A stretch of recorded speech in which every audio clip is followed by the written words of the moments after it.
Oh, sure, no problem. Whatever the tide brings in. You will be missed, but never forgotten. Book 6, Junta Rising. Chapter 1. April 11th, 2024. Sierra, Eddie, you guys break right and hit him hard. Timo, Kelly, back me up. We're gonna go straight up the middle. These guys have been kicking our asses for the last half hour, and I'm tired of it, I said quietly. We'd pulled ourselves into a tight circle and were speaking in hushed voices. As I looked at my team, I could see head nods all around. I know you're tired, and I've got dirt in places that are unspeakable in mixed company. I grinned when I said it. We've got one play left, and if we hit them as hard as we can, we might have a chance to save some face. Got it? Let's get 'em, Timo growled as he wiped sweat from his forehead. That's right. All in now. All of us stacked our hands in the middle of the circle. Break, I barked. We turned to face our adversaries and took the line in front of them. Where manpower was concerned, we were an even match at 5 versus 5. The problem was that these were all well-fed farmers and ranchers. These boys were big and strong, and they'd been all over us since the beginning. I looked to my left and then to my right. It looked like we were as ready as we were ever going to be. I planted my feet, bent over at the waist, and planted my left hand on the ground. My right hand firmly grasped the football. Hut, hut, hike! I shouted. Instead of backing off to try and make a pass, I pulled the ball in tight and spun a full 360 degrees to my right. It happened so fast, the guy covering me couldn't recover and he hit the ground. I saw my opening and took it. Timo and Kelly were making a hole for me to get through, so I pumped my legs for everything they were worth. I was jumping over one of the guys Kelly had blocked and knocked down and was nearly in the clear when he grabbed my foot and caused me to trip. I made it a couple more yards before I plowed face first into the dirt. I rolled onto my back and let the ball roll away. I was content to stare at the flawless blue sky and catch my breath. The view was blocked when the oldest brother, Leon, reached down and offered me a hand up. I took it, and he yanked me off the ground. Good game, Tara, he said through a grin. I guess this means we got dish duty again, I remarked as I was dusting myself off. We keep playing for it, and we ain't gonna have to do dishes for a while. Keep telling yourself that, big guy. Either way, Miss Tara, it's fun to have someone to throw the ball around with again, he said, as all of us started walking back to the farmhouse. You got any word yet about how much longer you're gonna be here? Wyatt, your dad, said he was planning on picking up the seed corn sometime this week. He's thinking maybe making the run into Woodland Saturday. That's when the main shipment comes in from Sacramento. He wants to be there when it arrives. Sure wish he'd let me and my brothers go with him. Listen, Leon, he wants you and your brothers to stay here and keep an eye on things. He hired us to protect the seed corn from Woodland to here. We'll do our part, you guys do your part. Your dad was adamant about it. He ain't paying you nothing. He's fed us, given us a place to sleep, and all the stories we can handle. That's plenty of payment, I assured him. If you say so. He shrugged his broad shoulders. If you don't mind me saying so, we got a pretty good bonus out of the deal, too. How so? We got to play some football, I laughed as we walked up the stairs to the porch. Tara, I heard Wyatt, the father of the 5 young men, yell from inside the house. Right here, I called back and opened the screen door. Come in here for a minute, he called from the living room. I headed in his direction while everyone else went to wash up in the kitchen. What's up, Wyatt? Pull up that chair. I need to ask you a couple of questions. He looked over the top of the sheet of paper he was holding. I did as he'd instructed. I was down at the general store this afternoon, and there was a guy passing these out. He handed the sheet of paper to me. In bold print at the top of the page, it read, Western Territory. I went on to read the rest of the smaller print. 7 Western states to form new union as the restructuring of the United States continues.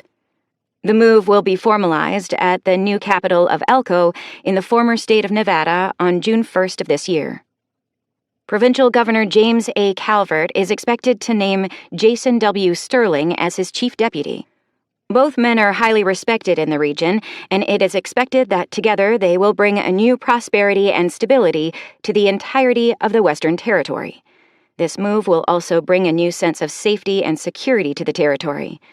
The Marshal Service, which is based in the territory of Texas, has vowed to have nearly 500 new marshals dedicated solely to the Western Territory. Spokesman Mike Aldrich said that 500 new marshals will be just the beginning of their commitment. Their goal is to have 3 times that number by the end of the first year. The addition of the Western Territory is the final move by President Carl Hamilton to reunite the fractured Union under one rule of law. The 7 provincial governors answer directly to the president, but retain the authority to see to matters within their own borders. It has not been confirmed at the time of this printing, but we are following up on a story about the possible addition of 2 more territories. One will encompass everything south of the old border with Mexico to the Panama Canal. The second will cover the western third of Canada and bring the former state of Alaska back into the Union. Hopefully we can expand on that story at next month's printing. In other news, Woodland residents Daniel and Trish Myers welcomed another healthy boy into the world on March 21st. Derek and Amelia Roth, owners of Roth's Mercantile, say they are close to closing a deal with the fishermen from Fort Bragg. At the completion of this deal, Mr. Roth says you'll be able to get fresh seafood weekly. Of course, supplies will be limited, and it will be first come, first serve. No holds whatsoever. The paper went on to talk about more local news, and I made a show of reading it. It's not that I found it interesting. In fact, I was just stalling. I'd never told Wyatt or anyone else here what my last name was, but I did tell them we were from Elko. I'm sure that's what he wanted to ask me about. I wasn't going to lie to Wyatt. I'd just let him ask the questions. You had something you wanted to ask me? I looked up from the paper. Y'all are from Elko, right? Yes, sir. You know anything about this Calvert fellow? I've met Mr. Calvert on several occasions. He's got a reputation for being a hard but fair man. So, you know him? Yes, sir. What's he like? What kind of man is he? I know he's an Elko native, cattle rancher, Navy veteran. He was the mayor of Elko for a few years and then went back to ranching with his sons. After the Pulse, he got drafted into being mayor again. He's a really nice guy. I see. What about this Sterling guy? You know him, too? Yeah, he's a lot like Jim, I said flatly. Wyatt raised his right eyebrow and stared at me for a moment. Tara, I've raised 5 sons. You want to know what I've learned? Sir? I can tell with 100% certainty when they are either lying to me or just not telling me everything. You averted your eyes for a second. You said yeah instead of yes, sir. Which is it? You lying or withholding? The latter, sir. What's your connection to Sterling? Bad blood or something? No, nothing like that. He's a family man now. Runs a ranch outside of Elko. One of those guys you want on your side when the chips are down. Your father? He speculated. Yes, sir. He and his wife adopted my brother and I a few years ago. Were they good to you? The best. You said he's a family man now. What did he do before? There was a lot of unrest right after the Pulse. He and his ranch hands dealt with it, sometimes brutally. Can't hold that against a man. A lot of that went on everywhere. If you don't mind my asking, what happened to your real parents? Dad was killed by some biker guys, and a mountain lion got Mom when we went to hide in the mountains, I replied. Bikers didn't get your mom? No, sir. They showed up a second time, but Jason and the friend he was traveling with took care of them, if you get my drift.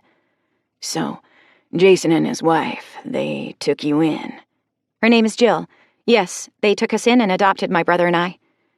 Why aren't you still with them, at their ranch? I guess I've always been the adventurous kind. I wanted to see what's left out here and documented in my journal, I told him. He nodded his head thoughtfully. Did you get to be a marshal because of your last name? Because of who your family and friends are? No, sir. You're withholding again." He smiled when he said it.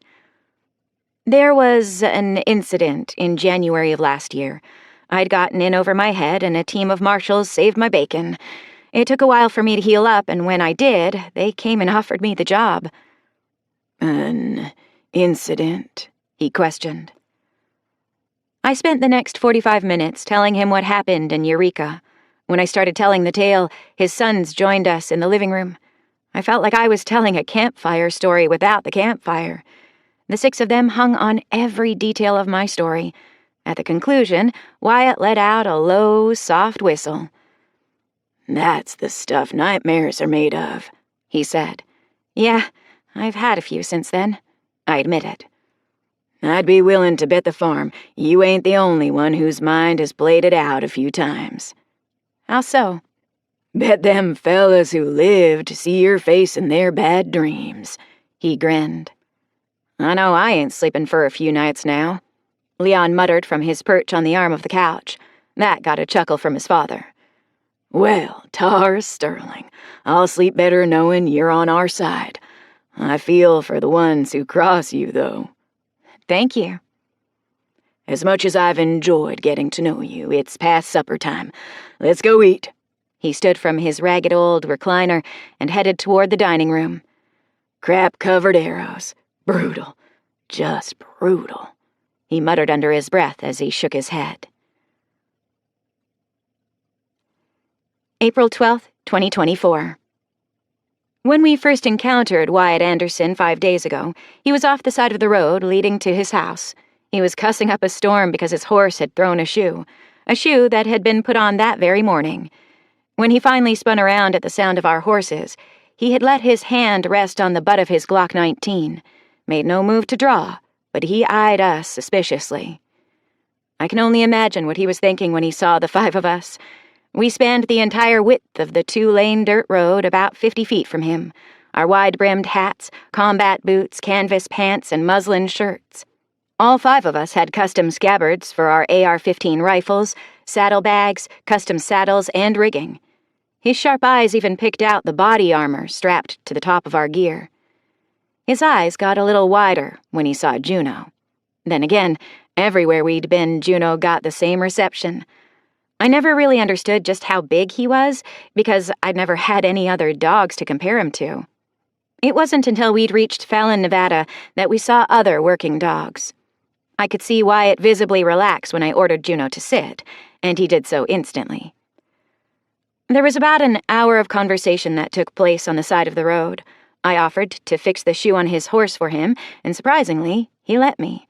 By the time we were done talking and taking care of his horse, Juno had a new best friend, and we had a place to sleep for the night. He wasn't about to let us sleep in the house. Instead, he offered us the loft in his hay barn. Wyatt knew we were from the Marshal Service. It was obvious to anyone who bothered to look. The scabbards that held our rifles were emblazoned with the law enforcement star with Marshal Service stamped right below it. All of us also wore the silver star on our belts. He did ask about it, and we told him the truth. Yes, we are from the Marshal Service. No, the U.S. Marshals no longer exist. Yes, we can override local law enforcement. Yes, we can make arrests. It was the same line of questioning we'd gotten everywhere we went, with very little variation. It was the next morning, over breakfast, when he'd asked us if we could guard a shipment of seed coming from Woodland. At first, he was taken aback when I told him it would cost him. When he found out that the price would be his story, he was genuinely surprised.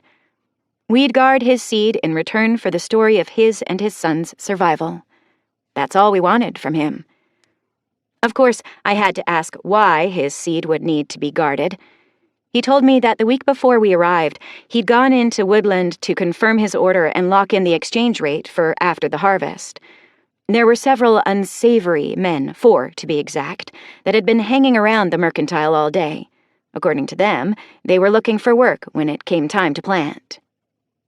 In and of itself, that didn't seem odd. When Wyatt left Woodland, he was followed by one of the men. Once the man figured out which farm belonged to Wyatt, he broke off surveillance. In talking to a couple of the other farmers in the area who had placed large orders, they too had been followed. Wyatt and the others were worried there might be a seed heist. To me, it almost sounded ridiculous, but Wyatt informed me that it had happened before.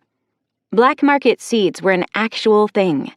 So much so that if you couldn't prove you'd bought the seed you planted, you could be barred from trading it at the end of the growing season. I'd heard of cattle and horse rustling back home, and I guess this boiled down to the same thing. I closed my journal and slipped it into my pack. Juno stirred on the blanket next to me when I moved. I laid back down and stared at the roof of the barn. It was quite comfortable, although I would have preferred waking up to see the bluish and red hues of the early morning. Something about sleeping under the open sky made me sleep easier. There wasn't much preparation needed for our trip to Woodland tomorrow. The game plan was to just see if anything happened. There was no way to predict what might. So we'd just play it by ear. I did have to take Sierra into town this morning. Word from Wyatt was they had a cobbler there that could fix her combat boots. They needed new soles, and one of them had some stitching that was beginning to separate. If we went early enough, we could get some bow practice in this afternoon. Might even be able to bag a few rabbits for dinner tonight. Chapter 2, April 12th, 2024. Sierra and I were on the road by 8 a.m., headed to Woodland. It was roughly a 2.5-hour ride there and 2.5 back. I wanted to head out earlier, but we stayed and helped the boys haul buckets of water for the animals. Thank God they didn't have but a couple dozen chickens, half a dozen cows, and 8 horses. If we'd have been hauling water back home at the ranch, it would have been an all-day project every day. Wyatt and Leon wanted to tag along with us. I think they were just bored and wanting to get away from the farm for the day. I welcomed having them along for a couple of reasons. The first being that Wyatt could identify the man who had been hanging around the mercantile, and he was familiar with the city of Woodland. According to him, it was a fairly bustling place, especially this time of year. He told me that there were 2 big seasons in this neck of California, planting season and harvest season.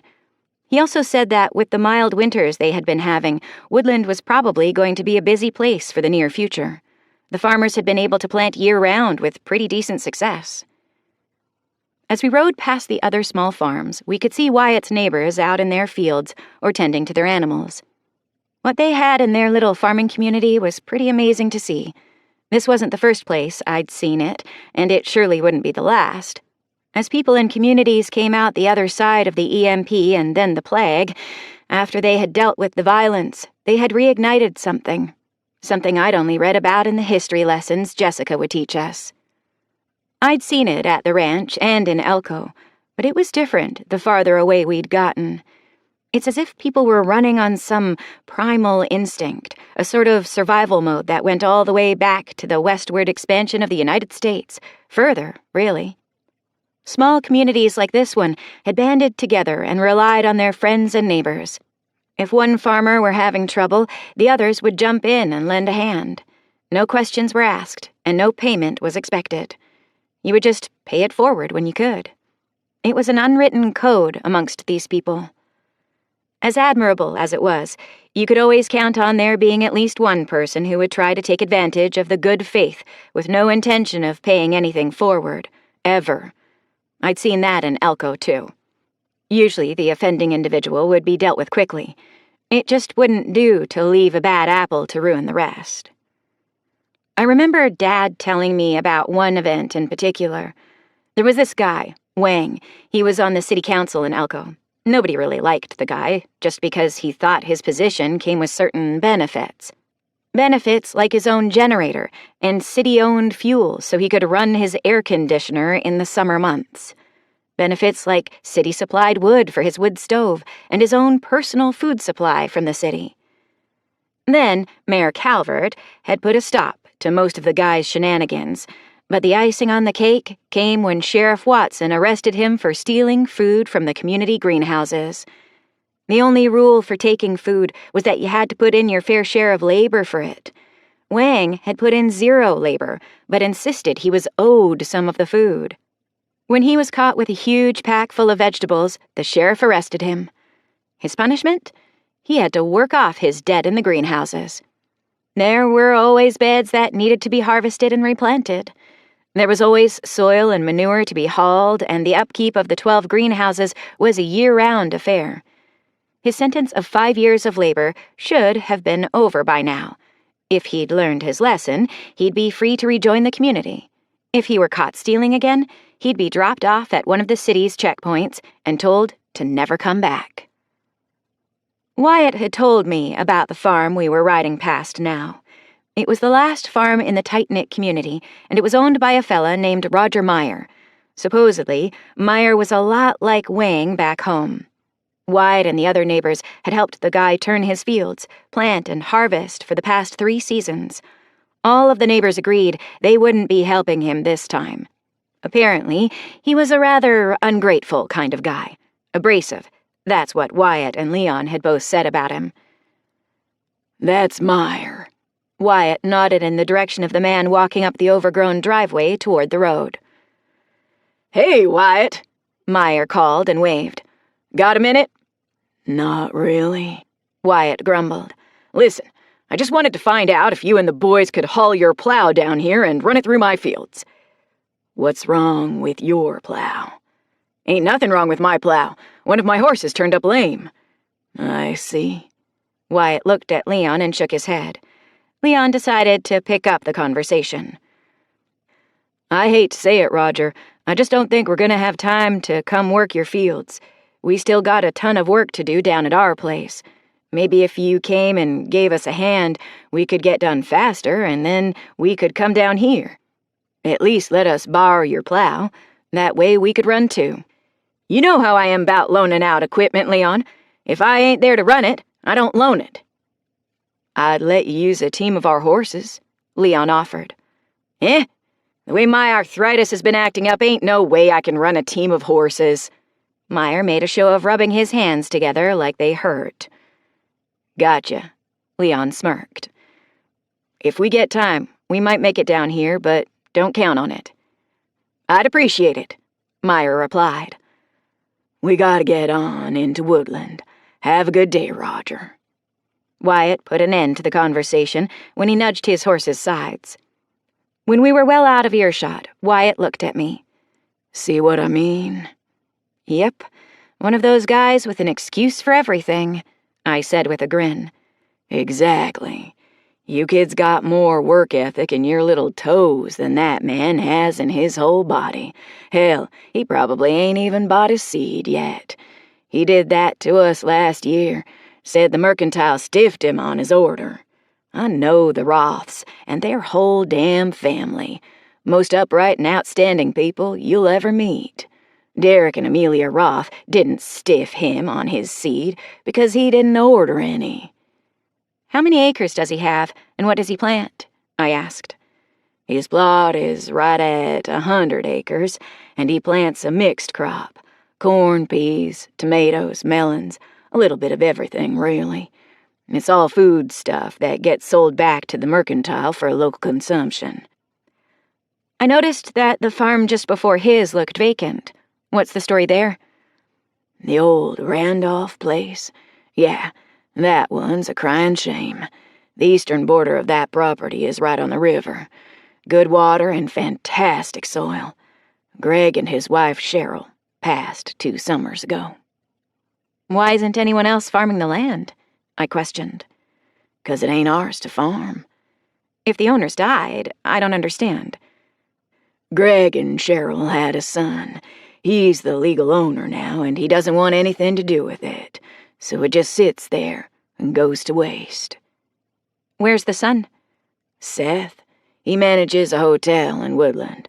We've tried talking him into selling it, but he wants way more than any of us are willing to pay for it.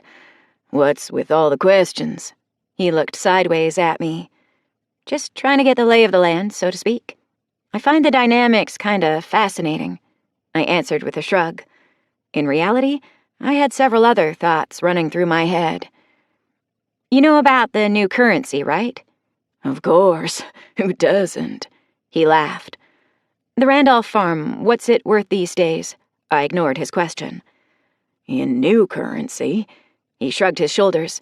"Not really sure. I know Seth is asking $3,500. It sounds cheap, but if everybody in Rumsey pooled their money, we might be able to come up with $500. Can't you get money for your crops? Well, sure, I guess. Why don't you? We trade our crops for next year's seed. We trade for supplies like plows and animal feed. By the time it's all said and done, there ain't any profit to be had for us farmers. I see. Can I ask you something else? Sure. How many people would it take to run a farm, say 200 acres, and what's the most profitable crop to plant? 200 acres. Oh, I imagine you could do it with 6 or 8 hard-working folks. As for what kind of crop, I'd say a good mixed crop on that much acreage could actually do really well. Off the top of my head, maybe 15 to 20% profit. Why, you thinking about hanging up the badge and getting your hands dirty? No, just curious about how it all works. Why don't you plant a mixed crop? Well, for one, the seed is expensive. If I traded my whole crop of seed corn, I could only plant about half of my fields. I couldn't make enough to buy the seed for the other half. It's just not an economically sound move for me.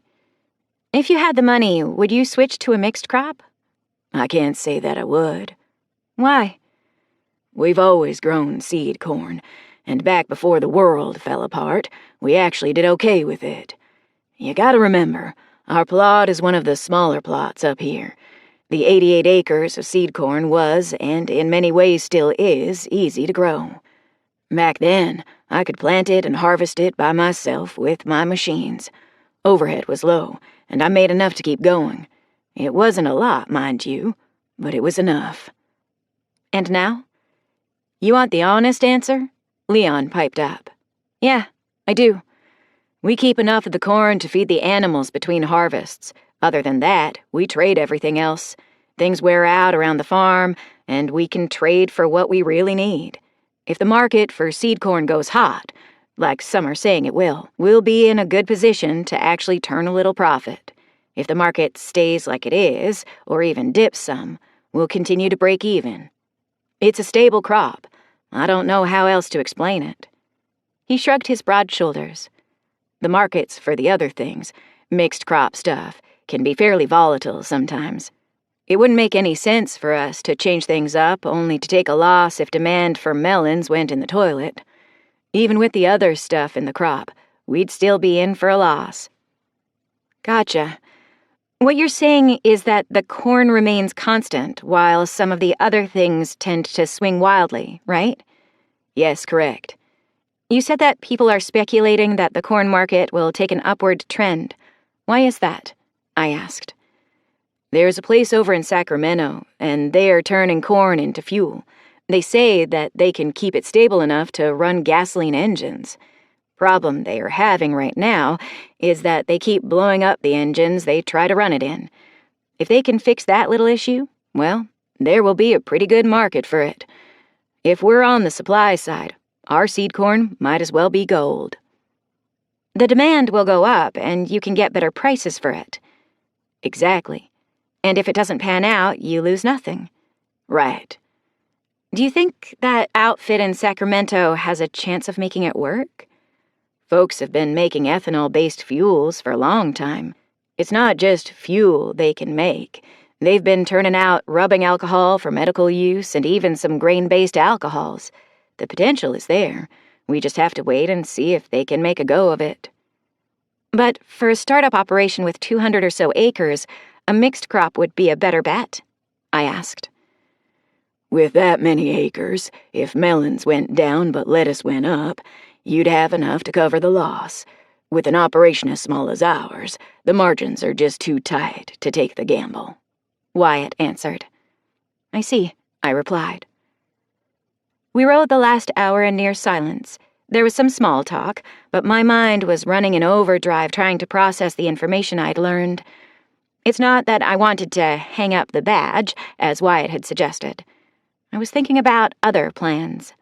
Long-term plans. All the small towns we'd traveled through in the last 3 months might as well have been carbon copies of each other. Woodland was no exception. There were a couple of trading posts, a few blacksmiths, a lumber mill, a central government office, a sheriff's office, a fire department, and dozens of specialty shops. The cobbler we'd come to see was wedged between a butcher's shop and a leather goods store. Sierra and I dismounted and tied up our horses to the hitching post in front of the butcher's shop. Fortunately, someone had the foresight to put a water trough under a sunshade for anyone using the post. I thought it was a nice welcoming touch. Wyatt and Leon said they would meet us down at the Mercantile, and they pointed to the storefront at the end of the block. I guess the big Mercantile sign painted on the front of the building should have been a dead giveaway. We spent about 20 minutes in the cobbler's shop and ended up leaving Sierra's boots behind for the kind elderly gentleman to repair. He assured us that they would be ready for pickup when we came into town tomorrow. I think it also made his day when I paid for another pair of boots for her to wear until her everyday ones were fixed. I'm sure he was a little concerned that we'd be paying with eggs or meat. When he saw the federal coins, his face lit up. I'm also sure that's why he promised to have them done by the time we got back. After making the $10 transaction, we left his shop. Instead of remounting our horses, we untied their reins and led them down the street toward the Mercantile. "You okay?" I asked Sierra. She was walking a little oddly.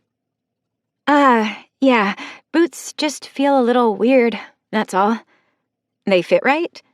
"Oh, yes. They're just lighter and more flexible than what I'm used to. Compared to the combat boots, it's like wearing nothing on my feet." She chuckled. "Really? I might have to get me a pair tomorrow." "Get 'em before we leave today. These things are great." She laughed as she tied her horse to the rail in front of the Mercantile. I tied Annie up right next to hers. We started for the sidewalk when I noticed 2 men looking in our direction. Before we could get to the double doors, one of the men stepped in front of us, effectively blocking the doors.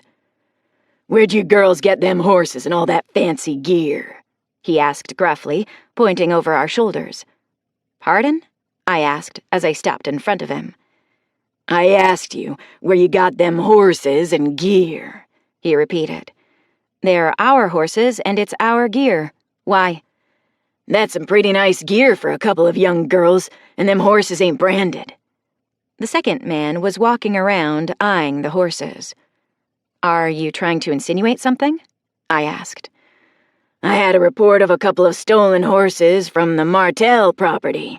Thieves took the horses and all sorts of rigging. Wouldn't happen to know anything about that, would you?" He pulled his overshirt aside to make sure I could see his sheriff's badge. "I can assure you, Sheriff, neither of these horses are stolen, and neither is our gear. Don't get smart with me," he cut me off. "These horses fit the description of the 2 that were stolen. You 2 ain't from around here, so I think you need to be giving me some straight answers and not from your smart mouth," he barked. I sighed and glanced sideways at Sierra. She was busy watching the man who was circling our horses. "Sheriff," I began again, "you are correct when you say that we are not from around here. My friend and I come from eastern Nevada, and we'll be leaving here in a couple of days to continue our journey. I'm sure that if you had Mr. Martell come down here, we could clear this matter up quickly," I offered in a measured, even tone. "You think so, huh? Why don't we all just head over to the jail, and you can wait in a cell while one of my men fetches old Bill?" "Are we being charged with a crime?" "I'm sure you will be before the day's over. I've already got you on a misdemeanor count." He let a broad grin show off his exceptionally white teeth. "May I ask what the charge would be?" "These horses ain't branded. That's a $50 fine in these parts. $50 per offense. Way I see it, you're into it for $100 right now. If you can't pay, your horses will be confiscated in lieu of money." "Can I stop you right there, Sheriff?" I asked as I held up my hand. "What?" 2 things. First, if horses must be branded, which these 2 are not, wouldn't that prove that they, in fact, do not belong to Mr. Martell? I cocked my head to one side when I looked at him. "And second, do you threaten everyone who comes through here with extortion, or is it just young women who you assume have no spine?" I saw the grin flash across Sierra's face from the corner of my eye. You will not speak to me in— Up till now, Sheriff, I have extended you a professional courtesy. If you continue with this, I will have no choice but to report you to my superiors. I plucked the badge from my belt and held it up. The choice is entirely up to you. I, for one, don't want to do that. All kinds of paperwork, and it would put us way behind our schedule to make it to the coast. I guess that's a choice you'll just have to make for the both of us, though. Keep in mind, the penalty for extortion is much, much harsher than a passerby having an unbranded horse. I'm not trying to extort anything, he blurted. Except you are. It starts with creating suspicion that these horses are stolen. You take your mark, us in this case, to jail where you hold them so that you can get someone to corroborate your narrative, and then you press heavier charges. With that, you place higher fines so that you can fleece your prey for everything they own. Once you've taken everything, you hold a mock trial in which you are also the judge, and then you run them out of town. Am I close? Listen to me, young lady. I'm the sheriff, and it's my job to uphold the law in this town, he protested. Then let's go see the judge, right now. Judge Robertson is out on his circuit. He won't be back here for another 2 weeks. I see. I looked to his deputy, and then back to him. How do you propose to solve our little conundrum, Sheriff?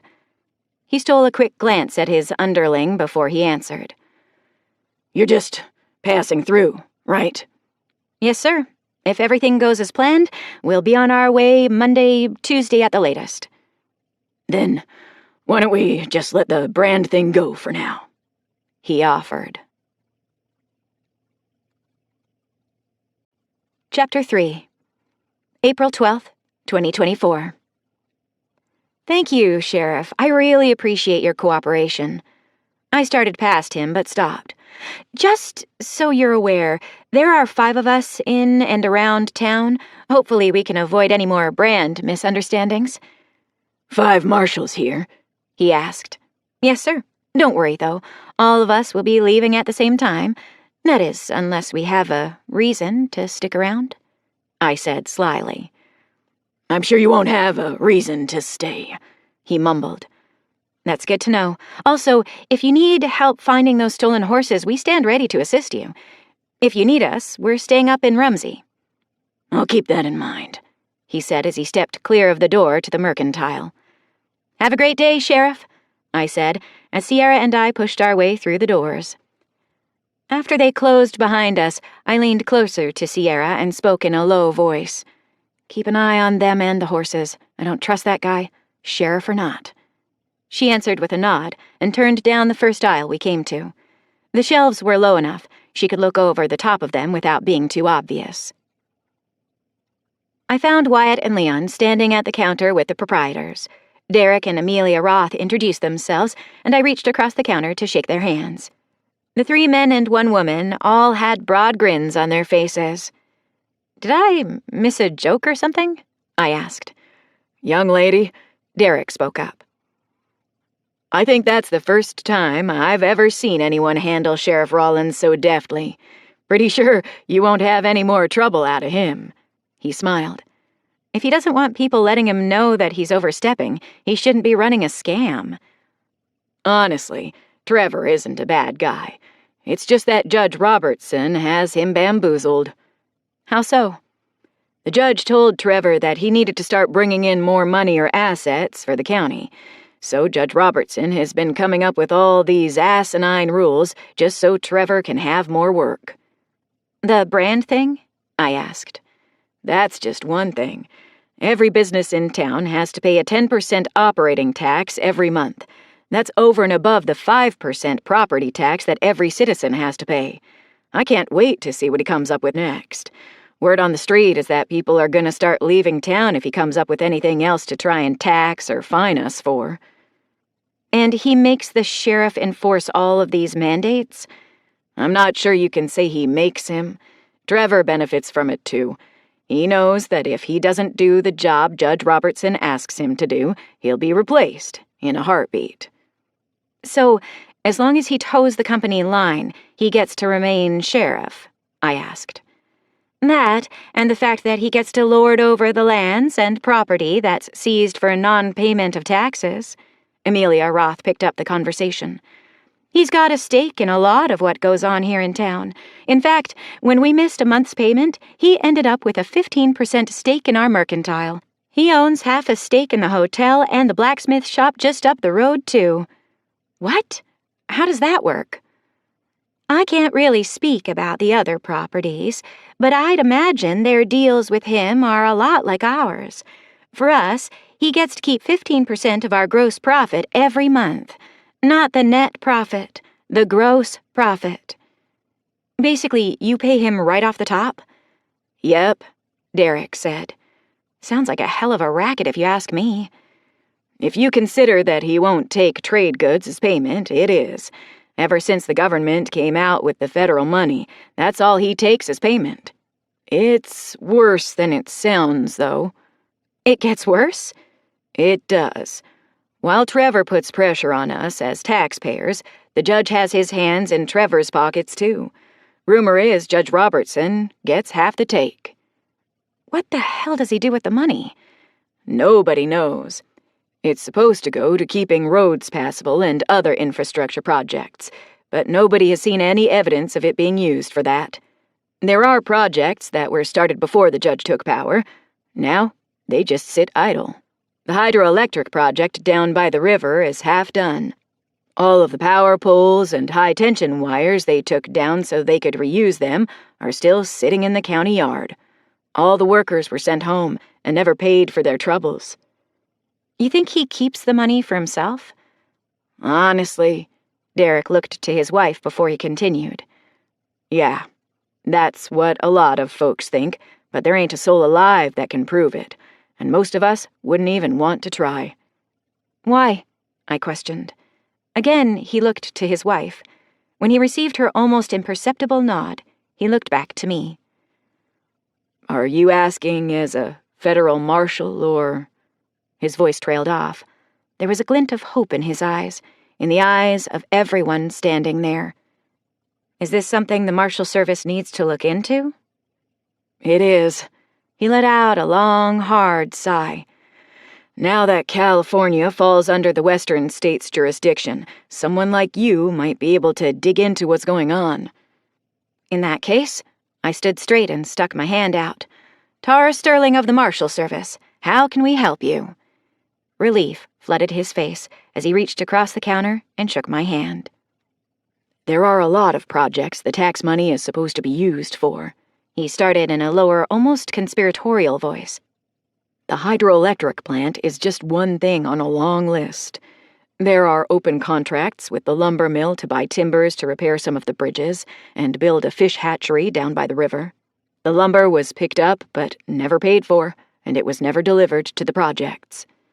Judge Robertson keeps telling them it's just red tape and they'll get their money. All the workers they hired have never been paid, and no one can account for the materials. They were also promised an allotment from the greenhouses that were supposed to be built, but that fell through too. These are people that were counting on the promise of a government paycheck, and now many of them have had to leave town because they've fallen behind on their taxes. Many of them simply signed their farms, shops, or homes over to Trevor. They packed up and rode off with what they had left. They didn't have any fight left in them, if you know what I mean. They just headed out in the hopes they could start over somewhere else. Where'd they go? I asked, as I pulled a pad of paper across the counter and a pencil from the cup that was sitting next to it. Don't rightly know. They left in the middle of the night without so much as a goodbye. He shrugged his shoulders. Or settling their tabs, Amelia interjected. The irritation in her voice was loud and clear. I see. How many people are we talking about? What was the last count, Wyatt? The proprietor asked. Oh, I'd say near about 30 men. Some of them had families, too. Wyatt spoke from beside me. They just rode off into the dark for parts unknown? That's odd. How well did you guys know them? I directed the question to Derek. Most of them we'd known for years. A few of the families we'd known since before the Pulse. Tell her about Greg and Cheryl, Amelia urged her husband. Greg and Cheryl Randolph? I asked, looking at Wyatt and Leon. Did Wyatt tell you what happened? Derek asked. They had a farm up in Ramsey. They died a couple years ago, and the kid, Seth, runs the hotel. Same people? Yeah, he answered, but didn't immediately offer anything else. I returned my gaze to him and locked eyes. Well? Greg was very vocal against Judge Robertson before he became the circuit judge. Very vocal. He'd known the judge for a long time, and they'd had quite a few disputes in the past. By past, I mean well before the Pulse. Greg had a lot to say, and he wasn't afraid to get on his soapbox in the middle of town and yell it at the top of his lungs. It was after one of those episodes that Greg and Cheryl had their accident. Wyatt took over the narrative. They'd been in town all day rallying against Judge Robertson's impending appointment to circuit judge.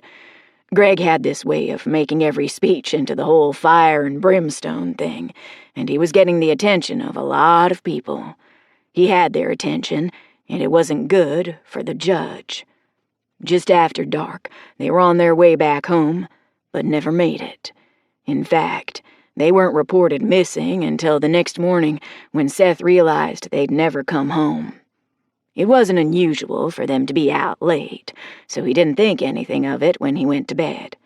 Once he realized something wasn't right, he rode like a wild man into town and found Sheriff Kincaid. Kincaid immediately sent out search parties. He deputized like 50 or so men and sent them out to find Greg and Cheryl. He headed up the search around Rumsey, and I talked to him that same day. He was worried that Greg may have bitten off more than he could chew with Judge Robertson. He didn't elaborate on that statement, but he didn't need to. Kincaid was another one who'd known the judge for a very long time, and there was no love lost between them either. It took 'em 3 days, but the deputies finally found Greg and Cheryl's bodies. They had been bound and beaten to death. Then their bodies were thrown into the river. Kincaid had to call it a robbery gone bad because everything of value had been taken, including their horses. I know it left a bad taste in the man's mouth. The culprits were never found, and the case went cold very quickly. Where's Sheriff Kincaid now? It didn't take Judge Robertson but a month to oust Kincaid through a special election. Leon spoke from behind his father. That's when Trevor was installed as sheriff. The funny part is, I can't find anyone who voted for the man. In fact, it doesn't matter who you ask, damn near everyone thinks the election was bogus. Doesn't answer my question. Where's Kincaid now? Nobody knows, he shrugged. After he was ousted, he started stalking the judge, trying to dig up some dirt on the guy, but he disappeared without a trace. I know he wasn't the only person following the judge around, though. Why do you say that? Right after the judge was elected, there were quite a few special elections held in the area he covered as circuit judge. Some of the lawmen retired, others had freak accidents, and some just plain vanished. It wasn't just lawmen, either. Several town councils were shaken up at the same time. Judge Robertson made a lot of enemies, and they were all trying to see what they could come up with. He had a whole passel of folks following him around. A lot of them were never heard from again. That's a little suspicious, I said as I jotted a few notes down. Considering that the new lawmakers and lawmen all seemed to be lining up to kiss Judge Roberts' ring, it's a little more than suspicious, Amelia remarked. Can you get me a list of names? Whose names? Derek asked. All of them. I raised an eyebrow as I locked eyes with him. I need the names of anyone who has had one of these accidents you spoke of. I need the names of the ousted sheriffs and council members. I need the names of all the workers that were stiffed out of a paycheck. And I need the names of all the business owners and private landowners who are on the hook for back taxes. I need it all. You need all that just to look into the judge? Yes, I do. If you want the Marshal Service to get involved and investigate this, I need to be able to give as much information to my superiors as possible. The more information they have, the more inclined they will be to take a look into this matter. But, Tara, everyone knows the bastard is crooked. I waved him silent with my hand. Derek, all of you. I made eye contact with the 3 men and lone woman. On the outside, yes, this looks bad for the judge. Too many coincidences, and as my grandpa Bill is fond of saying, I don't believe in coincidences. Thing is, if you want the help of the Marshal Service, we have to be 100% positive the man is guilty. We can't just go slinging charges around, because if we're wrong, we could ruin an innocent man's life and reputation. There's nothing innocent about that excuse of a man, Amelia scoffed. That may be, but it's not as simple as me and my team riding up to his house and arresting him. We must have proof of his wrongdoings, and I can tell you right now, this conversation we've been engaged in does not meet the burden of proof we need. That investigation will more than likely take weeks, months even, and it'll be done by marshals who are a lot more experienced than my team. You want the help of the Marshal Service, and we'll be happy to provide it, but there is a right way and a wrong way to do this. Understand? After getting slow nods from the group, I continued. I need names, and I need incidents that can be verified. When dealing with something like this, I don't need opinions. They aren't helpful. Most of all, I need all of you to understand that this conversation stays right here, in this room. If any of you should spread the word that the marshals are getting involved, it could ruin any investigation. Just provide the information and leave it at that. Can you do that? I asked in a softer tone, again with the nods. When do you need that list? Derek asked quietly. We're coming back to town tomorrow to pick up Wyatt's seed. Can you have it by then? Yeah? Okay. Your mercantile is also the local mail hub, too, is that correct? Yes. Mail pickup is on Tuesday. Why? I'm going to have outgoing mail. How long will it take to get to Elko, Nevada? Average seems to be 2.5 weeks. There's a large contingent of marshals in Elko, and that's who I'll be sending my report to. So you can figure that this place will be crawling with federal law enforcement in a few weeks. Obviously, you'll all be named in my report, so you can expect them to be contacting you. That statement caused some wide eyes and a quick exchange of glances. What's the matter? Then everyone will know we've been in contact with the marshals, Amelia started. They won't be riding in here and drawing attention to themselves. I will leave instructions for them to contact you covertly. Will that work? Yes, she nodded. I shifted my gaze from her to Wyatt. You, I let my voice trail off. Me? He pointed his finger at his chest. Yeah, you. You had a reason behind coming to town with me and Sierra, didn't you? I did, he admitted.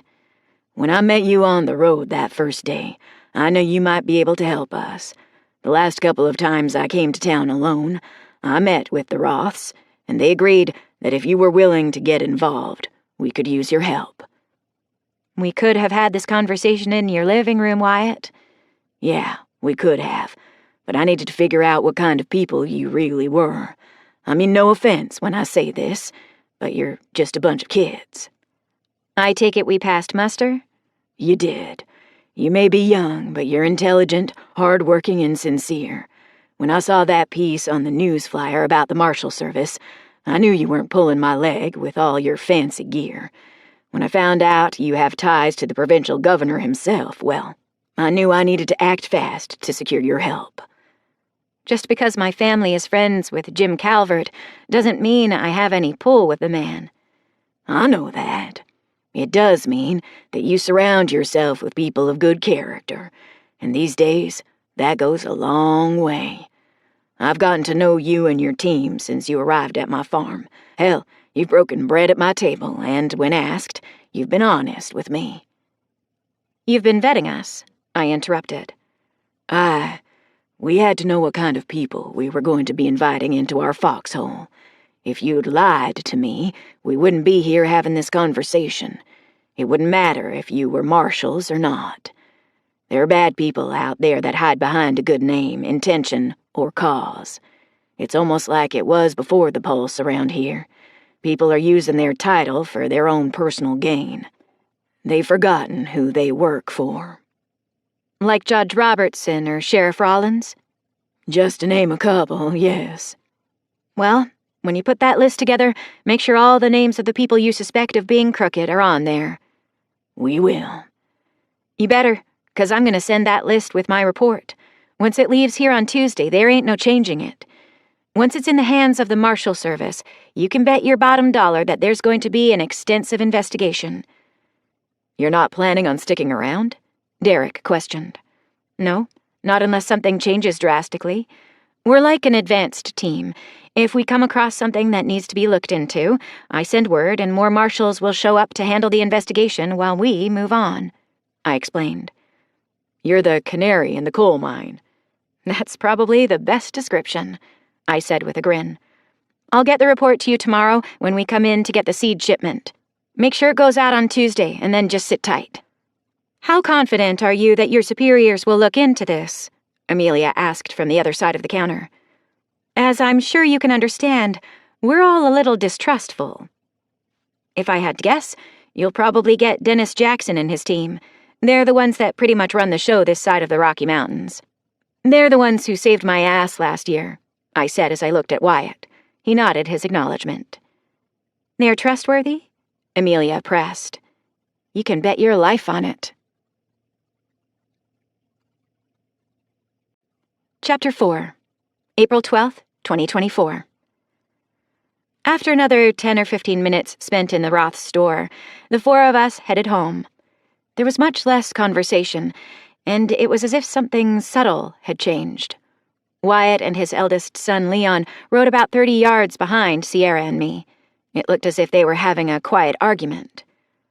The longer it went on, the redder Wyatt's face became, and the more animated Leon got. By the time we reached the outskirts of Rumsey, I could hear the occasional grunt or growl coming from one or the other. Sierra kept giving me sideways looks as we rode ahead of the pair. I think she was hoping I'd intervene in their little spat, but I elected to stay out of what I assumed was a family matter. At 24, and the eldest of Wyatt's boys, I'd seen Leon lock horns with his father on some of the smaller things around their farm. I figured this was just another one of those times Leon was trying to assert his budding authority with his father. Putting a little more thought into it, I realized that he and I weren't that different. Since well before my ill-fated attempt to leave the ranch last year, I had been doing a lot of that too. That being said, though, I had good teachers that, when questioned, would show me the error of my ways. Much to their dismay, I still made the piss-poor decision of trying to leave the nest early, and it had nearly cost me my life. It wasn't until that point that I fully understood what they were teaching me. I'd just assumed I knew it all already. You know, the old saying about letting teenagers run the show because they already know everything. By the time we'd reached the barn, it was obvious their little spat was something more serious. Sierra and I had already dismounted when Leon and Wyatt pulled up. Wyatt was quick out of the saddle, and without a single word, he tossed his reins in the direction of his son and stalked off toward the house. "Grumpy bastard," Leon muttered under his breath as he slid from the saddle. He collected his father's horse and led their horses into the barn. "Everything okay?" I asked over the top of my horse. "Yeah, it's fine," came the terse reply. I slipped Annie's bridle from her head and replaced it with a halter. "Anything you want to talk about?" "No." "Well, if you change your mind, I'm right here," I offered as I slid the saddle from Annie's back. I threw it and her blanket over the stall railing. His reply was a sharp look in my direction. I blew it off and set about brushing Annie. Not another word was said until Sierra put her horse in its stall and left the barn. I slipped Annie into her stall, secured the latch, and turned my attention to helping Leon with his father's horse. "Leave him. I'll take care of him," he grumbled as he returned from putting his horse away. "It's no problem, Leon," I said, as I slipped the bridle from the horse's head. Leon didn't answer. He just started uncinching the saddle. "Are you sure you don't want someone to talk to? I know what it's like being the oldest." "Listen, Tara," he interrupted. "My dad and I have a very complicated relationship. I don't mean to sound ungrateful, but I don't need your help. Let it go." "Fine. No skin off my ass." I shrugged my shoulders and slipped the halter into place. I fastened the buckles and turned to walk away. "You've got brothers or sisters?" he asked. I stopped at the barn door and turned to face him again. 2 younger brothers and a younger sister. Why? I didn't mean to bite your head off. It's just that I don't think you'd understand the situation. I mean, well, say what's on your mind, Leon. You ain't gonna hurt my feelings if that's what you're worried about. I just feel like the overworked and underappreciated babysitter a lot of the time. I should be like you. I should be out there. He pointed out the barn door. I should be making my own way and not stuck here taking care of my younger brothers. It just pisses me off that he won't cut the apron strings. I should just saddle up and leave. You want some advice from someone who did just that and nearly died? I know. You're going to tell me I should just stay here where it's safe, right? He threw the saddle and blanket over the railing. Instead of turning back to the horse, he rested his elbows on the railing and stared absently at the wall. I walked to the railing and leaned against it. He wouldn't make eye contact with me. Leon? I reached out and touched his arm. What? Believe it or not, I do understand. I understand why you're angry, but I also understand your father's position. You think he's right, don't you? He finally turned his head to look at me. You said that you two have a complicated relationship, and the answer to your question is even more complicated. How so? Since I was 12 years old, I had been training to be a warrior. I'd trained with some of the best people my parents could find. When they ran out of things to teach me, they would find someone with more knowledge than themselves. I'm an expert horseman, an expert archer, I'm an expert shot with both a rifle and pistol. I can take damn near anyone in hand-to-hand combat. I can forge my own edged weapons, everything from a skinning knife to a sword. I can hunt, I can track, I can sow a garden or 100 acres. I know how to take care of animals when they're hurt. I can put stitches in a human being and perform advanced first aid. Thing is, I knew all of that when I left home on a dark and stormy night, and I still nearly ended up dead. In fact, when I was at my lowest, I knew I was going to die. If Major Jackson and Melissa Lang had been a minute later, I would have had my skull blown apart with a .45. My .45. The only reason I'm here today? Someone was in the right place at the right time. Even with all my training, with everything I knew, I would have been dead, and all anybody would have found would have been my rotting corpse. I paused as I locked eyes with him. Drawing in a deep breath, I continued. I think the hardest thing for me to admit was that I was wrong. I didn't know as much as I thought I knew, and I allowed my arrogance to get the best of me. I wasn't as strong as I'd built myself up to be. That's what nearly cost me my life. But you're out here now. What's the difference? He asked. I'm not alone. I guess I'm a little smarter than I was. Sounds like you were pretty smart to begin with. Book smarts, maybe. Thing is, I didn't have any real-world experience. I thought I was the smartest person in the room, and I thought I was pretty clever. And if we're being candid, I was nothing more than an arrogant bitch. Now, I'm just smart enough to know that I still got a hell of a lot to learn, and I gotta hide that arrogant bitch side of my personality. I gotta keep her in check. What's all this gotta do with me? He looked away from me again. You're a nice guy, Leon. You're a good guy with a good heart. And if you leave here like I left home the first time, you'll die. You're not ready to strike out on your own. Your father knows that too. But if I stay here under his thumb, how the hell am I supposed to get that real-world experience you talked about? Maybe you're right where you need to be. What's that supposed to mean? Not everyone is cut out to do what I and the others on my team are doing. That's not a bad thing. I mean, could you imagine me and the others as farmers? Sure, we can lend a hand, but, well, we're just not cut out to do the job you're doing. Again, it's not a bad thing. Some of us are just cut from a different cloth. That's all. You don't think I have what it takes to be a marshal? I didn't say that. What I'm saying is that you're not ready yet, I replied softly. He looked at the ground and kicked some loose dirt. It was a full minute before he said anything. Then take me with you when you leave. Teach me what I need to know. If your father agrees, we might be able to work something out, I offered. I'm a grown-ass man, Tara. I don't need his blessing," he barked. "I know you are, and I know you don't need him to bless this thing you want to do. Trust me, though, it makes it a lot easier if you get the go-ahead from him. I know from first-hand experience," I fired back instantly. "Don't go off all half-cocked." "I did, and that was a huge mistake," I said in a softer tone. He turned his attention back to kicking the dirt with his shoe. "If you want, I can sit down with you and your father, and we can talk about this. If you want, we can stay an extra day or two just to make sure things are smooth between the two of you." "You'd do that?" "You bet I would." "I'd really appreciate that, Tara." "Just remember, though, the conversation might not go your way. That's always a possibility, and that's something you need to be prepared for." "I know. Having you on my side might change his mind, though." He smirked as he stared at the ground. "Leon, I'm not on anyone's side." "What?" He looked up at me. The smirk was gone. "I'll be there to mediate things between you two. I'll point out the pros and cons for you and him. The two of you need to come to your own conclusions without my judgment. After all of that, he still might say no, and you have to be ready for that." "Don't even bother, then." He pushed away from the railing. "He'll say no, believe me." He picked up the brush and began to aggressively brush his father's horse. He could also say yes.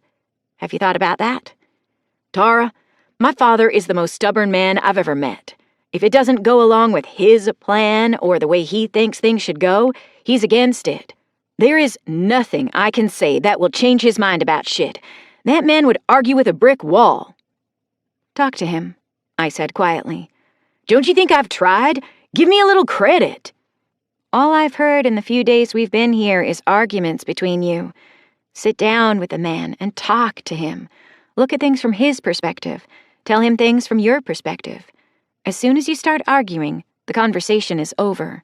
If he raises his voice, lower yours." "He'll just talk over me." "Only if you allow him to. Lower your voice, keep your anger hidden, and do not engage. If you engage in an argument, yes, you'll lose. You'll play the game exactly the way he wants you to. By lowering your voice and not engaging in the argument, you'll force him to listen." "You don't know him, Tara." "You're right, but I know men like him." I paused and let a soft smile curl the corners of my mouth. "I'm having a conversation with one of them right now." "You think I'm like him?" He stopped brushing and glared at me. "I do. That's why you guys butt heads so much. You're too much alike." "You couldn't be more wrong." "Am I? Haven't you been paying attention?" "Paying attention to what? What the hell am I missing?" he said hotly. "Every time you raise your voice, you're looking for an argument from me. Except you haven't gotten it because I keep lowering my voice. Sure, it's pissing you off because you're not getting what you want. Instead, I'm forcing you to listen to what I have to say," I replied, evenly, quietly. His reply was a blank stare. He had stopped brushing mid-stroke and just stared. Still holding his gaze, I took the brush from his hand and began to brush his father's mare again. He stepped back to allow me to continue, and I could see something else in his eyes. He was beginning to realize exactly what I had done, as he undoubtedly replayed the conversation in his mind's eye. He finally began to stammer. "Yes?" I questioned. "Well, it only works for you because..." "Because?" "Yeah, because you're a pretty girl." "So you think I'm pretty?" I couldn't resist myself. It was too good of an opportunity to pass up. "No, yes, really." His face began to flush. "You use your looks to help you get what you want." "Then you don't know me as well as you think." I let him off the hook. "My father, and to a great extent my mother, are very strong-willed people. You throw in my aunts, my uncle, and the rest of the people at the ranches, and you've got a haven for alpha-type personalities. Those are the people I grew up with." I stopped brushing and handed it back to him. "Those are the people I learned to argue with. Your father is exactly the type of person I grew up arguing with. Lucky for me, they taught me the right way to argue." If for 1 second you think that I can bat an eyelash at my folks and get my way, you're sorely mistaken. If you think my Aunt Isabella would back down over some pouty lips, you're very, very wrong. But the sheriff this morning, he let you off. You think he let me off because I'm a girl? I laughed. Well, Leon, I hate to break it to you, but he let me and Sierra go because I'd won the argument with facts. He knew he didn't have a leg to stand on, and he knew I knew that. It had nothing to do with looks. Still, don't you think he let you off easy? He persisted. The sheriff thought he could prey on us because I'm a girl. He underestimated me, and he lost the argument. I never once raised my voice. I simply provided him with facts, and that was something he couldn't argue with. The fact that I backed up my words with a marshal's badge drove the point home. I see. His voice trailed off, and he finished brushing the horse. I'm not convinced you do see it.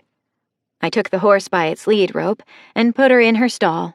After I double-checked the latch, I leaned against the gate and made eye contact with Leon again. When I was in Eureka, going through that whole mess, one thing became painfully obvious to me.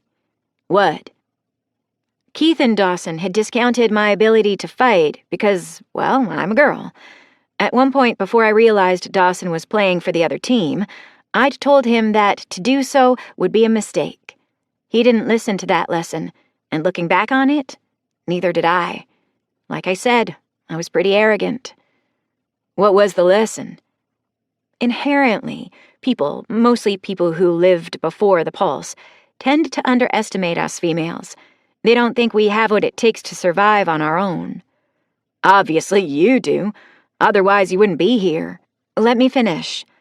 In many cases, they would be correct in their assumptions. It hasn't occurred to them that some of us can and do. Some of us grew up around strong female role models. Some of us learned to fight and survive, but we had to do so on a whole different level. The sheriff, for example, assumed that I wouldn't protest as hard as I did. He assumed that I would be an easy mark for him. What he didn't know, couldn't know, was that in the time he delivered his play, I'd already worked out how to put him down. So had Sierra. You'd have killed the sheriff and his deputy? That wasn't my first choice. It was on the list, but it was a long way toward the bottom. There was no way for him to know what I'm really capable of, simply because he is incapable of thinking like that. It's a lot like how I was able to dupe you. You assumed that I wasn't engaging in your argument because you thought I didn't have it in me. You missed the whole lesson I was trying to teach you. The lesson about how to argue? Precisely. You said you didn't listen to your own lesson in Eureka. What's that about? While Keith and Dawson underestimated me, I overestimated my own abilities. That's what almost got me killed. Huh? I let them drag me down to their level. I engaged when I should have run.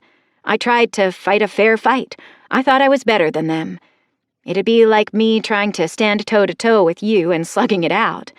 In that situation, you could beat the living hell out of me. That's what happened in Eureka. If the odds hadn't been what they were, you could have beaten them without putting yourself in as much danger. Is that what you're saying? It is. If I'd have run and taken them one or two at a time, I might not have taken such a beating. What's more, if I'd have kept my head, I wouldn't have had to fight them at all. I could have gotten the kids out of there and just vanished before they even knew we were gone. It was the arrogant part of my personality that put me in that gym. Getting back to what we were talking about in the beginning, if you let your father drag you to the level of an argument, you're going to lose. Just as I needed to fight smarter, you need to as well. Does that make any sense, Leon? Yeah, it does, he admitted. Since you've already lost the battle today, give it a day or so before you bring it up again. In the meantime, get your talking points together. Don't hit him broadside this time. Ease into the conversation, and don't bring it up around your brothers. My brothers already know I want to leave. That may be, but if you put your father on the defensive in front of the whole family, he'll stand his ground if only to prove his point to the other boys. You gotta remember that your father isn't going to be around forever, and he's probably very worried about what will happen to his farm and the younger boys. I can tell you right now, that'll be his major sticking point. You overheard us on the ride home? I knew you two were going at it, but I couldn't hear the conversation. Why? That's exactly what we were arguing about. The farm and my brothers. To be honest, Leon, I don't know how you're going to convince him of anything if it doesn't revolve around the farm and the boys. It may be that there's a compromise to be had, but I don't know what it would be. I do know if you don't try, you'll be angry with yourself as long as you live. If you just up and leave, not only will your father be angry, so will your brothers. Just as he needs to think about compromise, so do you. But you left your family behind. The first time I left, I put a lot of people in danger. My aunt and her team of trackers were out in the worst possible weather looking for me. My mother and father were angry and scared. They probably didn't sleep much while I was out there. My brothers and sister were heartbroken because they thought they were the reason I left in the middle of the night. There was a wide swath of wreckage left in my wake the night I struck out. I understood that when I woke up in the hospital. When I left the second time, I did it with the blessing and backing of everyone. I rode out of the gate with my team, my dog, my horse, and I knew my family was pulling for me. Just as I understood the mess I left behind the first time, they understood why I wanted to leave the second time. There were compromises to be had, and we figured them out. You can do that with your family, too. What if he refuses to listen? Like I said, that's a possibility. The only thing you can control is how you react to his decisions. Remember, he has a much bigger picture to look at. If you can get him to calmly explain his reasoning, then maybe it'll make that pill easier to swallow. Or maybe not. How you handle it is up to you. And being a hothead won't help, right? He asked as he motioned me to follow him out of the barn. No, it won't. It can only make matters worse, I said as I fell in beside him. We stopped to pull the doors closed, and once they were latched, he locked eyes with me again. Thank you, Tara. You were right. About? Having someone to talk to. It helped. A lot. It was my pleasure, Leon. I paused and let the grin crease my face again. Except you managed to evade one of my questions. Which one? His concern was genuine. Do you think I'm pretty? I chuckled. His face immediately flushed red.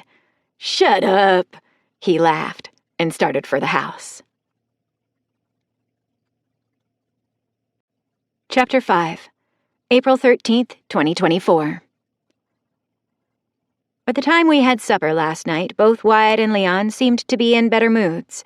Things got a little tense after we ate, when Wyatt began to lay out his plan for going to town in the morning. I could tell Leon was really unhappy about having to stay home with his siblings, but he kept his temper in check. After all the dishes were taken care of, everyone went to bed. Even though the boys wouldn't be going with us, all of us were going to be up by 5 a.m.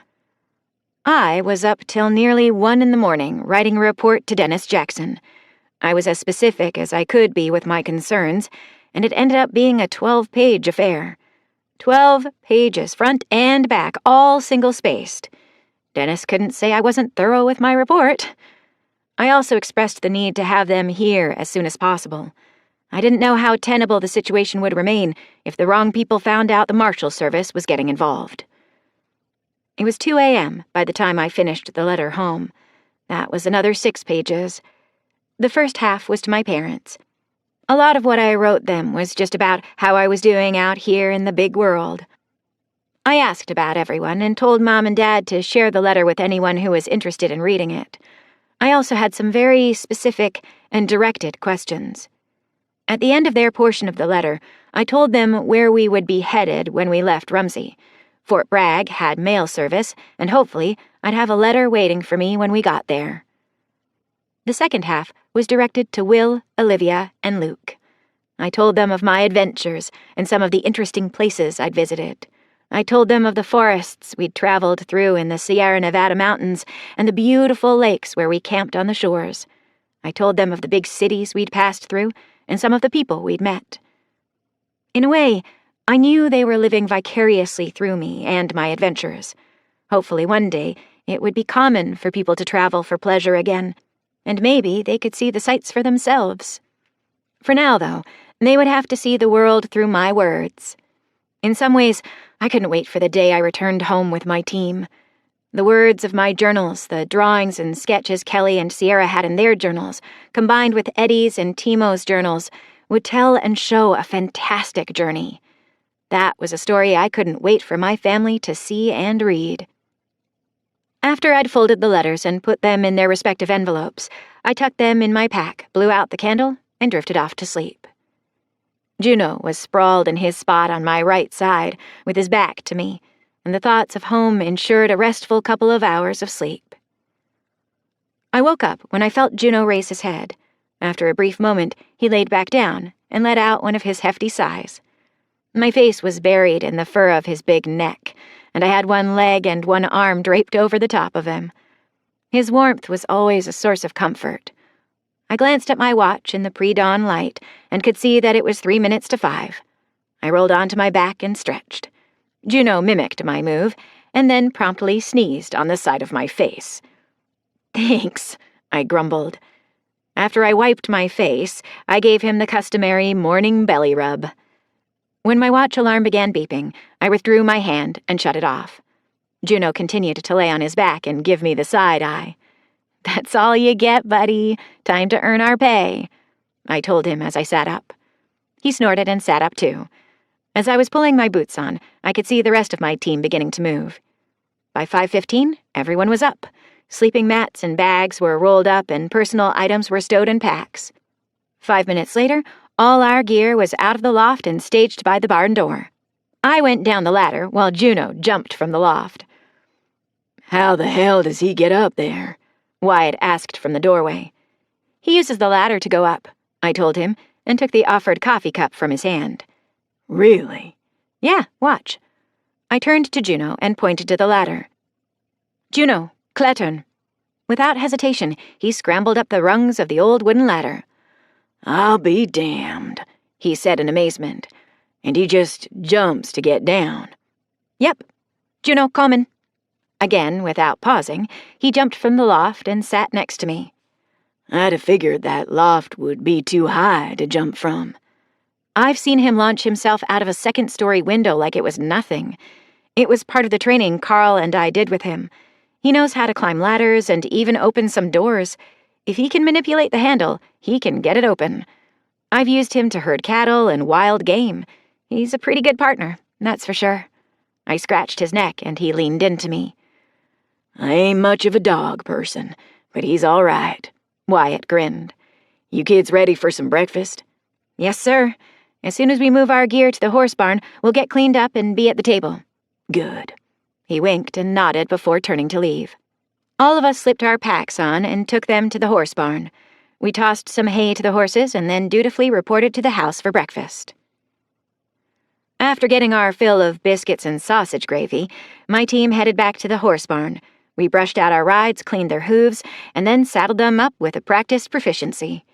Next, our rifles were checked and slipped into their scabbards. Then it was time for us to slip into our body armor and gun belts. Even Juno had a canine bulletproof vest with a Marshall star on the sides. He looked big and menacing without the bulky armor. With it, well, that was the stuff of nightmares. We were nearly done when Wyatt came to the barn and began getting his horse ready. His Glock was on his hip, and he had a 30-30 lever gun on his shoulder.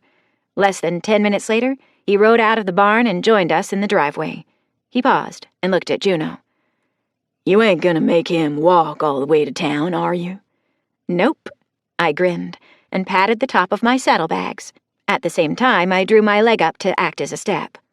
Juno leaped from the ground with his front legs landing on the saddlebags, and his rear feet pushed him the rest of the way up off my leg. He laid across the bags and settled in for the ride.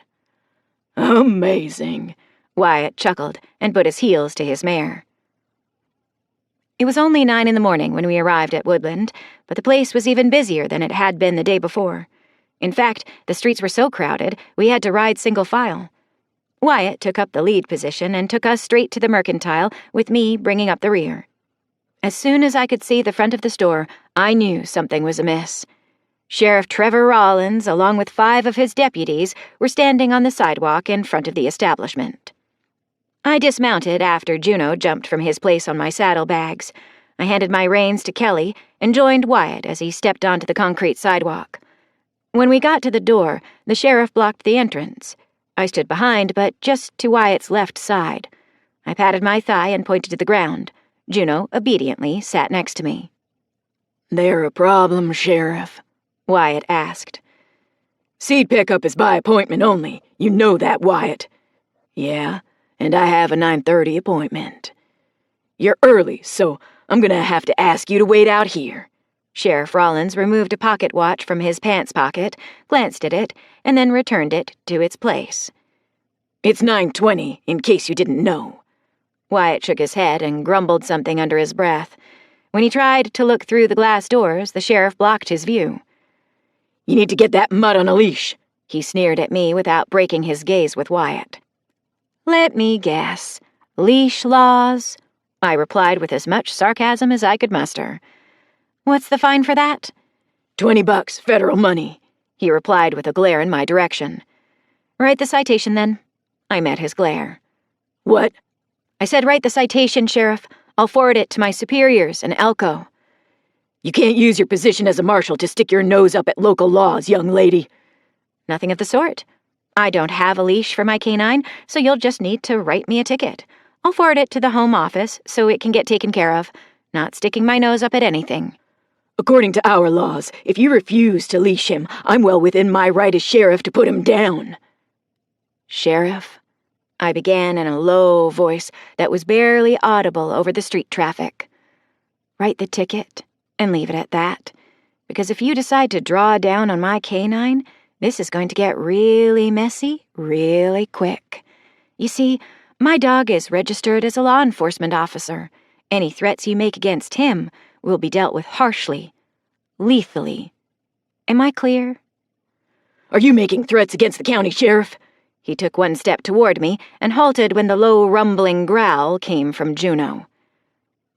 "Before you say anything else, Trevor, you should know that just as I take threats against my dog seriously, he takes threats against me just as seriously. If you do anything other than write me a ticket, the professional courtesy will end abruptly. Now, I know you didn't get out of bed this morning and think it would be a good day to die. I know I didn't wake up thinking it would be a good day for some killing. Do all of us a favor. Write the ticket," I hissed. He spent a few seconds sizing me up. I knew that's what he was doing because I'd seen that look before. I continued to stare him down with every ounce of venom I could muster. At this very moment, he was wondering if he could draw, shoot Juno, and then me, and he was wondering if he was fast enough. When Wyatt stepped clear of any possible crossfire, I could see the doubt start to enter into the sheriff's mind. It was time to give him a way out. "Sheriff Rollins, with all due respect, write the ticket. I'll happily forward the citation to my superiors so the fine can be paid. Please, there is no need for this to go any farther today. If you'd like, I can even have my boss cover for you with Judge Robertson, if that's what you're worried about," I offered. It was a good 15 seconds before he spoke. "Harry," he glanced at the deputy on his left. "Write her a ticket for an unleashed dog." "Yes, sir," Harry mumbled and fished a citation pad from his rear pocket. "Double the fine because she refused to leash her dog," the sheriff added. Harry looked first at his boss and then to me. "Ma'am, could I get your name, please?" "First name is Tara." "And the last?" "Sterling." When I said my last name, something in Trevor's demeanor began to shift. "Where are you from?" Harry asked. "Elko, Nevada." "Okay, and what's—" "Tara Sterling from Elko, Nevada," Trevor interrupted. "Yeah?" I questioned. Something in him had shifted hard. There was real fear in his eyes now, and I didn't understand it. "Any relation to Colonel Jason Sterling?" "Like it's any of your business? He's my father. Why?" Nothing," he stammered. The color had gone from his face. "Forget the ticket, Harry. I apologize, Miss Sterling." He stepped clear of the door. "You know my father?" In a roundabout way. I know his reputation. Again, I apologize for my behavior. Hopefully, we can just call this whole thing a misunderstanding and leave it at that." What the hell just happened? I thought to myself. One minute this guy was ready to get into a gunfight, and the next he's cowering like a dog that's been beaten. Had he been on the wrong side of my father at some point in the past few years? Did my father have that much of a reputation this far from the ranch and Elko? "I'll still take the ticket, Harry. It's only right," I said. Harry looked to his boss for some guidance. "I'm not going to fine you for having a law enforcement dog canine off-leash. What was it you said? It's a professional courtesy." Trevor pulled his pocket watch out again and checked the time. "Go on in," he told Wyatt, and pulled the door open for us. I continued to stare at Trevor, trying to figure out what was going on. This made 2 times now that he had done a sudden 180 on me. Yesterday when he found out I was a marshal, then today when he found out what my name was. Yesterday I caught him trying to pull a scam, but today was something totally different. I was actually breaking local law today, and because of my last name, he wasn't going to enforce it. I had a leash for Juno in the pack on my back. I'd actually been asked politely, of course, to leash him in other towns. The only reason I pushed back today was because of his belligerent behavior. As a marshal, if deemed necessary, we could leave our dogs off-leash. It was a courtesy to leash them when asked. If Trevor had been nice about it, I'd have had no problem doing it. "Judge Robertson," I heard Wyatt say in greeting as a heavy-set middle-aged man came out of the mercantile. "Wyatt," came the soft reply. Judge Robertson looked at the sheriff and then to me. "Is there a problem, Trevor?" No problem, sir. Miss Sterling and I were just having a professional difference of opinion." I gotta give the sheriff this. He just clued the judge in on something. Not sure what it was, but the judge transitioned to the conversation flawlessly. "Oh, you must be the Marshal Trevor told me about." He jutted his hand in my direction. "It's a pleasure to have you here, and I hope you're enjoying our little town, Miss Sterling." "It's an interesting place," I offered, and shook his hand. As his hand slipped from mine, I thought I glimpsed something on his callus-free palm. The sheriff was just informing me of the leash laws. "Hopefully he also told you that law enforcement is exempt from those laws, right?" He did. I gotta say, though, I feel a little guilty about not bringing a leash for Juno. I lied. I asked what the fine was, and he said $20. I offered to pay, but he kindly declined. Trevor made no comment. He just flexed his jaw muscles. "Sheriff Rollins is a pretty good guy, ain't he?" He patted the sheriff on the shoulder and chuckled a little. His midsection jiggled when he laughed. "We try very hard to maintain our professionalism here. After all, law and order are the only things separating us from the animal kingdom." "That's right, sir." I stuck my hand out again. "We gotta take care of Mr. Anderson's seed transaction, and we're on a bit of a tight schedule." "By all means." He took my hand again, and this time I saw it and felt it as our hands pressed together. There was a scar across the palm of his otherwise smooth hand. Clean, neatly trimmed nails, no calluses or anything to indicate he'd ever worked hard with his hands. The scar told me a story. It was a story my father told me. Now things began to make sense. "Sheriff," I stuck my hand toward Trevor after the judge released it. "Ma'am." He took my hand. While his hand told me of a man who was used to working, the scar on his palm told the same story as the judge's hand. At the very least, these 2 men had served another judge. Ray Judge, to be more precise. Chapter 6, April 13th, 2024. I released the sheriff's hand and had to resist the urge to wipe my hand on my thigh. With a tight smile and curt nod, I pushed my way into the store. My heart was pounding in my chest, and my thoughts were racing. What had I just found myself in the middle of? What in the hell was I going to do? I needed to compose myself, and I needed to do it quickly.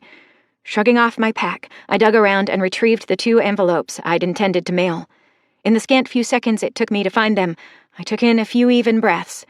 I'd never had a panic attack, but knew a couple of people that had. What I was feeling was exactly what they'd described to me. The deep breathing seemed to help push the wooziness back for the time being. With the letters in my hand, I dropped my pack and looked back when I heard the door close. Wyatt was looking at me with a raised eyebrow, and Juno had his massive head cocked to one side. Shit, shit, shit, I muttered all the way to the counter where Derek and Amelia Roth stood. What's wrong, Tara? Wyatt's voice barely registered in my brain. I need more paper, I demanded of the Roths, and grabbed the notepad they kept on the counter. I snatched a pencil from the cup and began to write furiously. I could feel all of their eyeballs boring into me, but that wasn't about to deter me. When I dropped the pencil and tore the sheets from the pad, I looked up to meet their questioning eyes. What's wrong? Wyatt repeated the question. This is bad, I blurted out, and shoved the folded paper into the envelope. Is there any way you can get these envelopes to Elko any faster? I directed the question to Derek. Mail travels with the traveling traders. Not good enough. I need you to get these there as fast as humanly possible, I barked.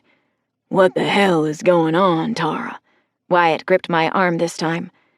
I know what the sheriff and the judge are. They are an evil the likes of which you know nothing about. Yeah, they're bad guys, but... Amelia started, but I cut her off. You ever hear about the Battle of Las Vegas a few years ago? Rumors, mostly, she offered. It wasn't a rumor. It really happened.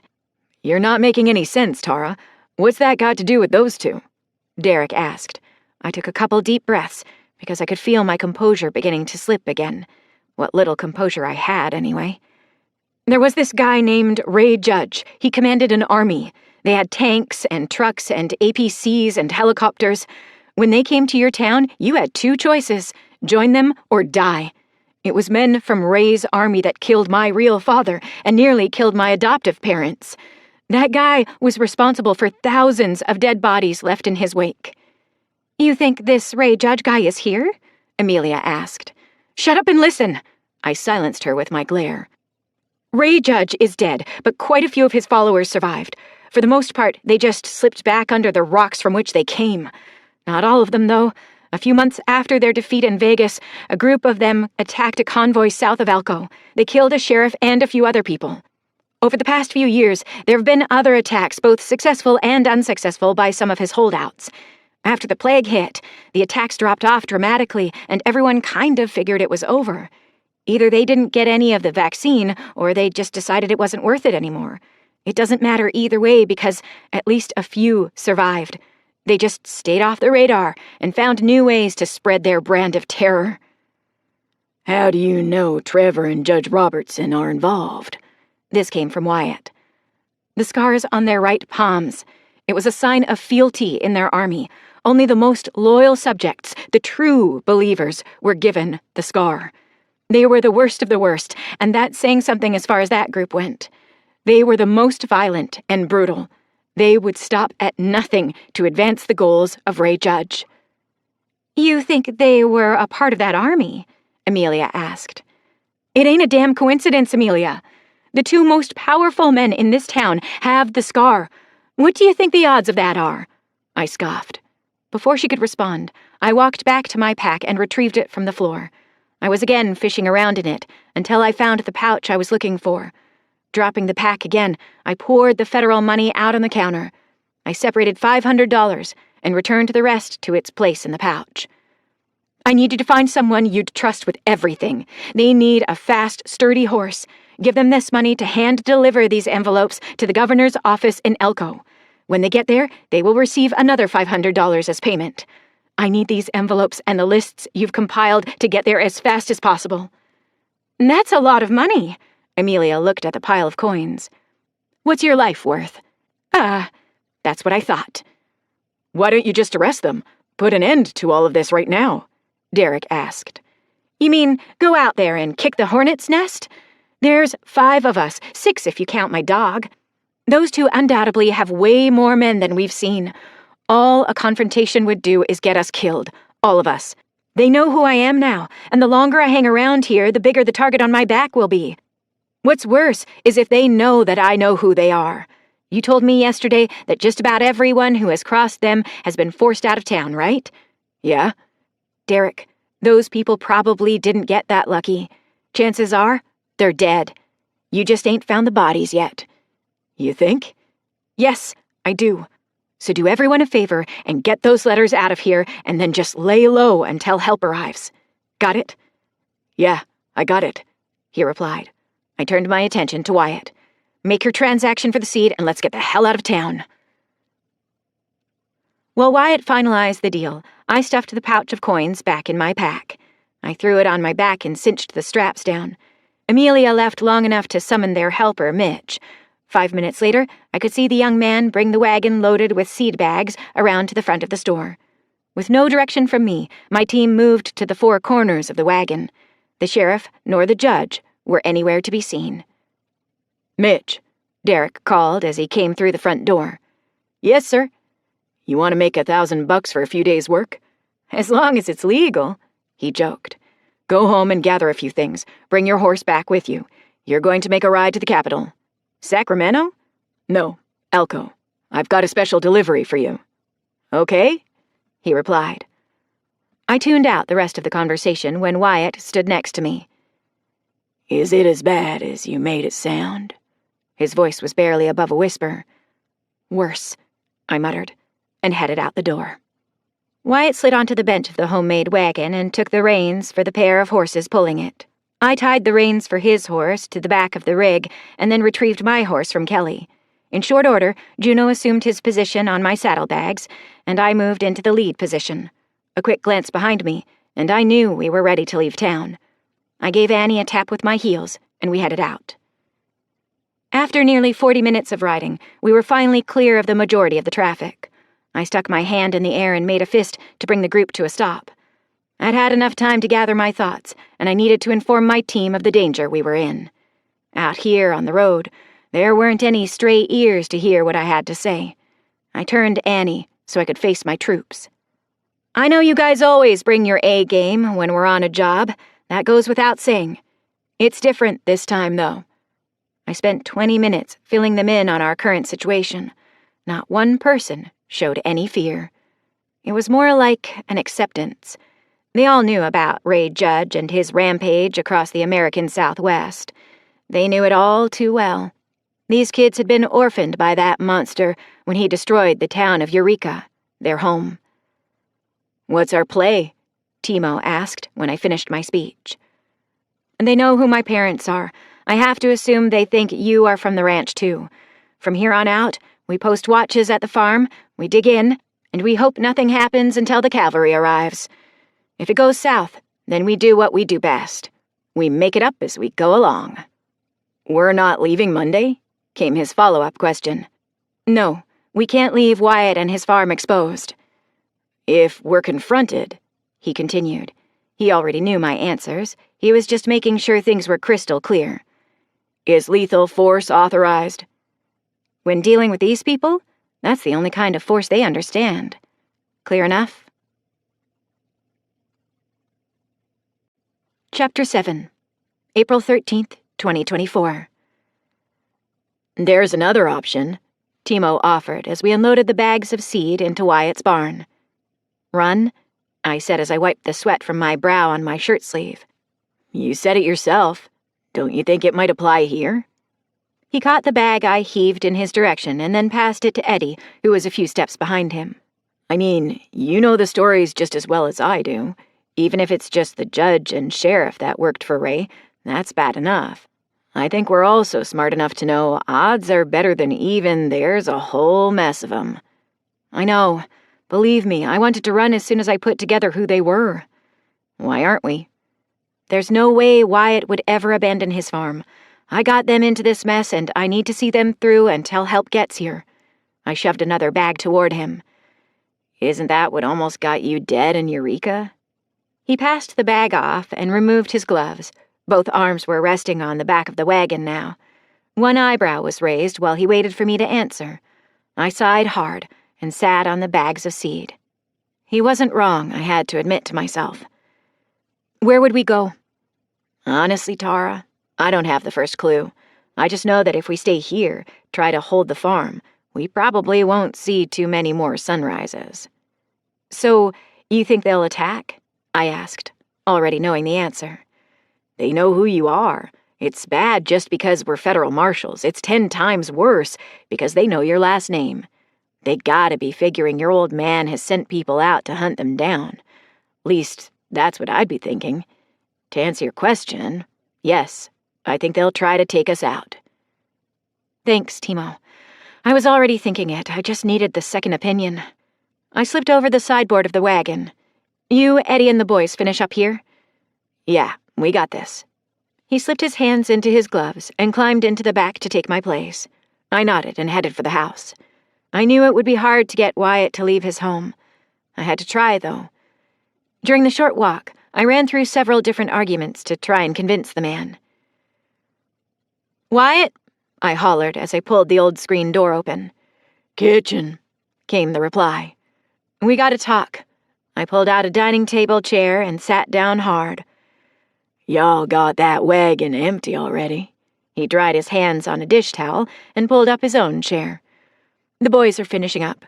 We got more pressing matters, though. Might as well just take the direct route, I thought to myself. What's on your mind? Is there any place we could hide out till the main force from the Marshal Service arrives? You and yours are more than welcome to hide here. He dropped the dish rag on the table. You scared of the sheriff and Judge Robertson? Is that why you asking about a hiding place? Wyatt, you asked me once if I was lying or withholding information. Remember that? Yeah. Which is it now? I'd be lying if I said I wasn't extremely concerned right now. So, you are scared. He let that hang in the air for a moment. There's 10 of us here, and I got plenty of guns and a lot more ammo. Them boys want to come out here and start a tussle. We'll give 'em a tussle they won't soon forget. Wyatt, I was asking if you knew of somewhere we could go, all of us. If we stay here and try to fight, we'll lose. They'll roll in here and kill every single one of us.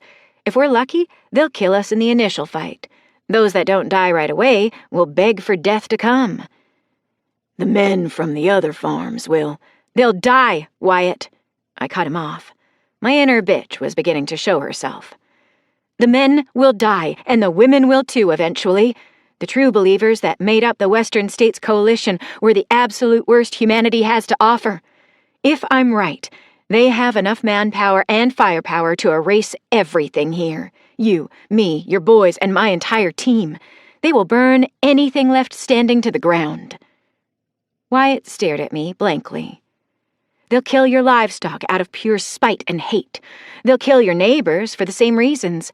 These people are pure evil, and I'm pretty damn sure you don't want to be the victim of their wrath. Wyatt, they will burn everything in this valley to the ground. Everything and everyone. Is that what you want? You think they'd leave us alone if I handed you over? I mean, it's you they're after, right? His voice was stone cold, and his eyes cut right through me. Wyatt, I whispered hoarsely. His hand slipped to his side and came back up with the Glock pistol. I could hand you over. Maybe tell them about the letters you sent. His voice trailed off. You could, but you won't get the chance. I was rapidly running scenarios through my head. If I went for my sidearm, he'd shoot well before it cleared its holster. Juno was out with Sierra by the front gate. Why is that? Somebody had to give me all the information to send off. They'll kill you because you're a liability now. I could just say it was Derek and Amelia. Then you signed their death warrants too. The body count just gets higher and higher, Wyatt. I guess the real problem is that nobody will ever find your corpses either. So why don't you do me one last favor and pull that trigger? You got a death wish or something? Not really, but I guess you do. I clasped my hands behind my head and tipped the chair back so the front legs were off the floor. How's that? It's easy, really. You shoot me, my people hear the shot and immediately go on the offensive. All of them are still armed, and all of them still have their rifles within reach. Before you get to the front door to alert your boys, my people will have already put them down. If you're lucky, you'll be filled with hot lead before Sierra can turn Juno loose on you. I raised an eyebrow and leaned back a little farther. The tipping point for the chair was very close. I see you've given this some thought. He gave me a tight-lipped smile. It pays to run through everything beforehand. You know, play the whole game before you ever sit at the table. Least, that's something my Grandpa Jack taught me. I returned the smile. I know what you're doing, Tara. Pardon? You tip that chair any farther and you'll flip over backwards. You're planning on flipping the table on your way down in the hopes of giving yourself just a fraction of a second to get your weapon, right? He laid the Glock on the table and withdrew his hand. Are you willing to fight that hard to protect my boys? What? You were staring down the barrel of a gun, but you weren't ready to give up. You were going to fight to the death. I'll ask again. Are you willing to fight that hard to keep my boys alive? Would you sacrifice everything for them? This was a test? I asked loudly, and let the front of the chair fall forward. A couple of days ago, you told me about how you killed or maimed, a dozen men? I gotta admit, I had a hint of skepticism rattling around my old brain. That doubt is gone now. If you'd fight that hard for a bunch of kids you didn't know, would you fight that hard to protect mine? I know you would. Now, I know for sure. Jesus, Wyatt! I let out the breath I'd been holding. You scared the shit out of me. Sorry about that. I had to be sure, though. He picked up the Glock again and reholstered it. Ever since you filled us in with that little roadside meeting, I've been trying to think of a place you and the boys would be safe. You were already thinking about it? Yeah. Listen, the body may be old and slow these days, but the mind is still pretty sharp. Sheriff Rollins has 20 or so deputies, and you add them to the protection detail the judge runs with, well, they got us outnumbered 6 ways to Sunday. Right out of the gate, the odds ain't in our favor. I've had some run-ins with them over the years, and you're right, they're a mite bit on the unpleasant side. Then you throw my name in the mix and we got a recipe for disaster? I grinned when I asked it. Something like that. So, where can we go? We got a hunting and fishing camp about 5 miles north of here. It's right on the river. Game is thick up there and the fish are pretty big. Should be a good place to lay low and stay well fed at the same time. Who all knows about it? Just me and the boys. It's our secret spot for laying in something other than beef and chicken. Leon knows the way like the back of his hand. You're going too? I protested. Nope. Don't even try to talk me into it either. I already told you, them boys want to fight. I'll give 'em one. That's suicide, Wyatt. More than likely. I can tell you this, though. There won't be nearly as many of them left to come after you guys. When you plan on leaving? Wyatt! No! He fired off sternly. The determination in his voice told me there was no talking him out of this. You get my boys out of here. You take whatever you need in the way of supplies, and then you go to ground. I don't want to see none of you till the marshals get here from Elko. You got it? Yes, sir, I said in resignation. This ain't on you, Tara. Things have been coming to a boiling point for a long, long time. You just happened to be here when it did. For that, I'm thankful. Ain't another person I'd trust with my family. You sure you won't come with us? I had to try. I'm sure. Now, if that wagon is empty, send my sons here. You guys get what you need and be ready to go. I want you to leave as soon as I'm done talking to the boys. Yes, sir. I stood and headed for the door. After the creaky screen slammed shut behind me, I looked toward the front gate. When I made eye contact with Sierra, I waved her over. She arrived at the hay barn the same time I did. Leon! I hollered into the darkness of the barn. Yeah? He replied as he tossed the last bag of seed onto the stack. I walked in his direction. Your dad wants to talk to you and your brothers. I motioned toward the house with my thumb. He nodded, gathered his brothers, and then headed for the house. My team was closing in around me. Well? Timo asked. Horses and gear still ready to go? I asked and received affirmative nods. Good. As soon as Wyatt is done talking to his sons, we're leaving. Look around and gather anything you think we might need to help us stay off the radar for a while. Eddie, take Wyatt's horse up to the house and tie her to the deck in case he needs to leave in a hurry.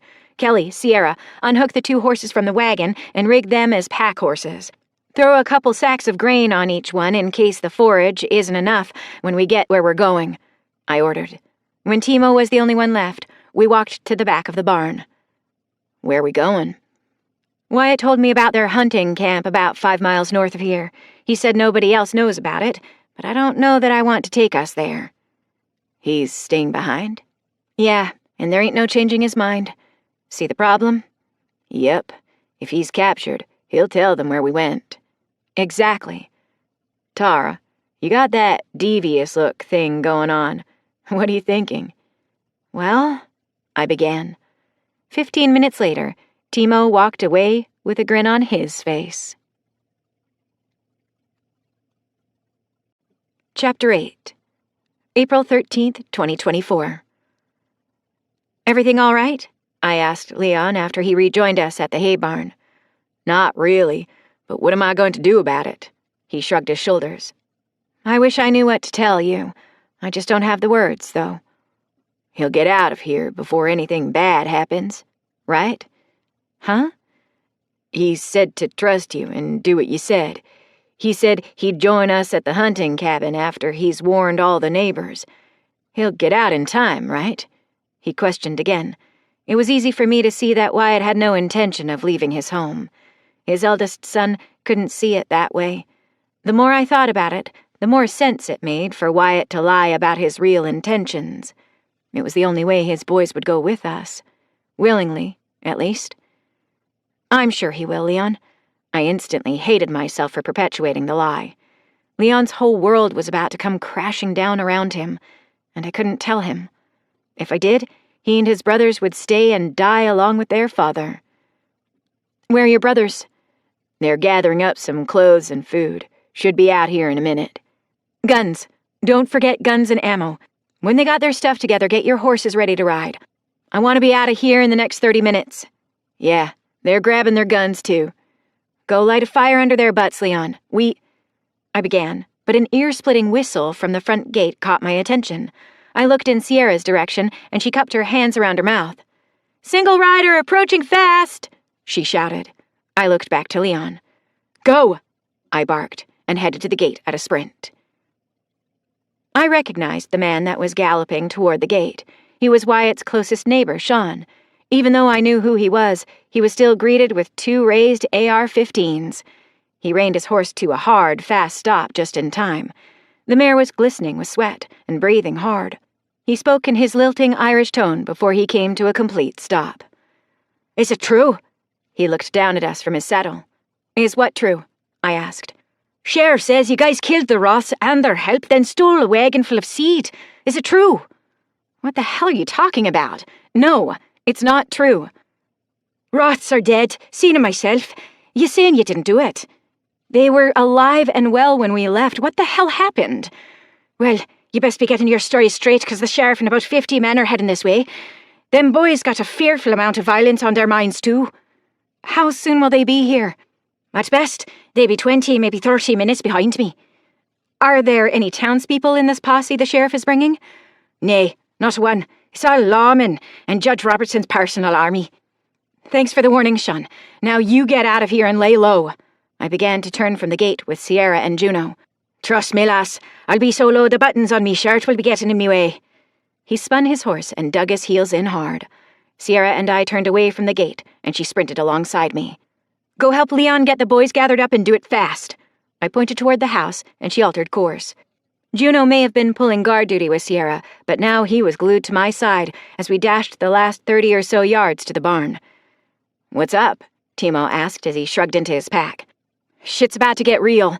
The sheriff and near about 50 pissed-off men are headed this way in a hurry. We about ready to put ass to saddle? I picked my pack out of the pile on the ground. Waiting on the boys, Kelly and Eddie are saddling the last horse. Everything else is ready. How long till the sheriff gets here? If we got any kind of luck, 15 minutes, 25 tops. I slipped my bow over my head. You got everything you need? Hopefully. He smirked and picked up a quiver. Realizing it wasn't his, he handed it to me. 50 men. They must be some kind of pissed off. Rumor is that we killed the owners of the mercantile and stole the seed. That's the story they're using, anyway. I took the reins for Annie as Kelly brought her and Timo's horses out. I slipped the strap for the quiver of arrows over the saddle horn and tied the bottom of it to the cinch strap. Civilians? Timo asked and copied my movements with his horse. Sean said it's all bad guys, no civilians. I looked to the house as Sierra emerged with the 5 young men following her. All 6 of them were running toward us. As Kelly and Eddie brought the last of the horses around, I stood in the middle of the group. Leon, my team knows how this works, and I know that you don't. That's okay.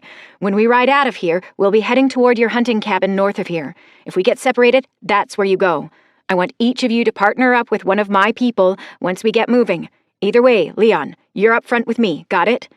Yes, he nodded. Good. We're going to be riding fast, so I need you to be very clear with your directions. Timo, you bring up the rear. You already know what your job is. See to it. Yes, ma'am. He winked and grinned. I returned my attention to Leon. I know y'all got guns, but there won't be any shooting unless you're told by me or one of my people. Got it? I swept my eyes across the young men. It was painfully obvious they were scared, but I got nods from all of them. If my memory was working right, the youngest was 15. I couldn't help but think that Wyatt, and to a great extent Leon, had done a great job raising these kids. They were smart and well-disciplined. All right, mount up, I said, and spun to climb on Annie's back. Once seated, I motioned for Juno to join me. It took all of a minute before everyone was on the back of their horse and paired up like I asked. Without a second look toward the house, we rode out. After clearing the gate, Timo dismounted, pulled something from his saddlebag, and went to close the gate. It took him a few seconds longer than it really should have, but my team knew what he was doing. When he climbed back into his saddle, he held up the silver ring and pin for me to see. Without another word, we broke into a gallop, heading north. We were nearly to the mouth of the canyon at the north end of the valley Rumsey sat in when the distant echo of an explosion came to us. Only one thing I could think of that would have that kind of report. Hopefully, the hand grenade Timo rigged to the gate had taken out a few of Sheriff Rollins' men, maybe the sheriff himself. With a little more luck, it would make them a little timid when they figured out we'd made a run for it. We need to cross the river after the bend in the road up here, Leon said from beside me. Tell me when we're getting close. I craned my head to look behind me. The whole team was still there. 50 yards, he barked after a minute had passed. Ahead, I could see a small, narrow trail leading from the side of the road. Take the lead and get us across. I slowed Annie slightly so I could fall in behind him. With no urging from me, the rest of the team fell into a single-file line. We slowed to a quick walk, and Leon led us down the trail. More than once, we had to duck to keep from getting knocked out of the saddle by a low-hanging branch. Over the clatter of hooves, I could hear the running water of Cache Creek below us. It may have been called a creek, but the water flow was actually pretty high. Timo! I pointed to a particularly thick, low-hanging branch that caused me to hug the back of Annie's neck. Got it! He barked back from the rear of the column. When he got to the limb, he pulled his horse to a stop. While in the saddle, he affixed another grenade to the limb and used another branch to cover it. With that task complete, he slid from the saddle and played out a few feet of tripwire across the path. Once secured, he retook his seat, and we pushed across the river. That's when the staccato of distant gunfire rattled from the canyon walls. What was that? Leon asked as concern flooded his face. Which way do we go? I ignored his question and asked my own. How was I supposed to tell him that was the sound of his father's last stand? He didn't answer. He just pointed his horse back to the north when we reached the opposite bank. The immediate bank of the small, snaking river was strewn with rocks and no defined path. Leon led us up to a game trail that put us about 70 feet above the river. We were still forced to ride single file. but up here we could at least ride a little faster. I knew we were moving too slow, though. This high above the river, we stood out like a sore thumb.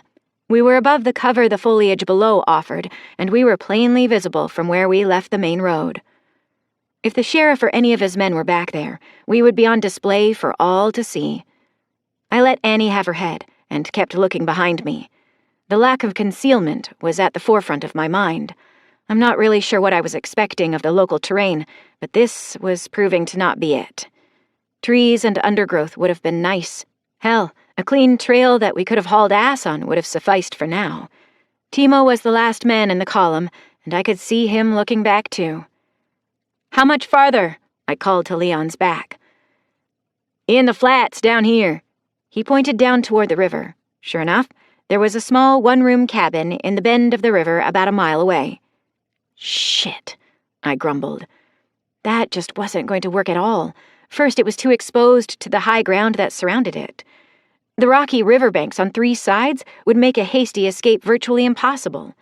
The only way out was to go back to the trail we were currently on. No, this was no good. "Take us higher up on the mountain. We need to get to the trees." "What?" He looked behind at me. "Let me by." I gave Annie some heels, and she sped up to pass Leon.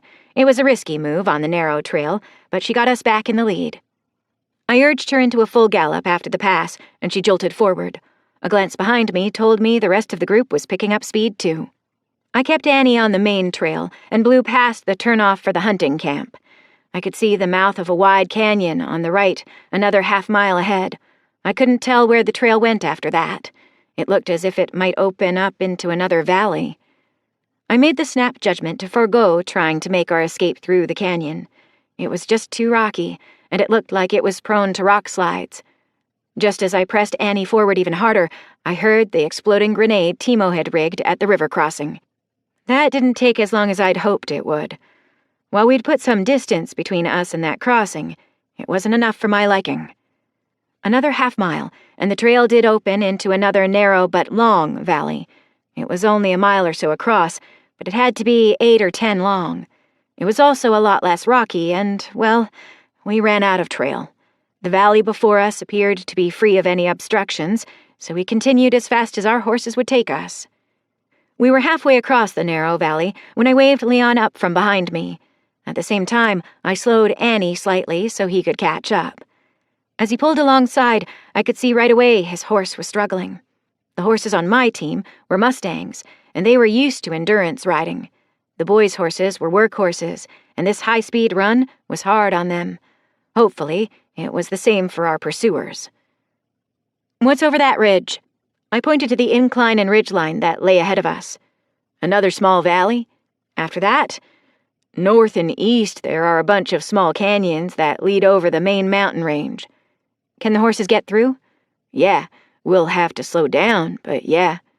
"Okay," I responded, and took another look behind us. Still no sign of pursuit. I just needed our luck to hold out a little longer. After clearing the small ridge and dropping off the backside, I pulled the column to an abrupt halt. All the horses were breathing hard, and they needed a short break. I snapped my fingers and pointed to the ground. Juno leaped from his place and sat next to Annie. I slipped my AR-15 from its scabbard and dismounted right behind him. "Leon, walk the horses down another 150 yards, I said as I handed him my reins. "My people on me." I began trotting back toward the ridge we'd just come over. Before I could be skylined, I dropped to my belly and crawled the remaining 20 yards. My team spread out and did the same thing. Juno crawled along next to me. "Ambush or just taking a peek?" Timo asked from 10 yards to my right. "If it's in our favor, we'll make it an ambush." I scanned the opposite side of the valley for movement. "If there's too many, we haul ass." "Copy that," he replied, and spread the word down the line. Chapter 9, April 13th, 2024. We intently watched for 5 long minutes before the first rider came into view. A few more seconds, and the last rider also came into sight. To my surprise, there were only 4 of them. What was even more surprising was how slow they were going. While we'd burst into the valley at a full gallop, they were barely above a walk. "Looks like we got them boys a little spooked," Timo remarked. I could hear the smirk, didn't even need to look in his direction. Can't argue with that. I allowed the grin to pull at the corners of my mouth. We continued to watch their painfully slow forward progress through our scopes. They rode in pairs, and the first two guys looked none too happy. I could see the silver sheriff's badges pinned on their shirts, but the second pair of men were still a mystery. As hard as I searched, I found no badges or anything else to identify who they were. The only thing I could think of was that they belonged to the judge's personal detail. Around the halfway point across the valley, the two deputies pulled their horses to a stop. I'd have killed to hear what they were obviously arguing about. Maybe they were too scared to continue the pursuit. I could hope, anyway, I thought to myself. Everything quickly changed when the second set of men caught up to them. One of the deputies was yelling and pointing his finger at the judge's men. Then the second deputy started in too. They stopped their tirade when one of the judge's men pointed in our direction. The deputies looked at each other for a brief moment and then began to ride back the way they'd come, back toward Rumsey. Both deputies were shot in the back before they could make it even 10 yards. The first deputy fell from the saddle while the second tried to control his frantic horse. 2 more shots rang out, and the second deputy joined the first on the ground. One of the judge's men dismounted, walking toward the fallen deputies, and executed both of them with a single round to the head. "Crap," I whispered under my breath. These guys were serious, and if we didn't drop both of them on first contact... "Timo?" I looked in his direction. "Yeah, boss?" "See that rock outcropping about 80 yards out?" "Yeah." "That's where we drop these 2 assholes. You and Kelly take the guy that's getting back in the saddle. Eddie and Sierra drop the other guy. Clean shots. They might be wearing armor under them fancy jackets," I ordered. "You got it." He passed the order down the line. Once he received confirmation that the orders were understood, he looked back to me. "We're good." I looked back to the approaching riders who were just starting up the hill to our location. They weren't pushing hard, but they were still coming at an easy trot. To the untrained eye, it might have looked like they were losing their will to keep up the chase. I saw something very different, though. Both men were very aware of their surroundings. Their heads rotated from side to side, never the same way at the same time. There was an occasional glance at the trail we'd cut through the virgin ground, then it was back to searching their surroundings. With limited choices for cover or concealment on the hillside, they were giving the ridgeline a lot of their attention. If they were to be ambushed, that's where it would come from, and they were keenly aware of it. The mistake they made was one of underestimation and bad intel. They'd simply been told to go track down the kids. They also had it in their minds that we'd simply keep running. The sad truth would be that they wouldn't live long enough to figure out what had gone wrong. In an instant, before any nerve or thought could be processed, they'd be dead. I heard the twin muffled pops from Sierra and Eddie, and then, a fraction of a second later, Timo and Kelly fired their suppressed rifles. Through the reticle of my ACOG sights, I watched both heads explode into a pink mist. In unison, both bodies toppled from the saddles and hit the ground. One of the bodies twitched a little, and then went still. Both horses trotted nearly to the ridge before they stopped. I imagine they were a little confused. "Timo, on me. Tell Kelly to keep her eyes on the far side of the valley." I slowly stood from the tall brown grass where I'd found a place to hide. Slowly, with our rifles raised, Timo and I worked our way to the dead men. They were obviously dead, each having matching bullet holes in their foreheads. Their unseeing eyes stared at the clear blue skies above us. With Timo covering me, I slung my rifle and continued the last few steps to the first corpse. Using my foot, I pushed his right hand so I could see the palm. There was an old, thick scar. It wasn't fresh by any stretch of the imagination. I moved to the second body and repeated the process. His hand also bore the old scar of a Western States Coalition soldier. These guys were the real deal. Seeing the scars gave me 2 different thoughts. While one was elation, the second was much darker. These men weren't innocent of anything. Even if they'd not participated directly with Ray Judge before his death, they were part of his group. They wore their scar like a badge of honor in their ranks, except there was nothing honorable about anything they'd done. Watching them shoot down the deputies simply reinforced what I was already thinking. The elation came from realizing that they weren't innocents. I had no plans of going to check on the deputies, but I'd be willing to bet they bore no scar. They may have been conscripted or coerced somehow, but they tried to hold some moral high ground. I had to give them a little credit for that. A true believer in the cause of the Western States Coalition had little regard for morals, or anything else for that matter.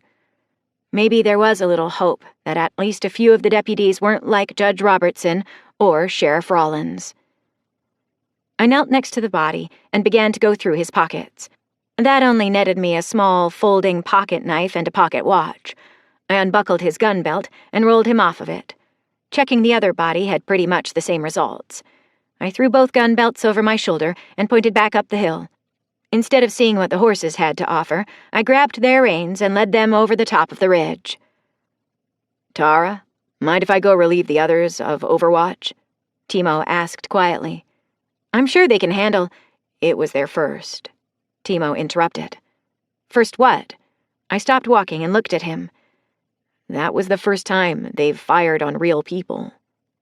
Oh, yes, by all means, go, relieve them. Send them down here so I can talk to them.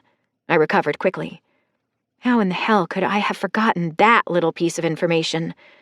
As sad as it was, at 19, I had taken more lives than everyone here. It wasn't by no small margin, either. To my knowledge, Timo was the only person on my team that had been forced to kill another human being. I watched him jog back up to the vantage point and tell the others to come down to where I was. Juno was the one to escort them. Listen, I began when the three of them were standing in front of me. I know that was the first time you've had to fire on real people. Everyone handles it differently. It's never the same. For me, it wasn't until I was laid up in a hospital bed in Elko a couple of weeks after the incident. It hit me like a tsunami, and all I wanted to do was lay my head in my mom's lap and cry like a baby. She talked me through it. So did my father and Aunt Isabella. I had a lot of people to talk to, and all of them had been there. Now, I ain't gonna lie. They all said it never gets any easier. You heard the same speeches I heard from all of them. You sat through the same discussions I did when we were training for this. Yeah, Dennis Jackson and Melissa Lang were quite a bit more explicit, shall we say. I caught a couple of grins at the memories. But you were all told that this day would come. Right now, you're jacked up on adrenaline and not really sure what you're feeling. When that wears off, it's going to be a whole different story. Those emotions will hit you hard and without any buffer. Don't be afraid to talk to me or Timo. We're here for you, and if you need a shoulder to cry on, we'll make the time for you. Whatever happens, don't hold it in. Let it out in a constructive and safe environment. I'm your mom, and I won't judge any of you or think less of you. Got it? Yes, ma'am, came the unanimous reply. I locked eyes with each one of them so they could see I was serious. All right. Head down to where the boys have the horses, check your mounts, and then give theirs a good once-over. We're gonna need to put a few miles between this place and us before dark. Make sure the boys are okay, too. This ain't their cup of tea, if you know what I mean. We'll be ready to ride when you are, Mom, Eddie said with a smile. That put grins on Kelly's and Sierra's faces, too. I have to admit, it made me smile a little, too. Go! I motioned with my head, and the trio walked away. I reached down and scratched Juno's neck once they were out of earshot.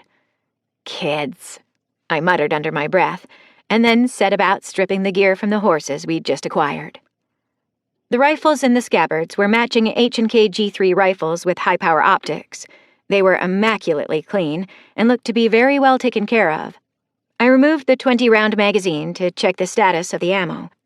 Far too many people would forget to make sure the magazine, ammo, and mag well were clean. These rifles didn't have that problem. I was kind of taken aback by the fact that they were loaded with armor-piercing rounds. I seated the mag back in place and set both rifles aside. Both sets of saddlebags provided a total of 18 full magazines for the rifles and 8 full mags for the 9mm Glocks in the gun belts. They also contained small pots for cooking, forks, some hardtack, and jerky. They also had water canteens, flints for starting fires, and lengths of rope. The last thing to come out of the bags were maps. Without looking at the maps, I tucked them into the front pouch of my body armor. Knowing we'd been sitting still too long already, I reloaded everything onto the horses. Once everything was secured in its place, I looked toward the ridge and gave a high-pitched whistle. A moment later, Timo popped up from his hiding spot and jogged toward me. "Anything moving out there?" I asked. "Not a thing. About ready to push ahead?" "Yeah." I began leading the horses toward the rest of the group. "They doing okay?" He nodded in the general direction of our teammates. "For now. It'll probably start to settle in when they bed down tonight." "Probably right. Find anything good on these guys?" He patted the closest horse. "Nice gear, that's for sure. I was thinking about cutting the horses loose, but there's too much stuff and we need time to redistribute it. We'll just take them with us for now so we can get moving again." "Where are we going?" "That way." I pointed north, sorta. "Flying by the seat of our pants?" "Pretty much. Least until we can come up with a decent plan. At this point, I have to assume the letters to Elko didn't make it out. I have to assume we got no help coming." I sighed. "Even if the letters made it, help would still be a month away." He pointed out the obvious. "I know. So, I'll ask you again. What are we doing?" "I found a couple of maps them boys had in their bags. When we got time tonight, we need to go over 'em and see what intel we can get. We need to go over our maps and figure out what our exit strategy is going to be. If we even have one, that is. We're kind of responsible for Leon and the boys now. Whatever plan we flesh out, we gotta keep that in mind." "They do kinda present us with a problem, don't they?" "Yep.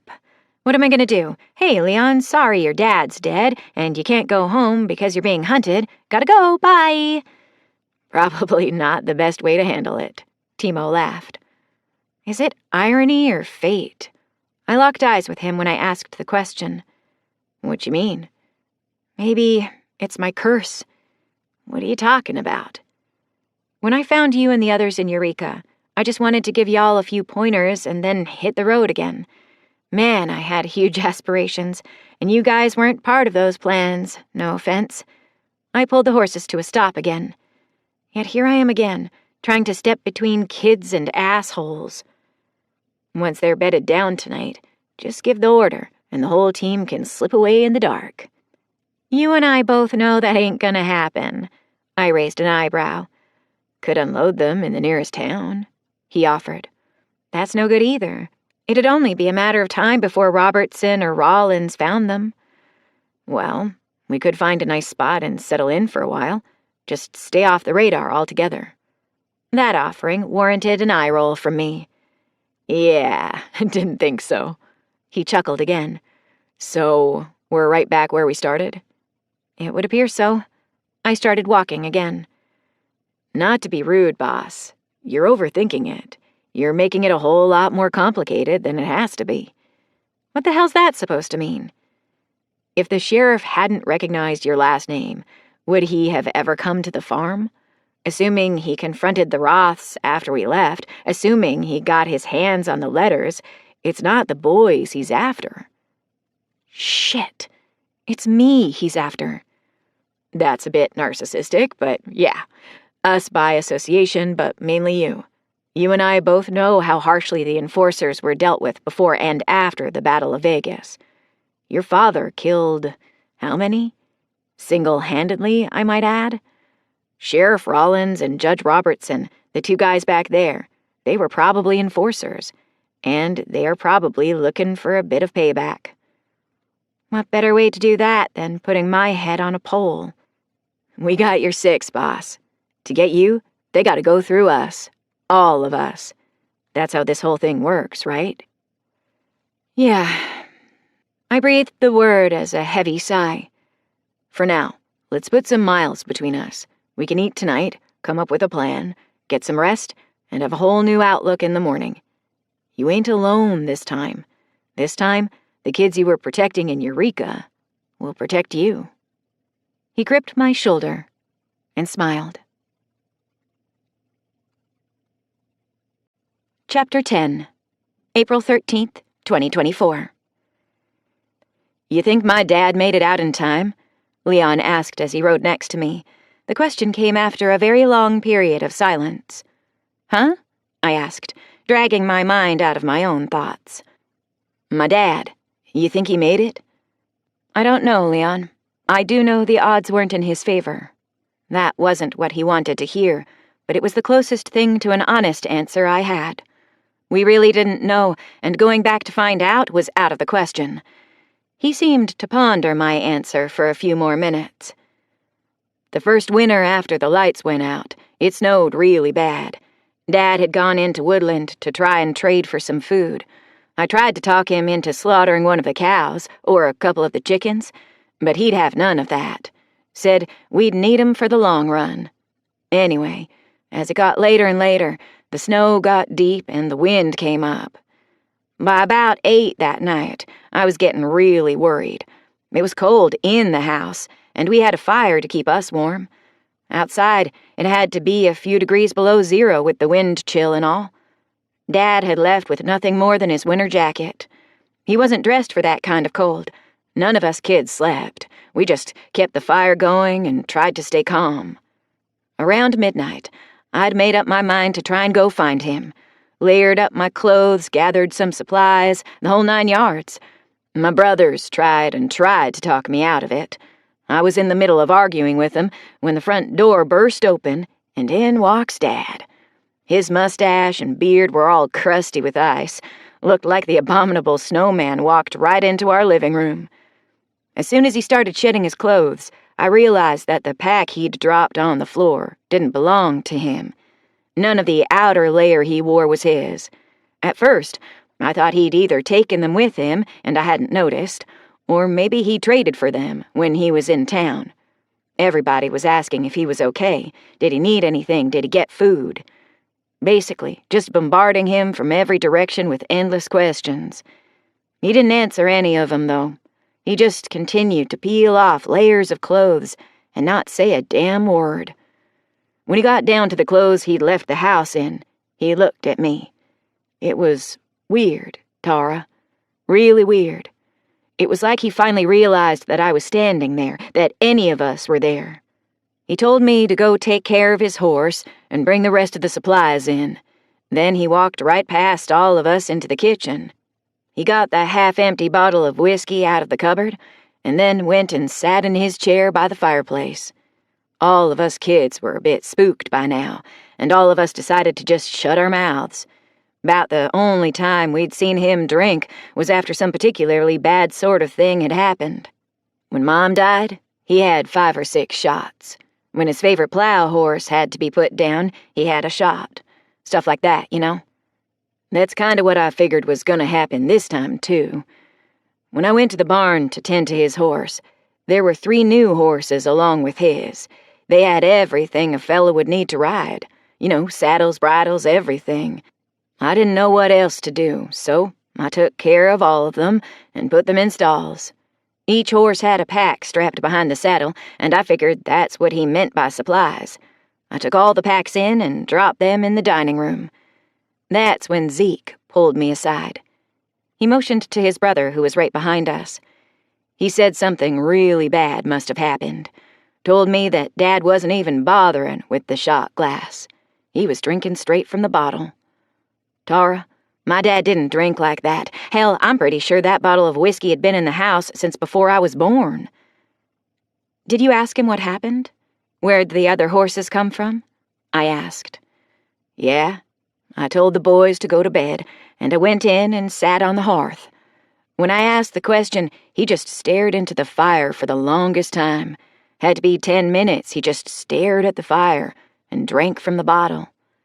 When he finished off the bottle, you want to know what he said? He told me that the world we knew was gone, dead, may it rest in peace. He said that men would kill for a slab of bacon, and they would do it with no remorse. It would come as easy as breathing to some men. As chilling as that was, he told me that 3 men had followed him when he left the mercantile. Once out of town, they began to chase and shoot at him. Instead of continuing to run, he got into a gunfight and killed all 3.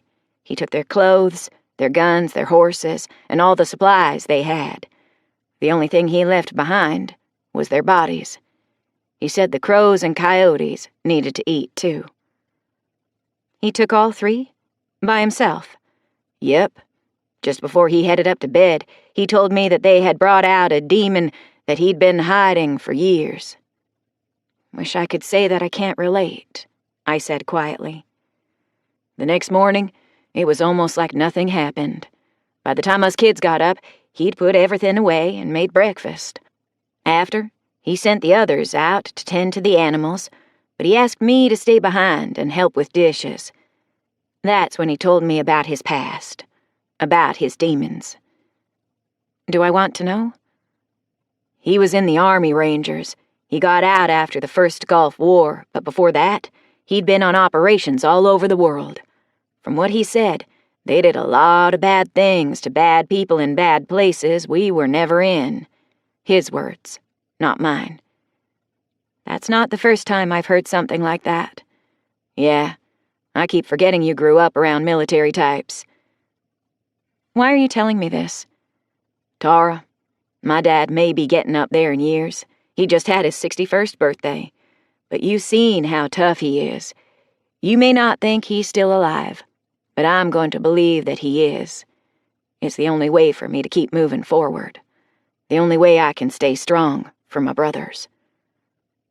You don't owe me an explanation, Leon. I really hope he got away. I do. At the same time, I can't go back to check. I have to keep all of us moving, and I can't do that with my mind back there in Rumsey. I could take Zeke and go back to see— No, came my sharp and instant reply. You and Ezekiel are the oldest, and it's your job to look out for the rest of your brothers. Besides, I gave your father my word that I'd look after all of you. We wouldn't go to the house. We could sit on the hillside across the river and have a look. I said no, and that's final. Drop the subject, I ordered with a long, hard look in his direction. Fine, he finally grumbled. I'm worried about your father too, Leon. I really am. I just don't think you understand the gravity of the situation. Then explain it to me, he barked. All right. If we turn around and ride back to the farm, we're going to find one of 2 things. First, and probably most likely, your father is dead. Or second, he got away. Either way, the enforcers will be watching the house and the trails, just waiting for us to make the mistake of coming back. We go back, we walk right into their trap. How can you be so sure? Because if the roles were reversed, it's what I'd do. The 2 guys we killed a ways back, I motioned over my shoulder with my chin. Those were scouts. They knew we ran, but they couldn't be sure of which direction. When those scouts don't report back, we might as well just wave big signs with neon arrows pointing out our trail. You think they could find us out here in the middle of nowhere? We've got a dozen horses that are chewing a trail through the dirt. It's a trail a blind man could follow. The good news is that we've got a decent head start, and we still got an hour of daylight to put as much distance as we can between us and them. Then what? I don't know, I admitted. What? I don't know, Leon. For now, we stick to the whole running thing. Run. That's your grand plan. It's worked this far, so we'll keep doing it until it doesn't work, or we come up with something better. April 14th, 2024. With half a moon in the clear skies, we'd been able to ride until after midnight. I would have preferred to keep going, but the horses the brothers were riding were beginning to stumble in exhaustion. Coming across the small pond and natural spring that fed it was a bonus. I'd led us into the heavily wooded area in search of a protected place to hold up for the night, and was pleasantly surprised by the gentle babbling of the small creek.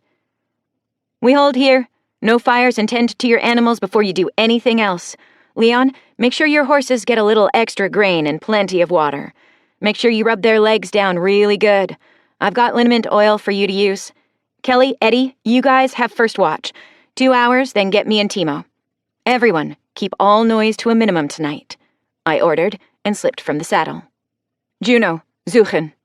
I pointed toward the pond, and he took off like a shot from a cannon. With Juno searching for any threats around our water source, I opened one of my saddlebags and removed a small glass bottle. Opening it, I poured some of the thick liquid into my hand and rubbed it on Annie's knees and ankles. For the briefest of moments, I thought about rubbing some of the liniment on my sore ass. Spending all damn day in the saddle had left me just a little sore. I screwed the lid back on and handed it off to Leon. Go easy with it, a little goes a long way, I cautioned. Are we taking the saddles off? He asked. No, if your horse can be ridden with a halter, you can swap the bridle out. Otherwise, leave them ready to go at a moment's notice. Okay, he replied, and began to rub his horse down. I went back to my saddlebag and removed the maps I'd taken from the pair of enforcers. I searched for a moment longer and retrieved my rechargeable flashlight. It was then that Juno returned from his reconnaissance mission and sat next to me. He hadn't alerted to anything and wasn't giving me reason to believe there was a threat. I rubbed the top of his head and ears, and then led Annie to the edge of the water. She and Juno drank heavily. I sat on a rock next to the bank, covered the lens of the flashlight, and turned it on. Right off the top of my head, I couldn't remember if it had the red lens or the white one, but I wasn't taking any chances either way. Luckily, it was the red lens. The battery was low, so even with no cover, it still wouldn't have been very bright. I held it in my teeth and unfolded the maps. Looking at them side by side, they appeared identical. Each was marked with a route that would take the user in a very large circle. Each town or city the route went through was marked with contact information. Sheriff Rollins and Woodland, Councilman Pierce and Dunnigan, Councilwoman Shea and Harrington, and so on, to include a dozen names and places. From what I could tell, Rumsey had been at the far western edge of Judge Robertson's little kingdom. Everything on the map of any significance was inside a well-marked area. The northernmost tip was Willows, then east to Oroville, and back to the south through Auburn. The southern tip was Woodland itself. Calling it his little kingdom seemed to be a fitting title. Anything good? I was trying to decide if we'd inadvertently traveled outside of his boundaries when Timo plopped down next to me and spoke. His horse was drinking from the pond now. Look for yourself. I passed him the maps and the light. Forget to charge your light? He asked, holding it closer to the map so he could see. Nope, it got charged yesterday. I think that poor battery is just about shot. I stood and pulled Annie away from the water. About 10 feet away was a grassy area that I led her to. She was content to munch on the lush greenery. I took my seat next to Timo again. What do you think will happen if we're out of their zone? He pointed out the very same thing I was looking at. No tellin'. Maybe they chase us, maybe they don't. Oh, they'll chase us. He let a low chuckle slip out. If the old judge is up to shady shit and a bunch of marshals were snooping around, yeah, they'll chase us. I know. I think the bigger question is, which way do we run? North or west looks like our only two options. West. That puts the judge and his goons 180 degrees from our heading. Fastest escape, if you ask me. He shrugged his shoulders and turned off my light. He stood, handed it to me, and then retrieved his own from his bag. After leading his horse to the grass, he returned and sat again. Clear Lake is about a day's ride from here. It looks like it's out of the judge's area, too. It's also one of the places we were planning on stopping at on our way to the coast, I offered. Leave the boys there and continue on our way? He asked. I don't think he saw me roll my eyes in the dark. Yeah, we could. But it's like I said earlier, we could leave them there, but it'll only be a matter of time before they're found. Or worse, they get a head up and decide to go back to Rumsey. Assuming there's no help coming, there just aren't any good options. Unless you want to take them with us to Fort Bragg, we're gonna have to do something. He clicked his light off again as the others brought their horses to the water. That's not gonna be an option either. We really need to find a safe place to stash them, get word to Elko, and then do some groundwork before reinforcements arrive. Even if Dennis Jackson leads the mission himself, I wouldn't want them walking in blind. He could bring 100 men with him, but they need some idea of what they're going up against. I sighed heavily. Let's just take this one problem at a time. You listed off a bunch of things that need to happen, and the first thing on that list is the boys' safety. We find a place to park 'em, and then we tackle the next problem. I know.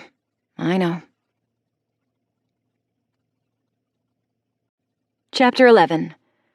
April 14th, 2024. By the time the sun broke over the eastern rim of the mountains, we were headed west. It was going to be a full day's ride to Clear Lake, and I didn't see any sense in trying to grab a couple more hours of sleep. I certainly didn't know what we'd be riding into at Clear Lake, and I didn't want to find out in the dark. Our pace was brisk, but not overly taxing for the horses. Leon had been standoffish since our last conversation, and I was a bit worried about him. I could understand his concern over his father, but there was no way for me to allow that to cloud my judgment. Hopefully, it wouldn't cloud his either. The last thing I needed at this point would be a loose cannon on deck. So far this morning, he was following orders, but that's about all I could say. His replies were short and strained, and it was starting to affect the attitudes of his younger brothers. Pulling my watch in the early hours this morning, I'd started to come up with a plan. On the way to Clear Lake, we'd keep our eyes open for an abandoned farm or something similar. I just needed somewhere for the brothers to hang out, somewhere out of the way. Once they were secure, Timo and I would ride into town and see if we could figure out what was going on there. Hopefully, they weren't under the influence of Judge Robertson or the enforcers. If they were, well, we'd just have to cross that bridge when we got to it. With any luck at all, they'd be sympathetic to us, and they'd have a radio. Or, at the very least, tell us where we could find one with the range and power needed. Worst case would be me paying another rider to ride all the way to Elko with another message. If that were the case, I'd pay for 2 riders, send one to Elko and the second to wherever a radio was. Double my chances of getting the word out. Whatever you do, don't look back, Timo said quietly as he pulled alongside me. We being followed? I think so. What kind of answer is that? I looked over at him. Are we or aren't we being followed? If I ain't losing my mind and seeing things, yes, we're being followed. Single rider, and he's hanging way, way back there. Only spotted him once, and that was on accident. Just happened to look in the right place, and even then, it was just a glimpse of movement, he reported. All right. Keep your eyes peeled. Let me know if he starts closing the distance. Will do. He slowed slightly and took up his spot at the rear of the column again. Fantastic. Just freaking fantastic, I muttered under my breath. Part of my mind wanted to believe it was just some guy headed in the same direction we were. That would have been too easy, though. We weren't on any path or trail. We were overlanding it, and the odds of someone else doing the same thing were astronomically out there. Nope, we had a tail. It did puff up my sense of pride in Timo, though. He was the one in training to take over as a team leader, and having him as my second had proved invaluable. Many times I'd let him come up with his own thoughts and plans. Usually his thinking and mine ran parallel in many ways. By bouncing ideas off him, I could see how much he was growing as a future leader. That made me feel pretty good. He challenged me as much as I challenged him. It was nearly 1 in the afternoon when Timo rode alongside me again. He informed me that he'd seen the man following us only one more time, and that was 2 hours ago. Since then, there was no indication as to where he had gone. It was safe to assume he was still back there, just keeping a safe distance. If he was an enforcer, he more than likely saw what happened to the last 2 enforcers to follow us, and he didn't want to end up the same way. It meant he was smarter than his predecessors. It also meant he was more dangerous. He had to be biding his time and coming up with a plan. He'd probably make some sort of move when we made it to Clear Lake. I had to admit, there was no telling what that move might be. Could it be that more enforcers were already ahead of us? Would he ride back to Woodland and divulge our location? Would he get close enough to try and pick us off one at a time with a long shot? There were just too many options to consider, and I had too few options to work with. Fact was, he was already on our trail. We couldn't hide, and trying to outrun him would be nothing more than futile. We'd just have to deal with him when he decided to present himself. Over there, Leon spoke for the first time since we'd broken camp this morning. Is that an old barn? I looked in the direction he was pointing. That's what it looks like. I gave Annie some left rein and pointed her in the direction of the distant structure. It was partially hidden behind a rock outcropping, but it definitely could have been a barn. Good eye. Mm-hmm, he grunted. You want to tell me what's going on with you? Nothing. Are you lying or withholding? I used his father's words on purpose. That earned a quick glare in my direction. Fine. I can't help thinking my dad is out there and he needs our help. Leon, don't. It's not your father we're talking about, so spare me whatever you have to say, he growled. Whoa! I pulled Annie to a halt and signaled the rest of the column to stop. It was time for me to address this little problem directly. I'd had enough. You better listen, and you better listen good, Leon. All you boys better be listening, too. You're right. It's not my father out there, but if it were, we're doing exactly as he'd want us to. Keeping you, all of you, safe is the mission he gave me. That's a mission, a commitment I plan on keeping. But he could need our help, Ezekiel said from next to Leon. Yeah, he could be hurt and on the run. It was time to pull all the stops out. He could also be dead. If you want to turn your horses around and ride home, you better do it right now. I can't keep you here, so go on. It looks like Wyatt gave me an impossible task. Leon and Ezekiel shared a glance. Go! Tara. No, you're a grown man, Leon. You want to leave and take your brothers with you, then go. I can't complete the mission your father gave me if you're going to brood over every little thing that is opposite of going home. You should know this, though. You go home, you'll be dead. All of you. I locked eyes with each of the 5 brothers. The youngest boys were scared, and it showed. Wasn't it you? I pointed my finger at Leon. Weren't you the one who said you should be out here? Ain't you the one who was so hell-bent on leaving home? I didn't mean like this. Like what? Go ahead and say it, Leon. Like what? I mean running away. His face flushed with anger.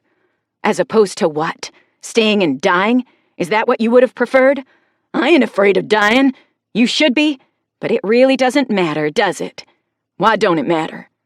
Did you ask your brothers if they're afraid of death? I only ask because if you go home, they'll die at the hands of very evil men and women. Just before you fearlessly, gallantly even slip behind the veil of death, do you want your last thoughts to be about how terrified your younger brothers were before they died? I slammed my trap shut on him. I hadn't thought of that. His voice trailed off as he looked to his siblings. He could see the same fear in their eyes I could. I'm giving you a choice, Leon. You either turn your horses home or you ride with us. That's a choice you need to make right here and now. I gave him a way out. You leave your own father behind? He questioned quietly. I would, but not like you're thinking. If he stayed behind to cover my escape, I would. If it meant I could go find help, I would. Even knowing the odds he'd be facing alone, I would because that's what he asked me to do. Your father and mine are not all that different, Leon. I'll be honest with you. He knew the odds were against him, and just as surely as he sent us away, he was probably working on a plan of his own. Whether it worked or not, well, we just don't know. Your father knew the sheriff and the judge were bad people. He knew that if they came for us, we'd be powerless to stop them. He knew our only chance was to escape, get help, and then return to put an end to their reign. If all of us were dead, there's no way that could happen. He bought us an escape, and I don't intend to squander it. What do you say? You in or out? We're not just running. You're working on a plan, right? I'll be the first to admit I'm making this up as we go. But yes, I'm working on a plan. All right, he sighed heavily. I guess we're with you. I'm glad to hear that. I pointed Annie back in the direction of the barn and nudged her sides without another word. The white paint of the old barn was peeling off in big chunks, and in some places the paint was entirely gone. It was the only building on the small homestead still standing. What I assumed to be the residence had been burned to the ground quite some time ago. So long ago that a pair of saplings were growing in the center of the foundation. Upon further inspection, we found that the barn was still in serviceable condition. The tall, wide doors at either end still opened with the application of a little force. The rusty hinges protested loudly, but still functioned. "Timo, get everyone inside. Take the horses in too," I ordered. "What about the guy following us? He'll know this is where we are for sure." "I know. I'm counting on it." "You looking for a fight?" He raised an eyebrow. "Not if I can help it. Just looking for some answers, that's all." I shrugged. "Post eyes at either end of the loft and put peepholes in the roof so we can see either side of the barn. We've got a good field of view of all the approaches, and I want to see our visitor coming." "Got it, boss." He waved at everyone else to bring their horses into the barn. Since I was the last one in, I pulled the door shut behind me. "Saddles stay on again?" Leon asked. "Yeah, same deal as last night. Looks like there are still a couple bales of hay in the loft. Check it for mold and kick it down and feed all the horses." "Okay. What are we going to do about water?" "I don't know yet, but I'd be willing to bet there's a water source nearby. Wouldn't make much sense for there not to be." I pulled the liniment from my saddlebag again and gave it to Leon after taking care of Annie. "Eddie's free if you want him to scout for water," Timo offered as he walked up behind me. "Yeah, tell him to take Juno and stay in visual range." "Sure thing." He walked over to Eddie and passed the instructions on. I removed my rifle from its scabbard, checked the safety, and then slung it on my shoulder. When Leon brought the bottle of liniment back, I told him to make sure they ate too. There was still a good stash of jerky in the bags from the enforcers. That's when I settled in to collect my thoughts. I did that best when I was writing in my journal, so that's exactly what I did. Sitting against one of the front doors, I put pencil to paper. Replaying the events in my head made the time go by much faster than I expected. Eddie and Juno had returned with news of a small creek less than 100 yards from the barn. Leon and the boys found some empty buckets and retrieved water for the horses. All things considered, today wasn't a total shit show. Kelly is the one that spotted the lone rider following the same route we took on our way to the barn. She alerted us to his presence and went back to watching him through her rifle scope. I was watching him through mine at the same time. His horse sported large, well-worn and weathered saddlebags. They looked to be about half as weathered as the man who occupied the saddle. While the rider might have looked like an ancient relic come to life, I knew it would be a mistake to underestimate him. Both of his thighs had handguns and holsters. There was a large knife strapped across his chest, and he had a scabbard with a rifle butt sticking out of it on the right side of his mount. He didn't appear to be in any hurry. As soon as the barn came into full view, he pulled his horse to a stop. He carefully studied it, and then turned his attention to the surroundings. He had to know that we would hold the advantage. He was well within range of even a semi-competent rifleman, and there was no cover for him. He hung his reins on the saddle horn and removed his wide-brimmed hat. He removed a rag from it and wiped his forehead and his heavily bearded face. The massive gray beard looked as if it hadn't been trimmed in years. Then he replaced the rag into the hat and the hat on his head. Then his gaze came back to the barn. If I had to guess, he was probably trying to decide what to do next. After 5 full minutes of deliberation, he made his move. He picked up his reins with his gloved hands and gave his horse the slightest amount of heel. Both of his hands were in full view, and his eyes were locked onto the barn like a pair of laser beams. After he'd slowly closed the distance to about 50 feet, he stopped his horse again. He put both hands high into the air and called out. "Hello in the barn," he bellowed. "I ain't here to hurt nobody." I cracked the door open wider and led the way out with the barrel of my rifle, the sights centered on his chest. "What do you want?" I asked. "Just a mite bit curious is all. Like I said, I ain't about hurting anyone." "Nothing here to be curious about. So why don't you do everyone a favor and just keep on riding, friend?" "Begging your pardon, ma'am, but I'd hate to think I've followed you all day to just ride off now. If y'all ain't who I think you are, that's a different story then." "Who do you think we are?" "Can I put my hands down?" "Yes, but fair warning, you touch steel and I'll end you before you clear the holster," I warned. "Understood." He slowly lowered his hands and rested them on the saddle horn. "Word is there's a bunch of them marshals headed away from Woodland in a bit of a hurry. There's also word that they are a bit of a thorn in Judge Robertson's ass, and that tickles my fancy. What do you want with the marshals? Well, miss, if they're stirring up trouble with the judge, I'd like to be invited to the party. If they're being a pain in his ass, that means we're on the same side of this thing. Let me see your palms. Pardon? Take your gloves off and let me see the palms of your hands. Sure. He started to pull his gloves off. Gotta tell you, though, both my hands got burned pretty bad a few years back. Those are the only scars you'll find. He grinned and held up his bare hands for me to see. The flesh on both sides of his hands looked like it had been run through a cheese grater, and he was missing both little fingers. That had to hurt, I mused. Oh, not nearly as bad as the healing. Spent a lot of time thinking about eating my own gun. Anyway, if you're looking for the scar of an enforcer, you won't find it on my hands. So you know about the enforcers? Intimately, my dear. I also make it a point to arrange a meeting with their maker when I come across them. If it's the judge and his ilk you're after, I might be of assistance. Who's to say I can trust you? I asked. That road goes both ways. What's your name? Kenneth Shaw. But my friends call me Ken. What's your name? Tara. My answer was greeted with a bushy eyebrow being raised. Tara Sterling. And that's how we begin to build trust, Miss Sterling.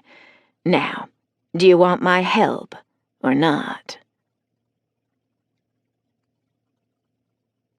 Chapter 12, April 14th, 2024. Actually, Mr. Shaw, it has nothing to do with trust. It's how dialogue is opened between two parties. Don't mistake introductions as a form of trust. Of course. You're quite right, Miss Sterling. Trust must be earned by all parties involved. Do you mind if I get out of this saddle? He asked. Move slow and remember what I said. My rifle never wavered from the center of his broad chest. He replied with a grin that was scarcely discernible beneath his beard. He slipped effortlessly from his saddle and stood next to his horse. I do have a couple of questions. His voice trailed off as he held my gaze. Ask. Are you the marshals I'm looking for, or did I waste a whole day tracking down the wrong folks? We are? Good. Now, I've met a few folks in my nearly 75 years who had the same last name as you. You wouldn't be any relation to the Sterling clan over in Nevada, would you? Does it matter? Not really. More a point of curiosity is all. You said you might be able to help us. Is there any truth to that, Mr. Shaw? Ken, please. And yes, I've spent a long time, decades, hunting down and eliminating people like Judge Robertson. His enforcers are only part of the problem. The judge is the real prize here. Eliminate him, and the house of cards collapses. There's always someone waiting in the wings to fill the void. Someone's always after the power. Very true. The killing of one man rarely ends there. The very idea of the power has to be destroyed also. It has to be made less attractive to the heir to the throne. Did taking him alive ever cross your mind?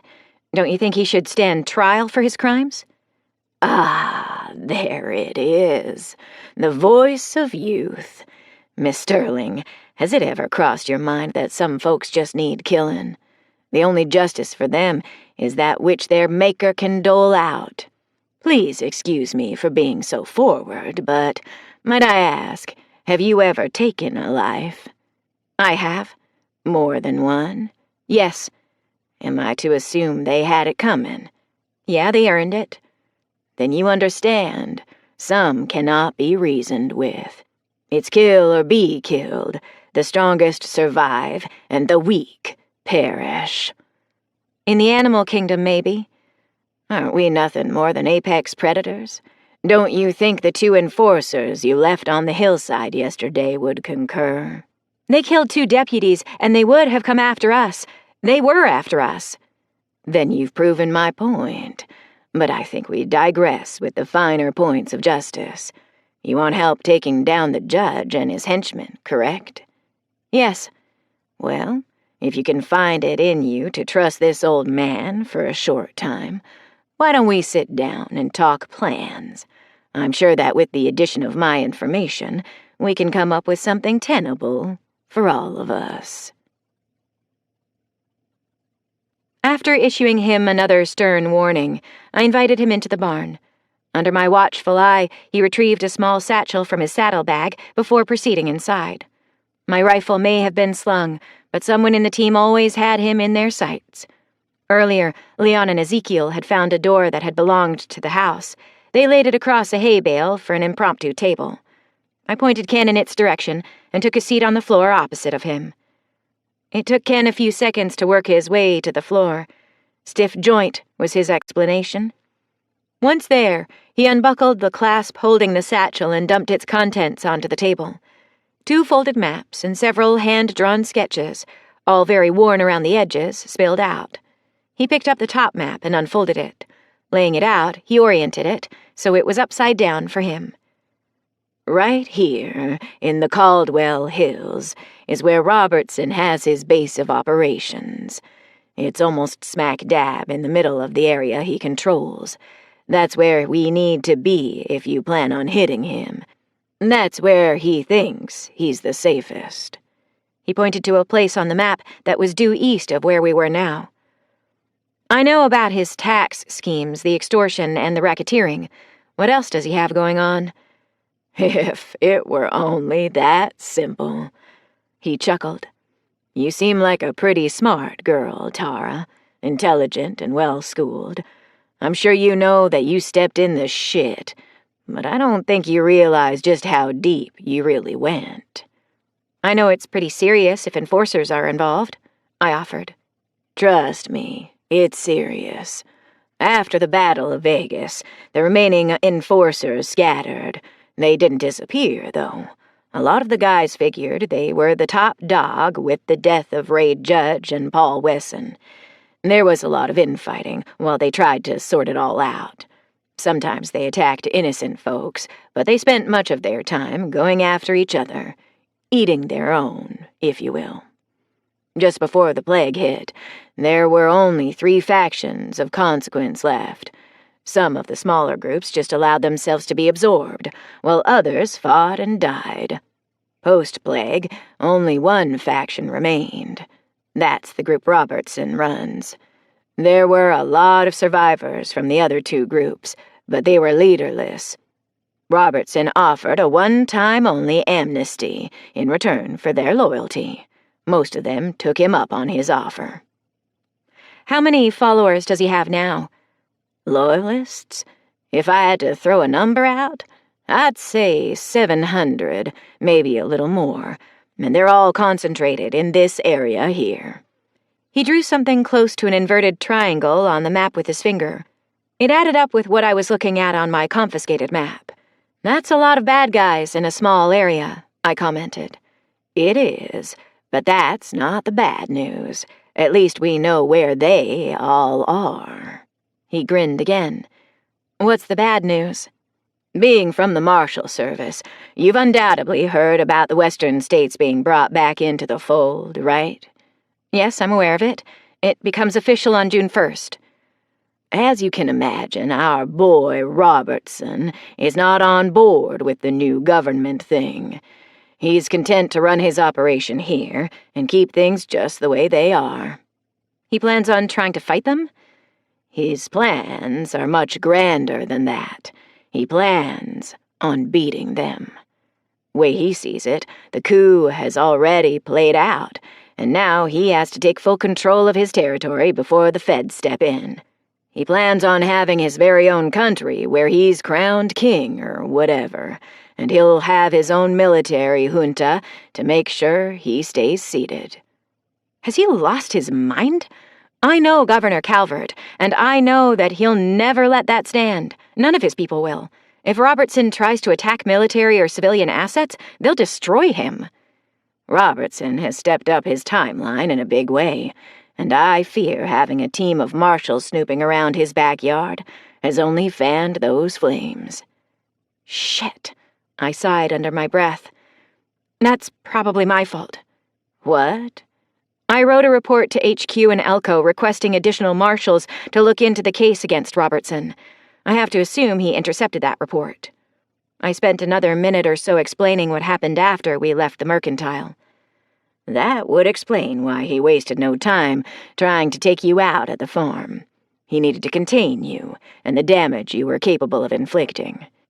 But he missed us. "Yeah. If I know him, he won't let you slip away a second time. Fortunately, you were able to slip out of his territory in short order. That's good and bad all rolled into one. It's good because the chances of him pursuing are slim. He doesn't like to cross the boundaries because there's too much chance of him being found out, and it would spread him even thinner than he already is. He doesn't want anybody to suspect anything when he finally begins his expansion. It's bad because he's more than likely already put a bounty out on your heads. Getting to Caldwell Hills is going to be that much harder now. It means he's going to be ready for you. While he's already upped his schedule because of the new government taking over, he's going to have to throw it in high gear now. The odds of him remaining covert for much longer dwindle with each passing hour."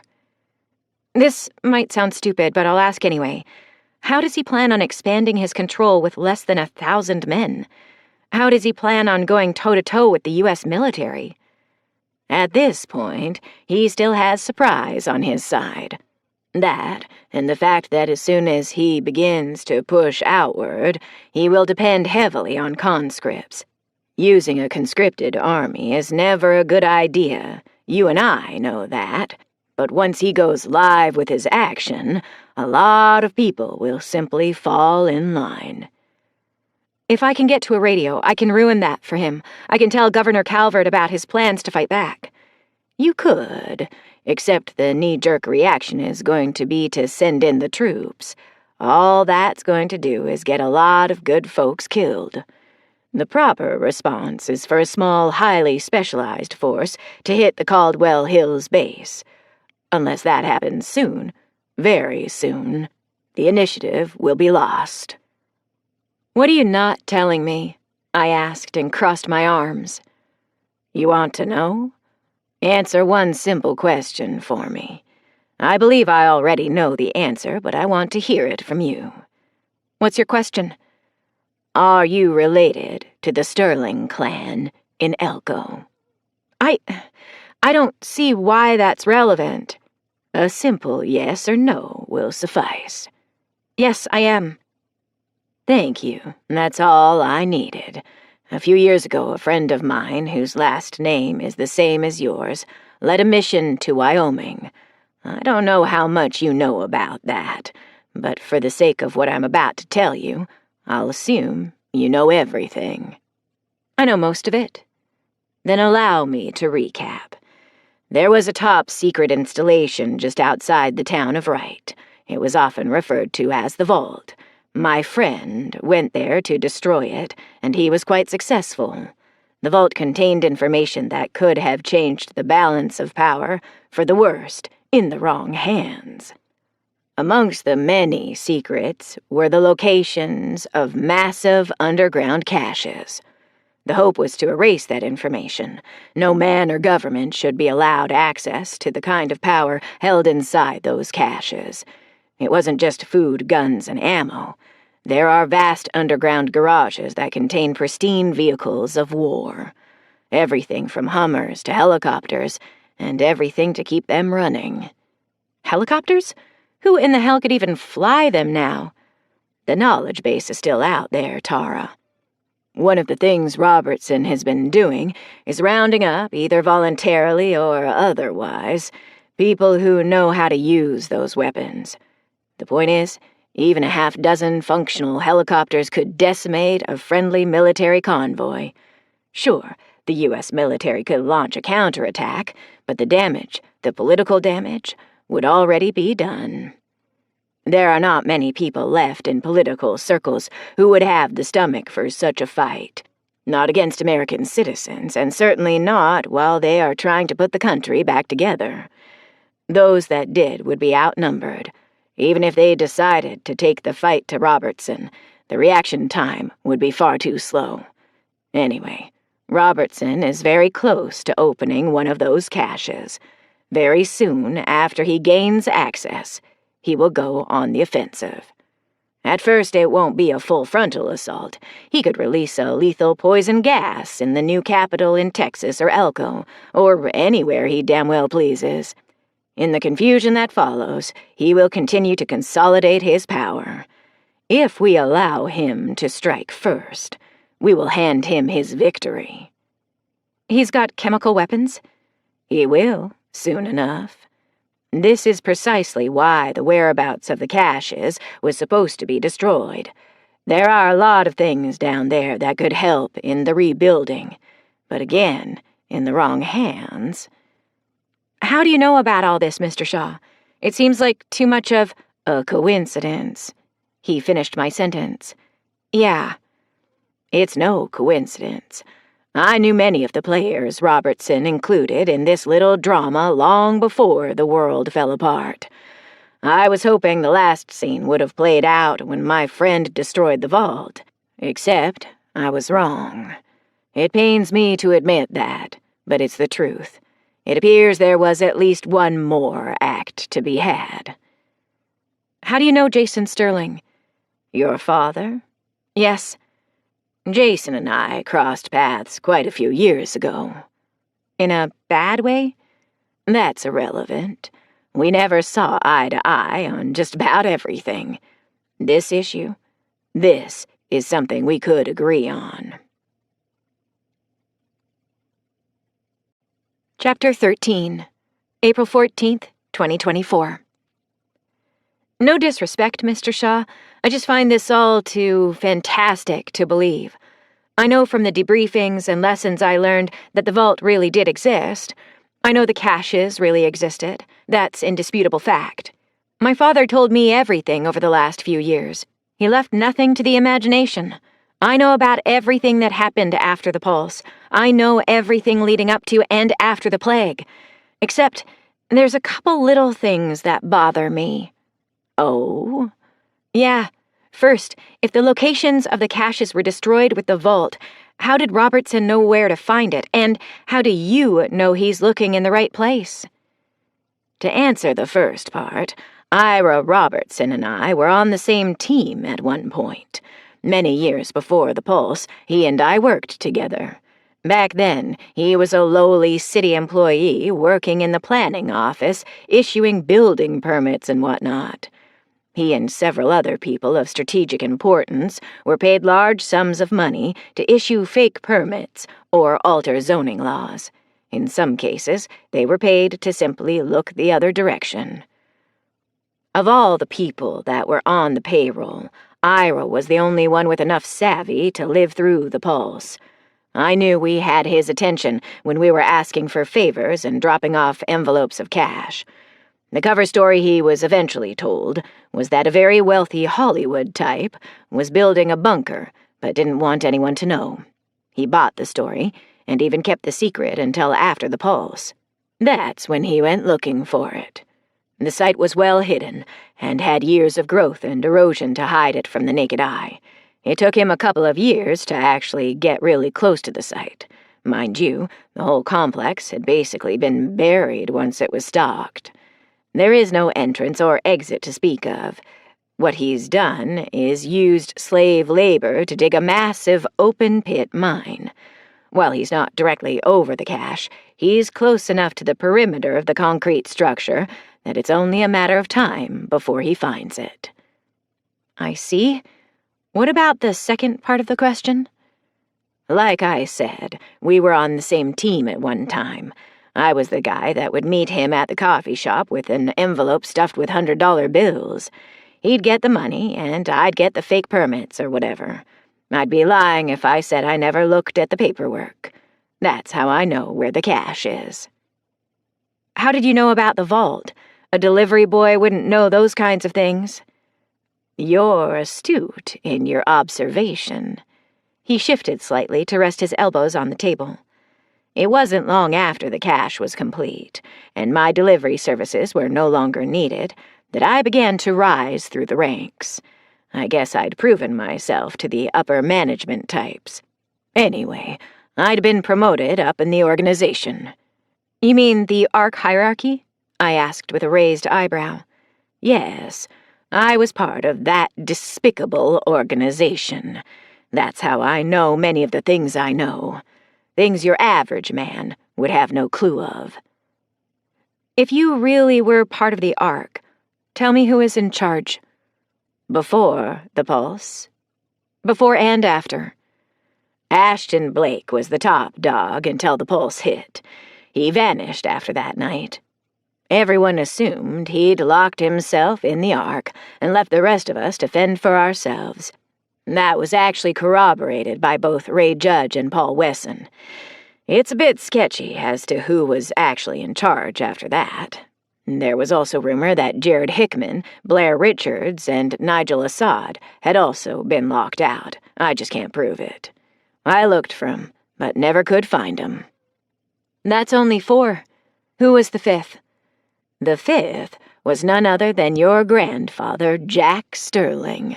I mean no offense when I tell you this, and I only tell it to you so you know I ain't lying. If Paul Wesson hadn't blown the man's plane out of the sky, I'd have tracked him down and made damn sure he died hard. Very hard." "Didn't like him much?" "Don't know anybody that did, but he was my boss, and I despised the man and everything he stood for," he said flatly. "What was it you did for Jack?" "You really want to know?" "I do." "I was his private assassin. I killed people for a living, and I was very, very good at it." "Who did you kill?" "Anyone who was no longer useful to the ARC mission. Anyone." "And you wanted to kill Jack for that?" "No. I wanted to kill him because he tried to kill me. Bastard left me to die, locked, trapped in a burning building.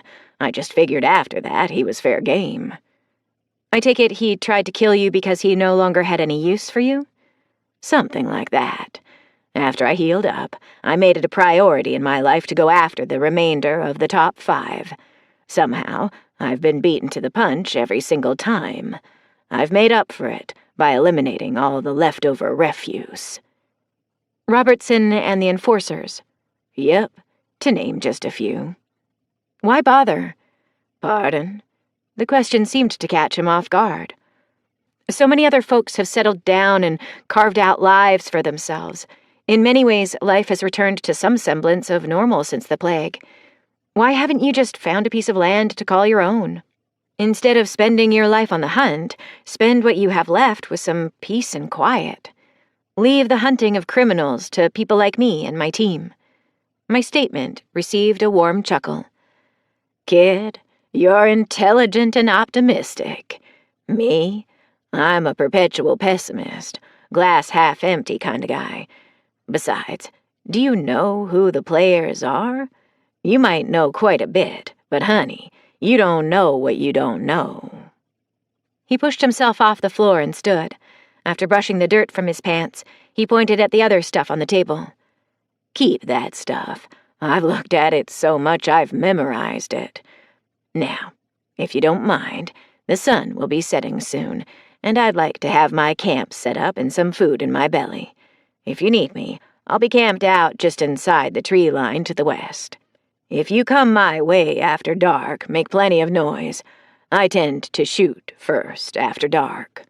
So please excuse me, and have a good night." With that, he walked out of the barn.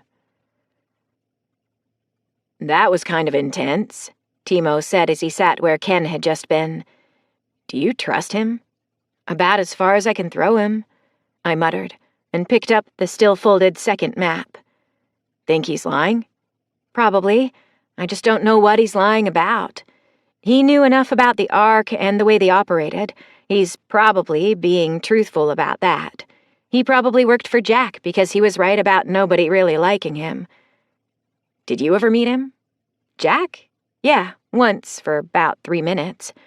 I was 12 and had literally just gotten to the ranch. He and my aunts got there the same night me and Luke did. The first couple of days were kinda blurry, to be honest. I do remember that both my father and Uncle Braden couldn't stand him. Aunt Isabella almost shot him in the dining room. You know the rest of the story about how he escaped and all. I unfolded the map and spread it out on the table. Don't know about you, but I kinda wish Mr. Shaw had gotten to him, or your aunt had shot him. That would have saved everyone some... Holy crap, look at this. I pointed to the map. This is a 7.5-minute topographical map of the Caldwell Hills. He's got everything mapped out, all the buildings, the fences, the roads, even the defense emplacements.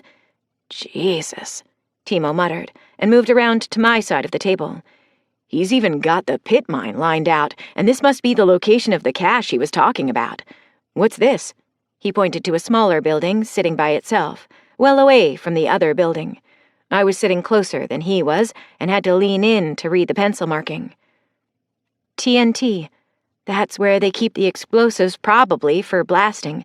Since they don't have heavy equipment, they have to break up the ground for the slaves to haul out. He also said the cache was encased in a concrete shell, right? That must be how they are planning on getting through the wall. It would make sense. What are those? I pointed to the folded single sheets of paper.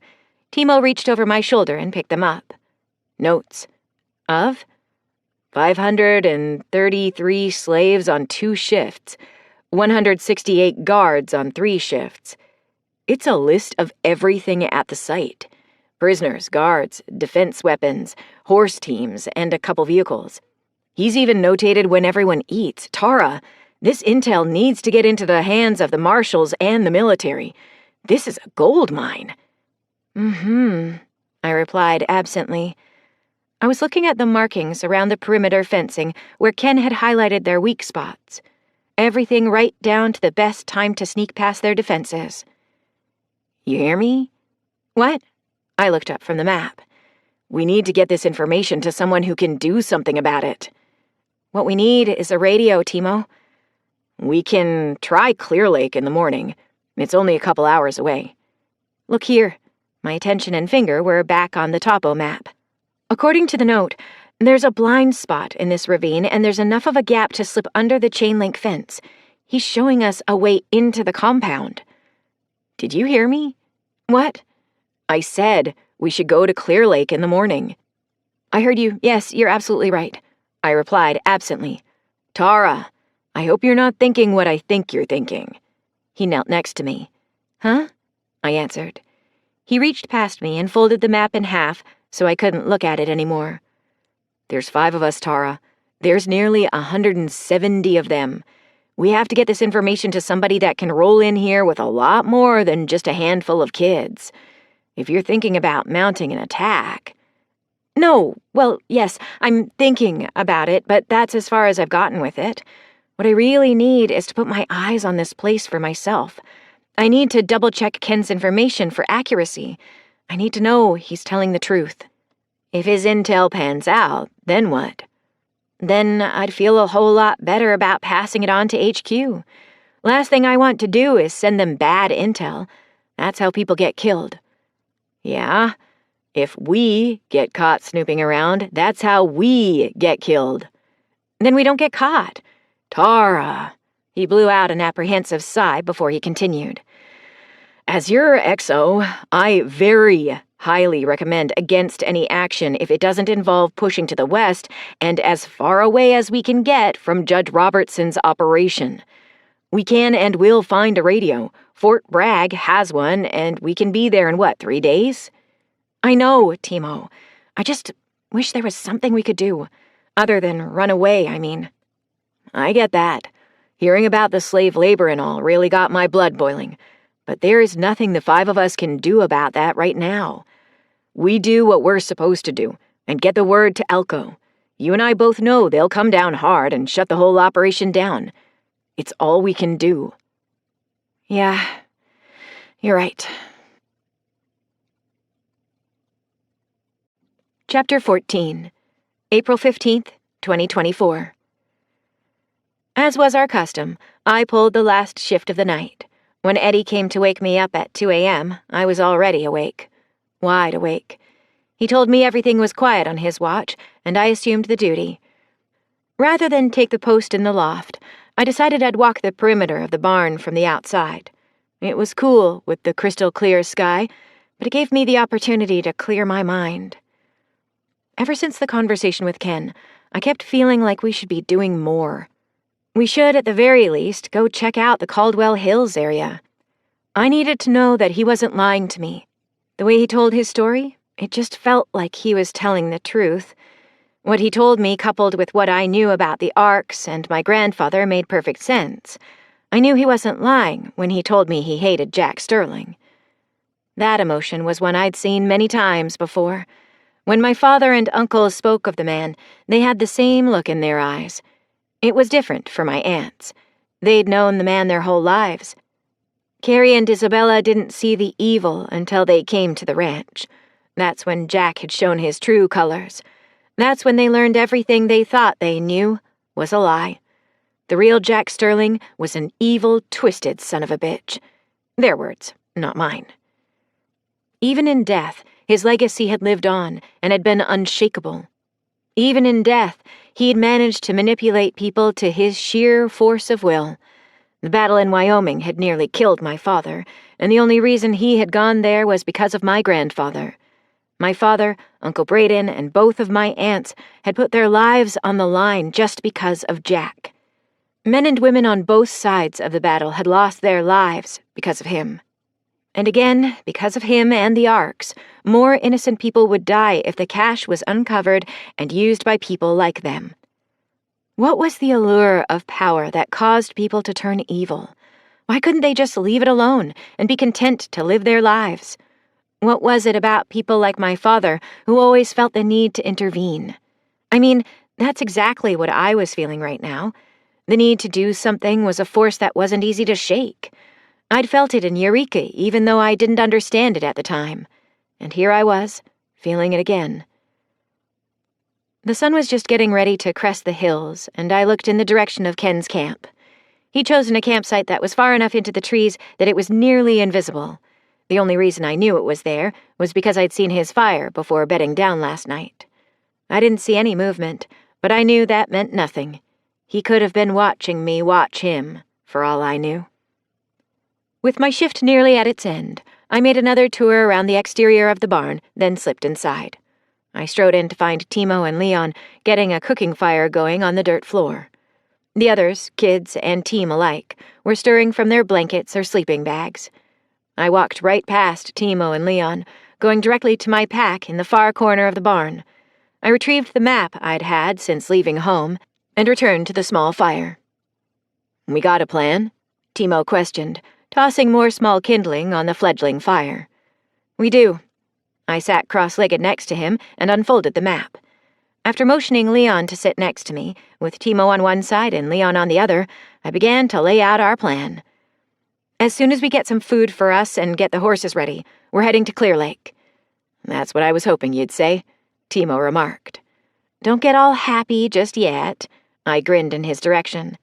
"You know from experience how I just can't leave things alone." I shifted my gaze to Leon. "Just before we get to Clear Lake, Leon, you're going to take your brothers and you're going to ride directly to Fort Bragg. When you get there, find the sheriff and tell him you need to get a message to Governor Calvert in Elko." "But," Leon began to protest. "No, there's zero wiggle room on this. It's non-negotiable. Understood?" "Yes, ma'am." "Good. I'm going to give you 2 notes. One is for the sheriff, and it should have enough pull to at least allow you to use the radio. If it doesn't, then you take it to the person in charge there. The second note you'll need to read word for word when you contact my superiors in Elko. I mean, you read it exactly as it's written. Got it?" "Yes, ma'am." "Timo," I turned to look at him again. "Before we leave here, shift enough of our supplies to Leon and his brothers. Make sure they have enough for the 3 or 4 day trek to Fort Bragg. While you're making breakfast, go over this map with him and lay out a course that'll take him straight there. I don't want them wandering through any towns or settlements." "I can do that." "My hope is we can find a radio in Clear Lake that has the range to reach Bragg." I know finding a set there that's powerful enough to reach Elko probably ain't gonna happen. We might just be able to reach Bragg, though. If that's the case, we can at least let them know the boys are on the way, and they can alert Elko to start getting someone headed in our direction. Sounds good, boss, Timo answered as he added a couple of small chunks of wood to the growing fire. I handed him the map and rose from the dirt. Where are you going? I'm gonna go speak with Mr. Shaw. Want someone to go with you? No, I'll take my dog. Just have someone keep eyes and ears in the direction of his camp. I'll be back shortly. I called for Juno, and he appeared at my side instantly. He'd been sprawled out on a bed of hay behind me.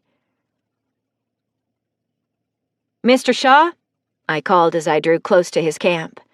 Miss Sterling, he called back from the trees on the opposite side. He stepped into the camp proper, carrying a rabbit that had been caught in a wire snare. Hungry? Thank you, no. I just came out here because I needed to speak to you. As long as you don't mind talking while I get my breakfast ready. He sat on a rock and removed the wire from the rabbit's neck. He then removed a knife from his belt and set about skinning the creature. We're going to be riding out shortly. Oh? Yeah, I'm pointing us in the direction of Clear Lake. I took a couple of steps closer so that I didn't have to speak any louder than needed. Not up for the challenge Judge Robertson might offer? I have other commitments, Mr. Shaw. As soon as I can get clear of those, and as soon as I can get in touch with my leadership, we'll just have to see where we end up. Are these commitments more important than a power-hungry man with access to chemical weapons? He raised an eyebrow and paused, gutting the rabbit, when he asked it. In fact, yes. I really appreciate you sharing your intelligence with me. The maps and notes will prove invaluable once they are in the proper hands. It's more important that my team and I get that intel where it can do the most good, I explained. He's close, you know. Pardon? He's close to getting into the cache. Once that happens, the intelligence will no longer be valid. I know, but I have to try. For all any of us know, help may be closer than we suspect. That's for damn sure. It's standing in front of me just as plain as day. With all due respect, Mr. Shaw, there's almost 170 armed guards at that compound. It's their home turf, and even with surprise on our side, we'd get annihilated. The numbers just don't work. The slaves would fight. He tossed the rabbit's vital organs to Juno. Juno looked to me, licked his lips, and waited for the go-ahead. Once he got it, he devoured the organs in a single bite. You're probably right, but that's not something I can count on. Too bad. What's too bad?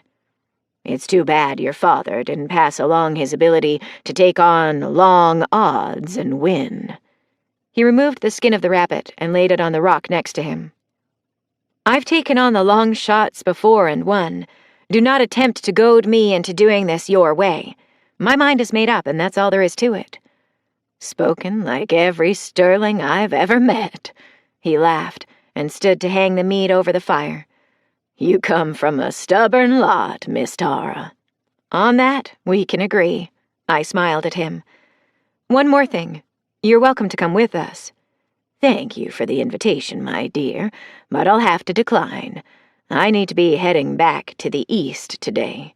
Any chance I can get my map and notes back? No. All right, then.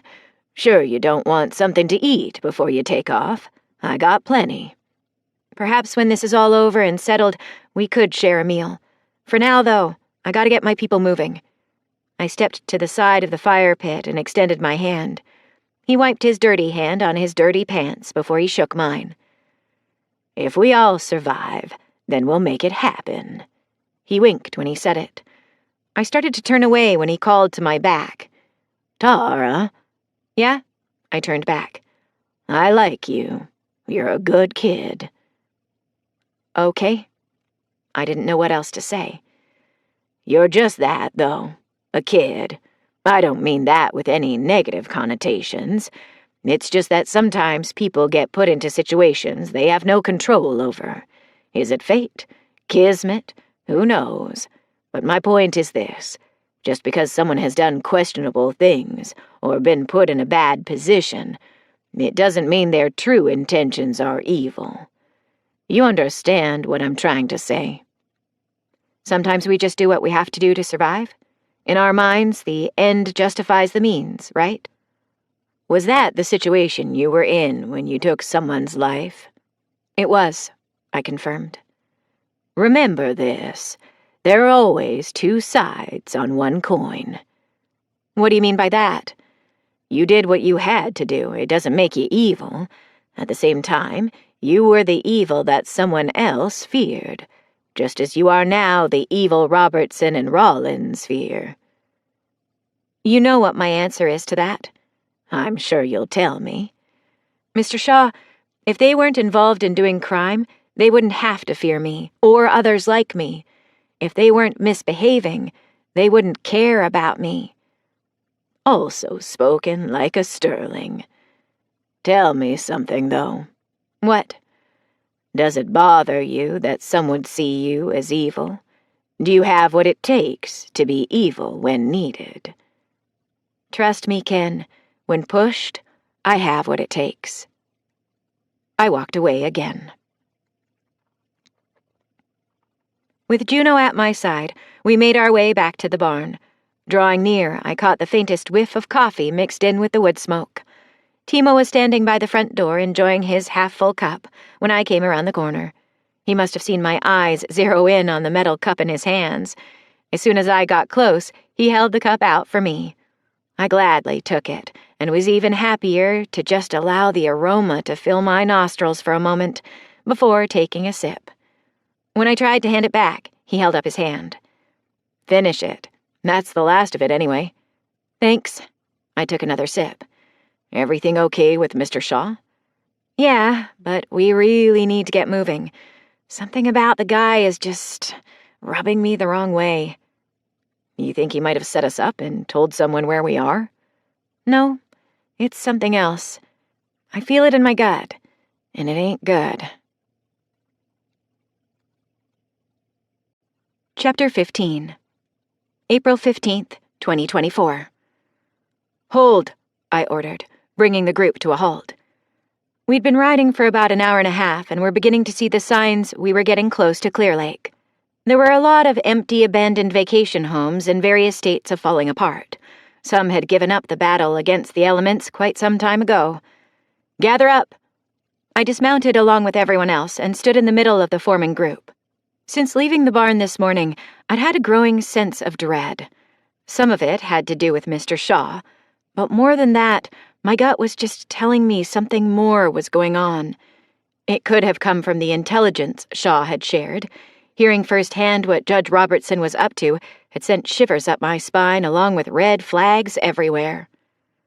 The ride had also given me a little more time to add some twists to my plan. Everyone in my group knew that the boys would be riding on to Fort Bragg in an effort to muster some help. I'd given Leon the letters I'd promised, and I'd had him read the message to Elko back to me 3 times. He had to understand the importance of that message. Not relying on luck anymore, it was time to execute the part of my plan that had been simmering for the last 90 minutes. Were we followed? I asked Timo. I don't think so, he replied. Good. This is where we part ways, Leon. You do whatever you must to get to Fort Bragg as quickly as you can. Every day and every hour will count, and I need you to come through for me. Can you do that? I'll make it happen, he assured me. Good. I reached down and unclipped my badge from my belt. I handed it to him. Take our badges and our horses. You and your brothers are being officially deputized by the Marshal Service. What? You heard me. I want you guys to take our horses because they're conditioned for endurance riding. Yours aren't. We'll take a few minutes to swap weapons out, but our horses can get you there faster. Since you're wearing a badge now, you have to act accordingly. Got it? Yes, ma'am. You sure about this? Timo asked. You and I both know their horses are built for farm work, not hauling ass cross-country. Now, all of you, hand over your badges and get your weapons and gear swapped over to their horses. Move! I began to remove my gear from Annie as my team began to remove theirs. Pretty sure this wasn't a popular move, but it was a smart one. The only thing that wasn't swapped from horse to horse was the bridles and saddles. While they all looked alike or very similar, each horse knew their own. Don't ask me how, they just did. Trying to get Juno on the back of my new horse didn't go so well. The horse balked and sidestepped at every attempt until I gave up. I thought about sending Juno with the boys, but couldn't bring myself to do it. "Leon," I called from the saddle. "Yeah?" "Do everything you've been told to do. You boys will be just fine." "We will." "You better. When this is all over, we're going to want our horses back." "I promise we'll take care of them." "All right. Now get your asses out of here," I ordered. He tipped the hat on his head, and they rode out in a single file, evenly spaced line. They were headed due north to avoid the small city of Clear Lake. They'd ride north for the remainder of the day and then cut back to the west after the sun went down. Timo had determined that route would limit any exposure to other inhabited areas. On the other hand, we weren't going to be so covert. "You sure about this?" Timo asked from atop his horse right next to me. "No, not really. I just don't have any other plays." "You realize you sent them off with everything that marked us as marshals, right?" "Yeah, I do. Hopefully it'll give them enough legitimacy when they get to Fort Bragg." "What about our legitimacy?" "Gonna have to rely on our good looks, I guess. If there's a radio up ahead in Clear Lake, I do have some cash left. We could buy a radio call if we have to." "Doesn't look like there's a whole lot of Clear Lake left," he remarked, and motioned to the empty streets and ramshackle buildings we'd been passing for 20 minutes now. Block after block had given us no indication anyone lived here. We hadn't made it to the downtown corridor yet. That was still another 20 minutes ahead of us. The streets were littered with broken-down cars and garbage.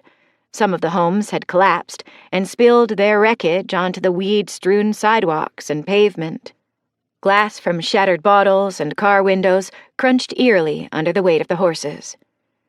Occasionally, they would send an empty bullet shell clattering across the blacktop, but those were few and far between. I never understood it, but cars usually bore the brunt when people decided to expend a few rounds. It was very common to see abandoned vehicles so shot up it could be hard to tell what they once were. Chevy, Ford, Dodge, it didn't matter. None of them were safe from man's wrath. Not here, though. The lack of bullet holes was striking. It did make me wonder why there were empty casings on the ground, though. None of them appeared new. Some were rusty steel cases, and others were tarnished brass. Again, there seemed to be no rhyme or reason to it. There were no large piles to suggest a prolonged engagement. There just weren't any clues to gather at this point. We continued to ride slowly in silence, carefully observing our surroundings. This is one of those places that would be easy to set up an ambush and difficult to defend against one. Empty windows, some with tattered remnants of drapes fluttering in the breeze, narrow spaces between homes, and grass or weeds that stood 2 feet tall were all places an ambush could be staged from. The constant scanning and straining of my eyes and the twisting of my neck was beginning to give me a headache. Arriving at the intersection of Highway 53, I halted the group.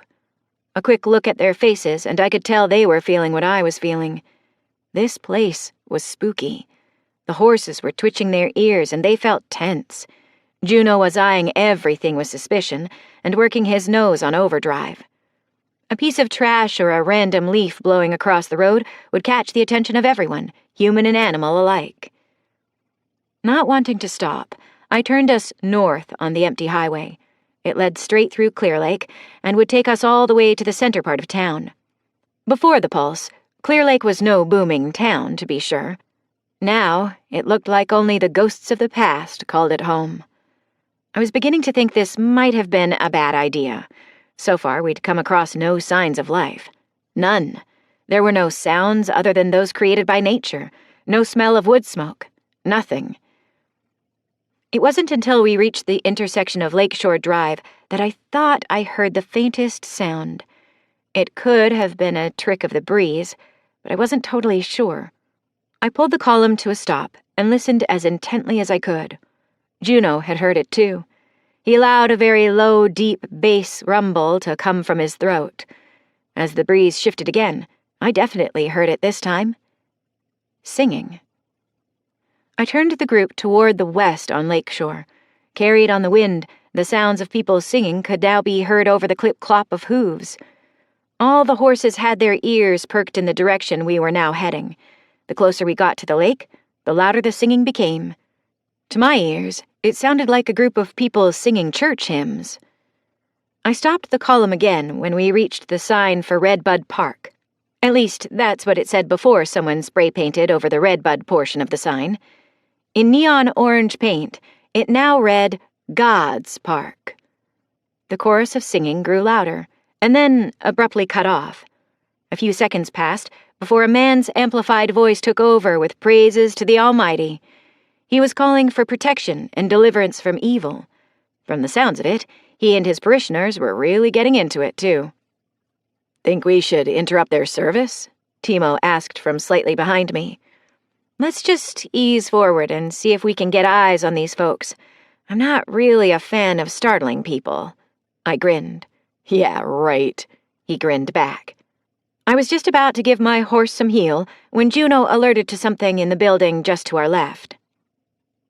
I think you've gone far enough, young lady. A disembodied man's voice came from the darkness beyond the missing front windows. Without even thinking about it, I spun my horse to face the storefront and raised my rifle. Show yourself, I barked. Before I even spit the words out, Juno began growling at something behind us. Juno, Halton, I told him to hold under my breath. Only God's chosen are allowed on holy ground. The voice came from the darkness again. I said, show yourself. Are you a believer or heretic? I believe that if I have to ask one more time, I'm going to send my dog in there to drag your ass out of the shadows. Miss, we are not a violent people, but that's not to say violence will be tolerated, the man said. I heard movement from the darkness as he worked his way to where the door once stood. Shit behind us, Kelly and Sierra said at the same time. They're everywhere, Eddie chimed in. In every direction, people in brown robes began spilling from the buildings. They formed a tight circle around us. I didn't see any firearms, but I did see spears, maces, swords, and axes. They moved swiftly and silently, in stark contrast to the preacher in the park. He was working the crowd into a frenzy again. You didn't answer my question, my dear, the man who emerged from the building in front of me said. He pulled his hood back to reveal his bald head and clean-shaven face. Dude didn't even have eyebrows.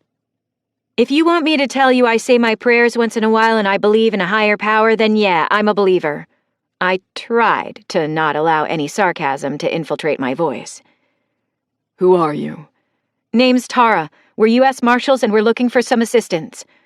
I only asked your name. What you are and what you want are of little consequence. Who are you?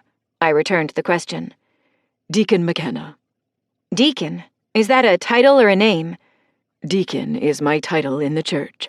McKenna is my name. All right, Deacon McKenna.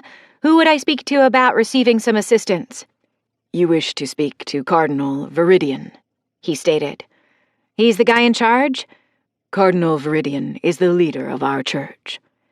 Can you take us to him? No. Excuse me? He has just begun his service. You must wait. Okay. How long is this going to take? It all depends on how the Spirit moves the Cardinal. Best guess? It is best to never guess when the word is being delivered.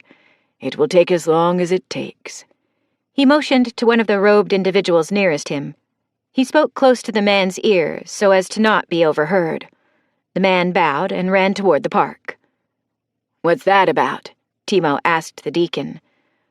I sent Brother Onyx as a runner. As soon as the service has concluded, he will alert Cardinal Viridian to your presence and request for a meeting. Thank you. I lowered my rifle and motioned the others to do the same. Cardinal, Deacon, Brother, are you Catholic? We practice none of the earthly religions. Earthly religions? I asked. Cardinal Viridian brings us the word straight from the heavens. God himself speaks through the Cardinal. Okay. Gotcha. This time some of the sarcasm slipped past my lips. He cocked his head to one side. No, I don't doubt you one bit. My sarcasm was being fully suppressed now. I'm sure the Cardinal and God himself have seen this flock through some hard times. Yes, they have. I'm sure they will see you through some hard times, too. Chapter 16, April 15th, 2024. We were literally surrounded by 38 men and women. While they were armed with ancient weapons, they could have swarmed us. Sure, we could have dropped quite a few of them, but not before they were all over us. If these were the religious zealots I feared they were, losing a few to the cause would mean little to them. That, and I didn't feel like getting bludgeoned to death today. So we just waited patiently for the church service in the park to let out. 2 hours later, the fiery rhetoric finally subsided. When the crowd of believers began to filter out between the buildings and tree line, I was shocked at how many there were. There had to be close to 200 robe-clad people eyeing us suspiciously as they walked by. When the man in the red robe appeared, I knew the wait was over to meet the Cardinal. Without pause, he walked straight toward me and extended his hand. I realized immediately that it wasn't a handshake he wanted. He was waiting for me to kiss the gaudy gold ring on his extended hand. "You must be Cardinal Viridian," I said without taking his hand. "And you must be the one known as Tara of the Marshal Service." He withdrew his hand. "Beautiful animal you have here." He stroked my horse's neck. "Listen, I don't mean to be curt, but I need your assistance." "How might a humble member of the holy clergy be of help?" "I need to know if you have a radio with decent range. I need to—" "We have no radio." He waved his hand dismissively. "Then I apologize for wasting your time."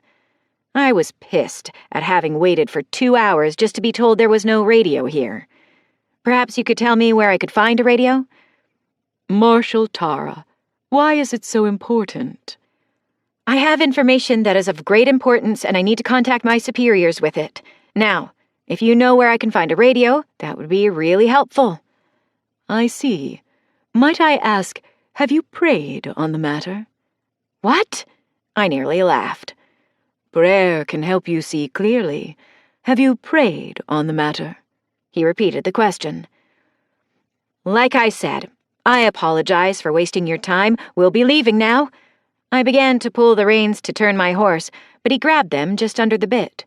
At the same time, the circle of men and women surrounding us got smaller. They were crowding us together. "This has been anything but a waste of time, Marshal Tara." "You either let go of my horse and back your people up, or I'll have my dog rip your balls off. You die first. Got it?" He relinquished control of my horse and took 2 steps back. His followers did the same. "Violence is not our way." He waved his hand, and all but a dozen of his people turned and walked away. "If you wish to know where to find a radio, I can provide you with that information. Except I need something from you, Marshal Tara." "What?" "The courtesy of a shared meal and conversation of the outside world is all I ask. Would that be acceptable? Or have things become so dismal that is no longer a common practice?" "If I agree, you'll tell me where to find a radio? No bullshit?" "Yes, I will gladly give you that which you seek." "Fine. What's for lunch?" "Deacon McKenna can show you where to stable your mounts, and then escort you to the meal hall." He motioned the deacon forward. "If it's all the same to you, we'll just leave our horses tied up outside." "Of course. Please follow Deacon McKenna to the meal hall. I would ask, most politely, that you leave your dog outside, too. The world may lack civility, but we do not allow ourselves to dine with the animals." "Sure." I looked at the deacon. "Lead the way." Deacon McKenna turned and led us further into town along the waterfront. For as many people as we'd seen coming out of the park, you'd have never known they lived here. Even this far into the population center, there was absolutely no trace of them. They'd simply melted into the abandoned buildings. "Timo?" I called, barely above a whisper. He looked over at me, and I spoke slowly. Eyes open. Gotcha, he whispered back, and then slowed slightly to pass the word to the others. The deacon stopped outside of a nondescript steel structure. The only thing that gave away its previous life was a very faded sign hanging in the window next to the double glass doors that read, Mr. Kim's Sushi Shack. The hours of operation had long faded away. There were cobwebs in the window and a layer of dust coating the glass surfaces. Deacon McKenna asked us to take our horses around the back of the building. There we would find a concrete walkway with a steel railing separating it from the parking lot. We did as we were asked while he proceeded through the front door. I got a bad feeling about this, Kelly muttered as she tied her horse next to mine. If it makes you feel any better, I'm not real fired up about it either. I slipped my rifle from its scabbard and slung it across my back. I didn't trust these guys, and I wasn't about to leave high-end firepower laying around for them to steal. Without needing to ask, the rest of the team did the same thing. Before heading to the front door, I gave Juno the order to guard the horses. He laid down on the walkway directly in front of them. When I opened the front door to the old sushi shack, it quickly became apparent these guys brought their best camouflage game to the table. The dust that I thought was covering the glass was actually a very light coat of tan spray paint. The cobwebs were just as fake as the dust. The lighting in the place left a lot to be desired, but I could see 7 or 8 tables placed end to end in the center of the room. There was 1 candle per table that gave off just enough light to see the deacon standing next to the high wing-backed chair at the far end. Several benches served as seating down each side. Please, have a seat wherever you like. He motioned to the benches. I take it that seat belongs to the cardinal? I pointed to the chair next to him. Yes. Figured as much. How long is his worship going to make us wait before he graces us with his presence this time? I inquired, sitting straddle of the bench. Timo sat on the opposite side of the table. Cardinal Viridian will be along momentarily, he assured me. He was actually right this time. After about 3 minutes of awkward silence, the front door opened. Cardinal Viridian was followed by a second man who was introduced as Deacon Weiss. Viridian sat softly in his chair while the deacons flanked him on either side. I am so thankful you decided to join us for a meal, Marsha Tara. We will be served shortly. In the meantime, would you be so kind as to regale me with tales of the world beyond our little commune? What do you want to know? Why don't we start with your origin? Where do you come from? We all come from the city of Elko in eastern Nevada. To end up here, well, that must have been a harrowing trek. It wasn't all that bad. We've gotten to see a lot of beautiful country and meet a bunch of interesting people. By chance, did you come by way of Reno? I only ask because I ministered there once, and have often wondered what became of the city and its many colorful inhabitants. Yeah, we came through Reno. I'm sure it's nothing like you remember now, though. Over half of it burned down in a fire several years ago. All the skyscrapers are nothing but burned-out shells now. Most folks won't even go down there because they are ready to topple over. The city itself is pretty much dead, but many of the outlying valleys are doing well. They got ranches and farms. They're doing all right. It seems a fitting end for a city such as Reno. Such decadence, it's only a matter of time before it attracts the wrath of our Lord. I must assume that the same fate has befallen Las Vegas. Actually, no. There's a huge trading post there that covers about 100 acres. It's a central hub, and people come from hundreds of miles away to sell their wares or services. Their ranching community is very robust. That's quite interesting. Seems as though our Lord works in many mysterious ways. Wouldn't you agree? I'm pretty sure that's one of the few things we could agree on. Let me ask you something now. Anything. How long have you been here that you don't know much about what goes on around you? A lot of us have been here since the beginning. When the sickness finally came, only the devout survived. After that great sickness, there weren't but a few who remained. The culling of our flock cut deep. But your numbers have rebounded. There had to be a couple hundred people leaving the park today. I let my voice trail off when a young man brought out a pitcher of water and 6 glasses. We have been fortunate. Other people, transients mostly, have seen that we are indeed doing good work, righteous work. Transients? You know, people with no place to call home. They find their calling with us, and our congregation continues to flourish. What about those that just want to keep moving? What about them? I'm asking you, are they allowed to leave, or is this their last stop? I asked directly. Of course they are allowed to leave, he chuckled. No one is forced to stay with us. If they wish to go, we help them on their way with food and water. Have things become that barbaric out there? Does that really happen? I've never seen it firsthand, but I know it's happened. That's truly sad. He sipped from his water glass when it was placed in front of him and filled, before he continued. You, all of you, are marshals? We are. You seem a bit young for a job of such stature, but who am I to judge? What is it you do as marshals, and what brings you to our humble community? My team is what you might call an advanced team. We're out here just kinda detailing what life is like now. Take, for example, your commune. We'll write down how well you're doing, that you seem friendly, and collect some personal stories. Kelly or Sierra there might make some sketches of people going about their daily life. When we finally return to Elko, we'll put all of our journals and drawings together into a book or something. Then future generations will have some history to look back on. I explained. That is such a wonderful undertaking, he smiled. Is that what brought you to us today? Unfortunately, no. We're here on a more serious note. I was trying to figure out how much to tell this guy. If I was ever sure of anything, it was that this cardinal wasn't totally on the up and up.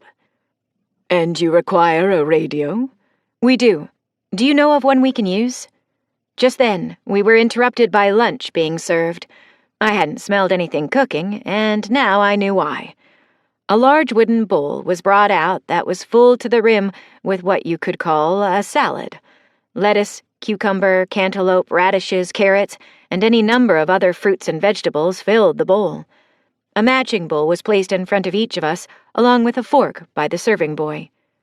Please eat. Cardinal Viridian motioned toward the bowl.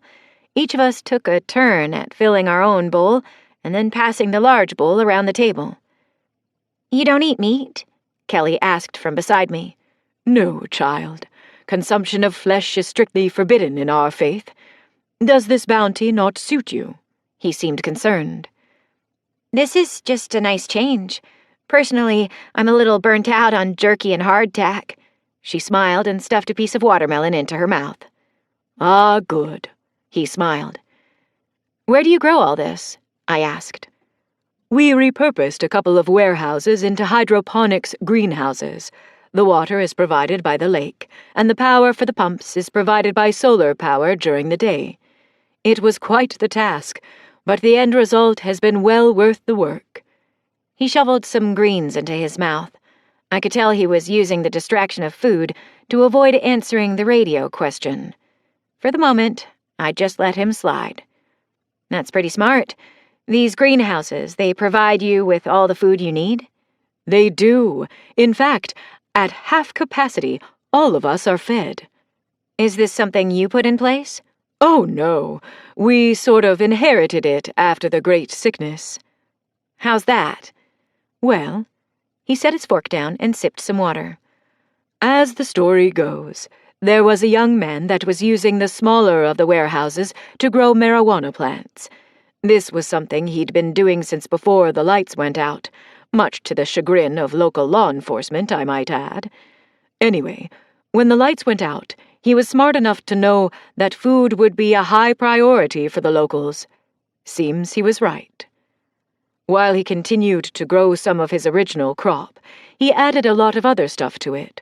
In the years before the sickness, he was able to provide many of the locals with fresh produce to accentuate their meals of meat and fish. At one time, he also had over 100 chickens laying eggs. This also helped his standing in the community. Anyway, he fell victim to the sickness that took so many others. It was our good fortune that Deacon Weiss here," he motioned over his shoulder, "was employed at the greenhouse at the time and played a large part in helping us getting it running again. While we don't want for much, having such an abundance of food has allowed us to help those who are in need." "Good fortune?" I asked. "More like divine intervention," Cardinal Viridian quickly and easily corrected. "What made you want to become a marshal at such a young age, Tara?" "I had a run-in with some pretty bad people last year. After being rescued by some marshals, I was offered a job with them." "I take it being a marshal is a lot like being a police officer," he commented around some cucumber slices. "In many ways, it is, except we get a lot of leeway to pursue personal interests." "You must have shown some promise for them to entrust you with the task at such a young age. Not only the task of being a marshal, but entrusting you with a team of your own." "Yeah, I guess they saw something they liked." I shrugged. He answered, taking another drink of water. Another brown robe-clad man came in from the back of the restaurant. He hurriedly made his way next to the cardinal, leaned over and whispered in his ear. The briefest expression of surprise flashed across his face, and then he motioned the man away with 2 fingers. He wiped his mouth, and then pushed himself from the table. "If you'll excuse me for a moment, I have some church business that requires my presence. I shouldn't be more than a couple minutes." Without waiting for an answer, he left the same way the messenger had come in. True to his word, he was only gone for roughly 4 minutes. He retook his seat, but pushed his unfinished salad away. His demeanor had become noticeably different, darker. He motioned Deacon McKenna closer and spoke into his ear. The look on the deacon's face was also one of shock when he stood straight again. "Everything okay?" I asked. "Yes. It would seem that you're not the only unexpected company joining us for lunch today." I heard the front door open and spun to see who it was. All 5 of us did. Sheriff Trevor Rollins and 3 of his deputies pushed their way in, rifles leading the way. In an instant, the 5 of us were on our feet with sidearms drawn. That's when Judge Ira Robertson walked into the room behind them. When I heard the commotion from the back room, I risked a peek in that direction. 3 more men with rifles leveled were coming into the room. "Shit," I whispered. Chapter 17. April 15th, 2024. "Tara?" Timo asked from across the table, his aim switching from the sheriff to the judge. Kelly and Sierra had sidestepped and turned to face the men behind us. The cardinal and both deacons had moved to the far side of the room, trying to get out of the crossfire, and Eddie had them covered. By the looks on their faces, they knew that if the shooting started, nowhere would be safe and very few people would leave here alive. "Lower your weapons," Judge Robertson barked. "All of you!" He reached out and put his hand on the sheriff's rifle and pushed the barrel toward the floor. "You're a difficult person to track down, Miss Sterling," he said in a lower voice, and stepped forward. "I've heard that before," I replied, tight-lipped. The sights of my .45 were centered right between his eyes. "My apologies for the dramatic entrance. I just couldn't risk letting you slip through my fingers again. I hope you understand." He removed the black felt cowboy hat from his head and ran his fingers through his thinning hair. I just stared at him through my sights. The trio of armed men with him had lowered their guns, which led me to believe his men behind me had done the same. I wasn't about to take my eyes off of him to look. "What are we doing here, Judge? One wrong move and a bunch of folks ain't leaving here upright or with heartbeats," I snarled. "Miss Sterling, look around. You're the only ones who haven't lowered their weapons." "That may be, but who said I trust you enough to believe you?" "I don't care if you trust me or not," he chuckled. "Thing is, if we were here to kill you, we'd already be identifying your bodies."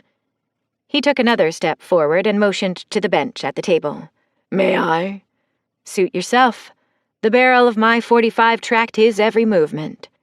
Would it soothe you a little if I asked the sheriff to remove his men?" he asked after he sat down. "Whatever makes you feel better." "Fine. Sheriff?" "Yes, sir." "Tell your men to wait out front, and then park your butt on that bench right there." He pointed to the empty bench across from him. Trevor did as he'd been instructed and sat after the last man left, closing the door behind him. "Now what?" I asked. "Now? Sit and finish your meal." "Ain't hungry anymore." "As you said, suit yourself." He cut his gaze to the cardinal. "Any chance I can get a bowl and fork, Reverend?" "Sure." Viridian motioned to Wise, and then slowly moved back to his seat at the head of the table. "You plan on keeping your gun on a man eating a meal?" He looked back to me. "Eddie, Timo, keep an eye on the guys out front. Kelly, Sierra, watch the back room," I ordered, and then holstered my weapon. I took my seat again. Sitting straddle, I was able to face the judge directly. After Wise returned with bowls and forks for the sheriff and the judge, he moved to stand next to Viridian again. The judge looked at me and motioned toward the bowl of salad. I shoved it in his direction and watched him fill his bowl. "What's this about, Judge? I'm sure you didn't come all the way out here for the cuisine," I asked, intentionally waiting for him to fill his mouth first. He held up his fork to signal me to wait a moment. "Well," he swallowed hard, "as tasty as the food is, I'm afraid you've got the wrong impression about me." "I haven't seen much to be impressed about." "You got a pretty quick tongue for someone who is in such a precarious position. That's not an insult, by the way. I find it refreshing." He shoved another forkful of greens into his mouth. "If you aren't here to kill us, why are you here?" "Honestly, I need your help." "What?" I shook my head in confusion. "You heard me. More to the point, I need the help your last name can bring me." "What's my last name got to do with anything?" "The Sterling name holds a lot of water with the new provincial governor. As I understand it, your father may even be in a position to bend the ear of President Hamilton." "If you think any Sterling will help you, you got another thing coming, buddy." "See, this is my whole problem. There's a ton of misinformation floating around out there, and it's done nothing but cause me trouble. I ain't pointing fingers," he said as he pointed his fork at Trevor. "But if you'd have kept your greed in check, I wouldn't be having these problems." "Then set me straight, Ira.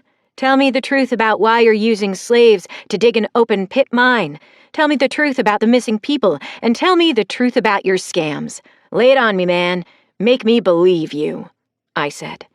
I did have to suppress a small smile at Trevor's sudden discomfort. "I see you've had the pleasure of talking to Kenneth Shaw," he remarked dryly, and took a sip of water from Eddie's nearly full glass.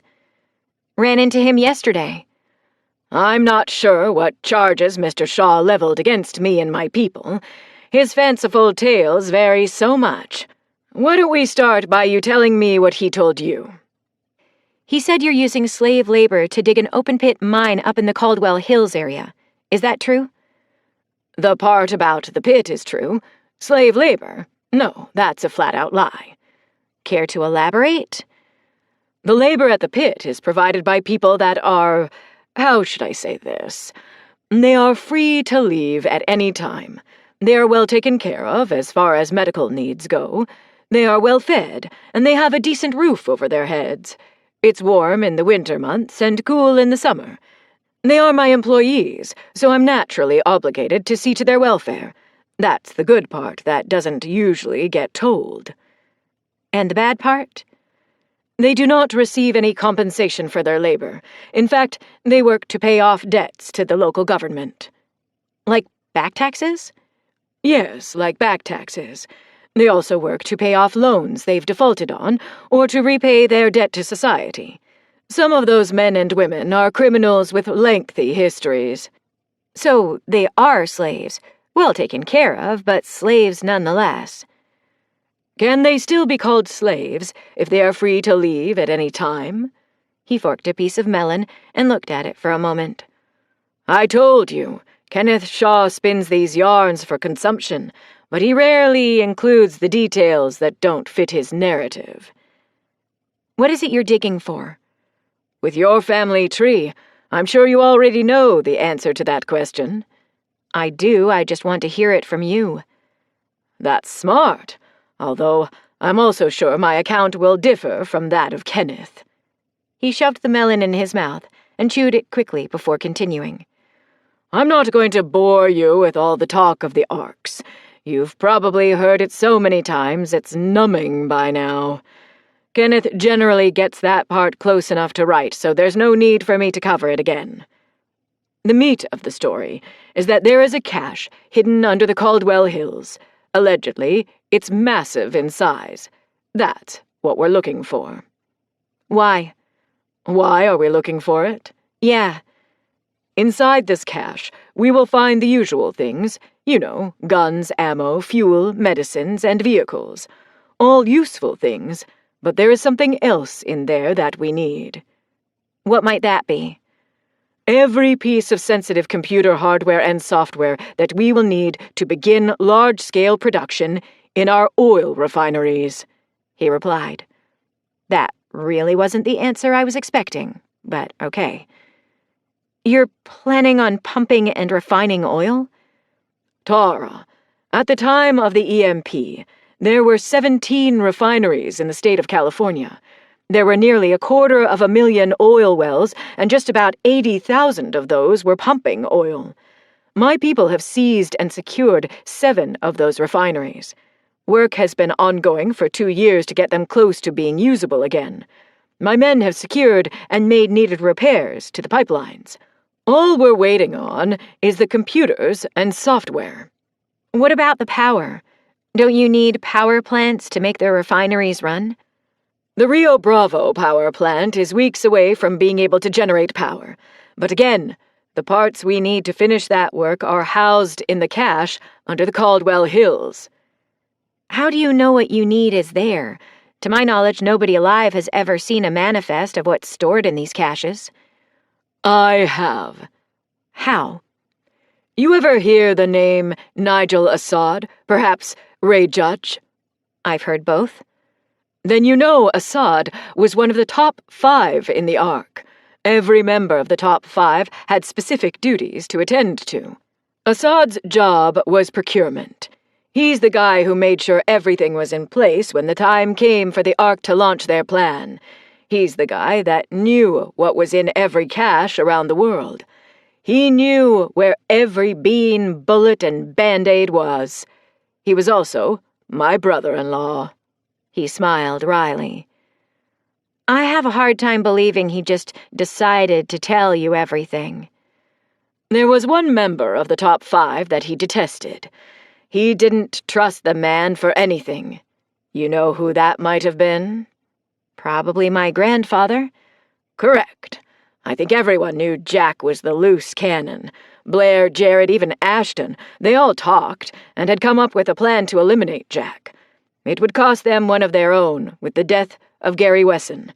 But if it meant getting rid of Jack, they could live with it. Assad had reservations, but went along with their plan.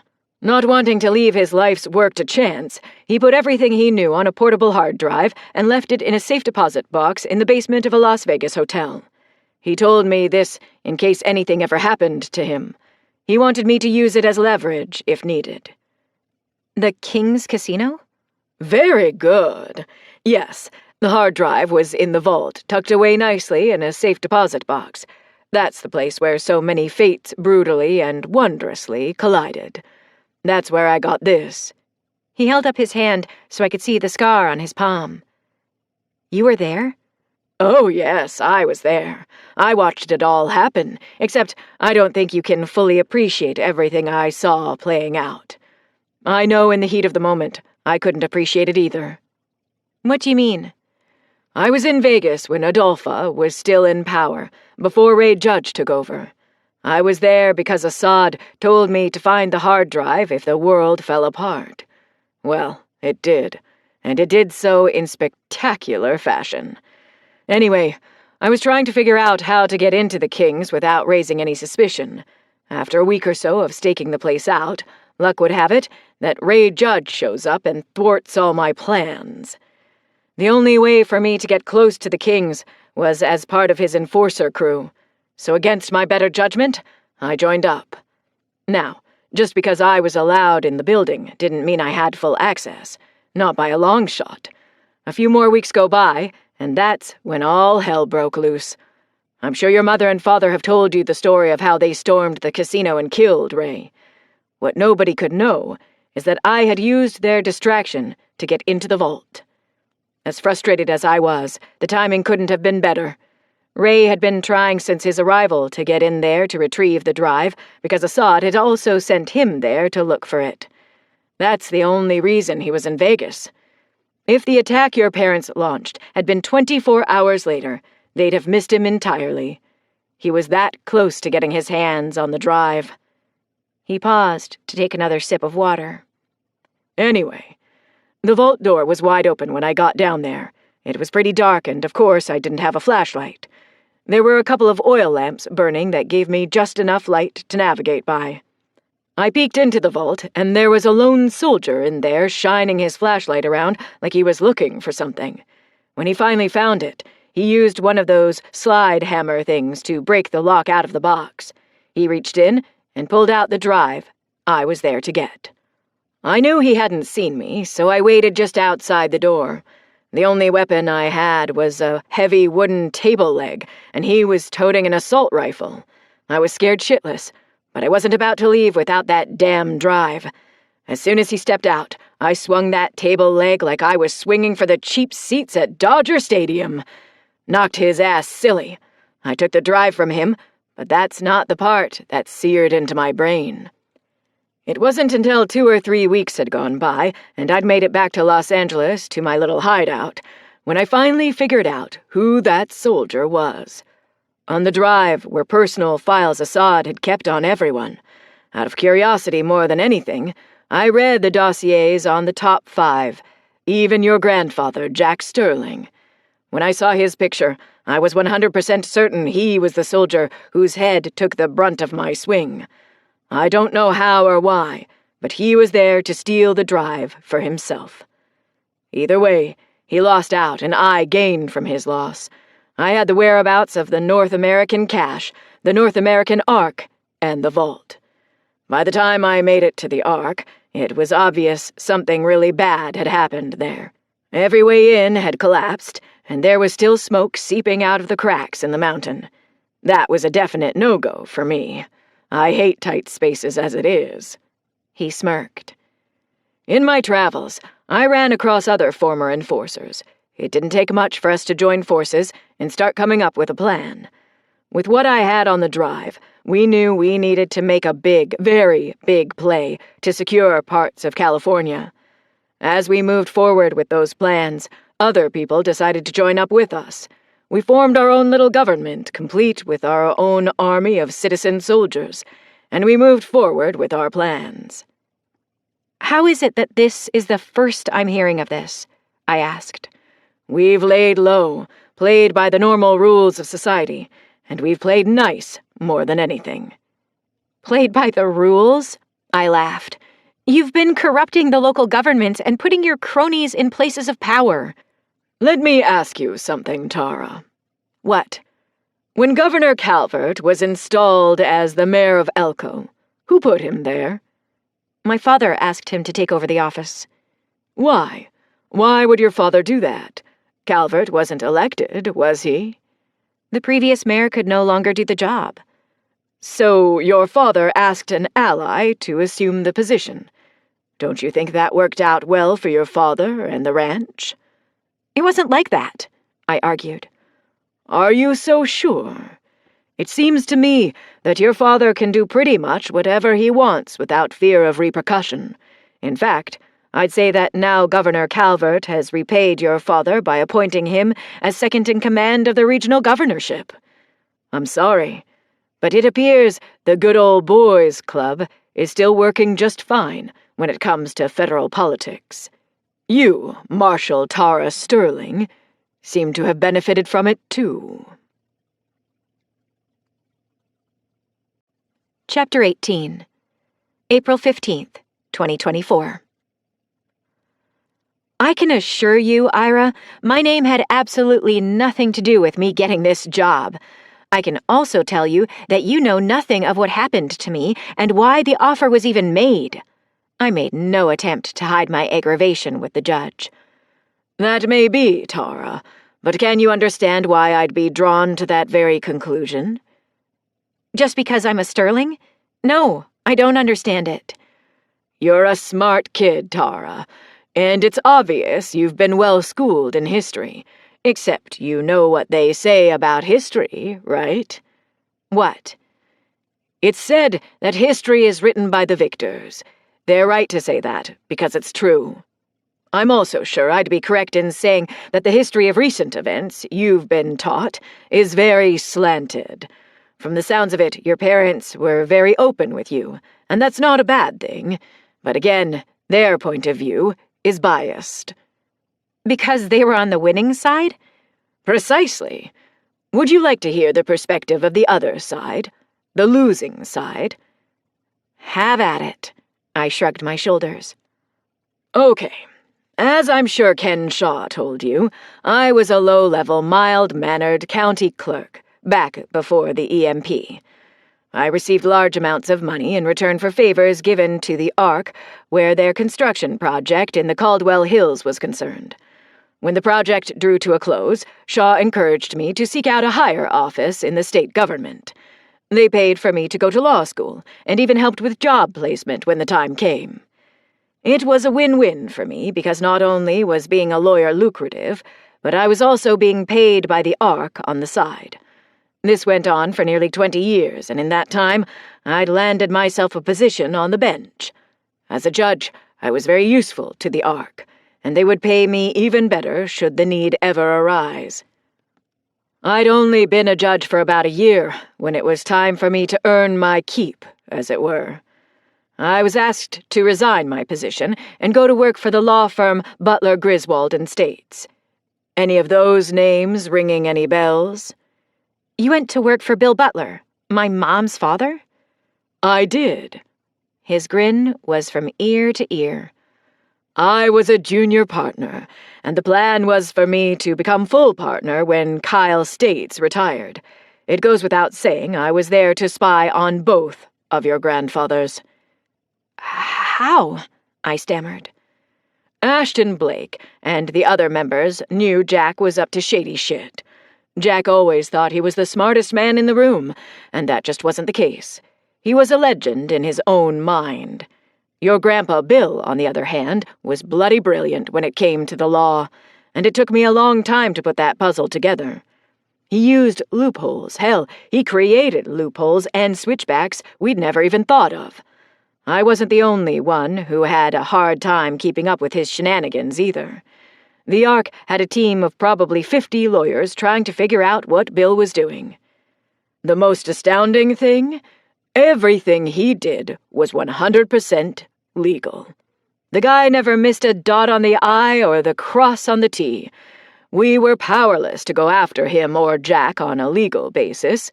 All we could do is watch and pray he slipped up somewhere. Don't get me wrong, we knew about the ranches, and we knew about all the extravagant purchases. We just couldn't do anything about it. Every single time we tried to intervene, old Bill was, at the very least, one step ahead of us, and he did it as effortlessly as breathing comes to the rest of us. There were a couple of assassination plots hatched, but they never came to fruition. Jack was far too slippery, and taking Bill out just wouldn't have the effect that was desired. It would have been akin to shooting the messenger. Removing Bill from the equation might have some satisfaction, but Jack would have just continued doing his thing. It was Jack or nothing in this case. So, let's fast forward a bit here. Nigel Assad confided in me that he was concerned about Jack going rogue. This is when he told me about the hard drive, and he told me to retrieve it should something happen to him. He was extremely worried that Gary Wesson wouldn't be the only one who ended up dead when they put their plan in play.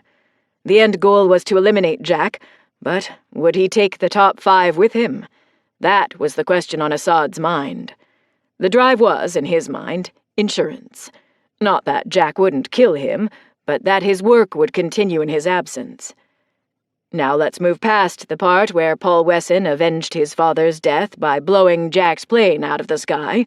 Let's get past the part where the EMP was set off prematurely. Everything that happened there is pretty much as it's already told. It was true that Jack survived the attempt on his life by Wesson. It's also true that Jack warned Wesson about the impending EMP. At the same time, nobody seems to know why Ray Judge wasn't sealed in the Ark the night of the EMP, as he should have been. What happened there? Was it really luck? I asked. Oh, no. Luck had nothing to do with it. That was all Assad's doing.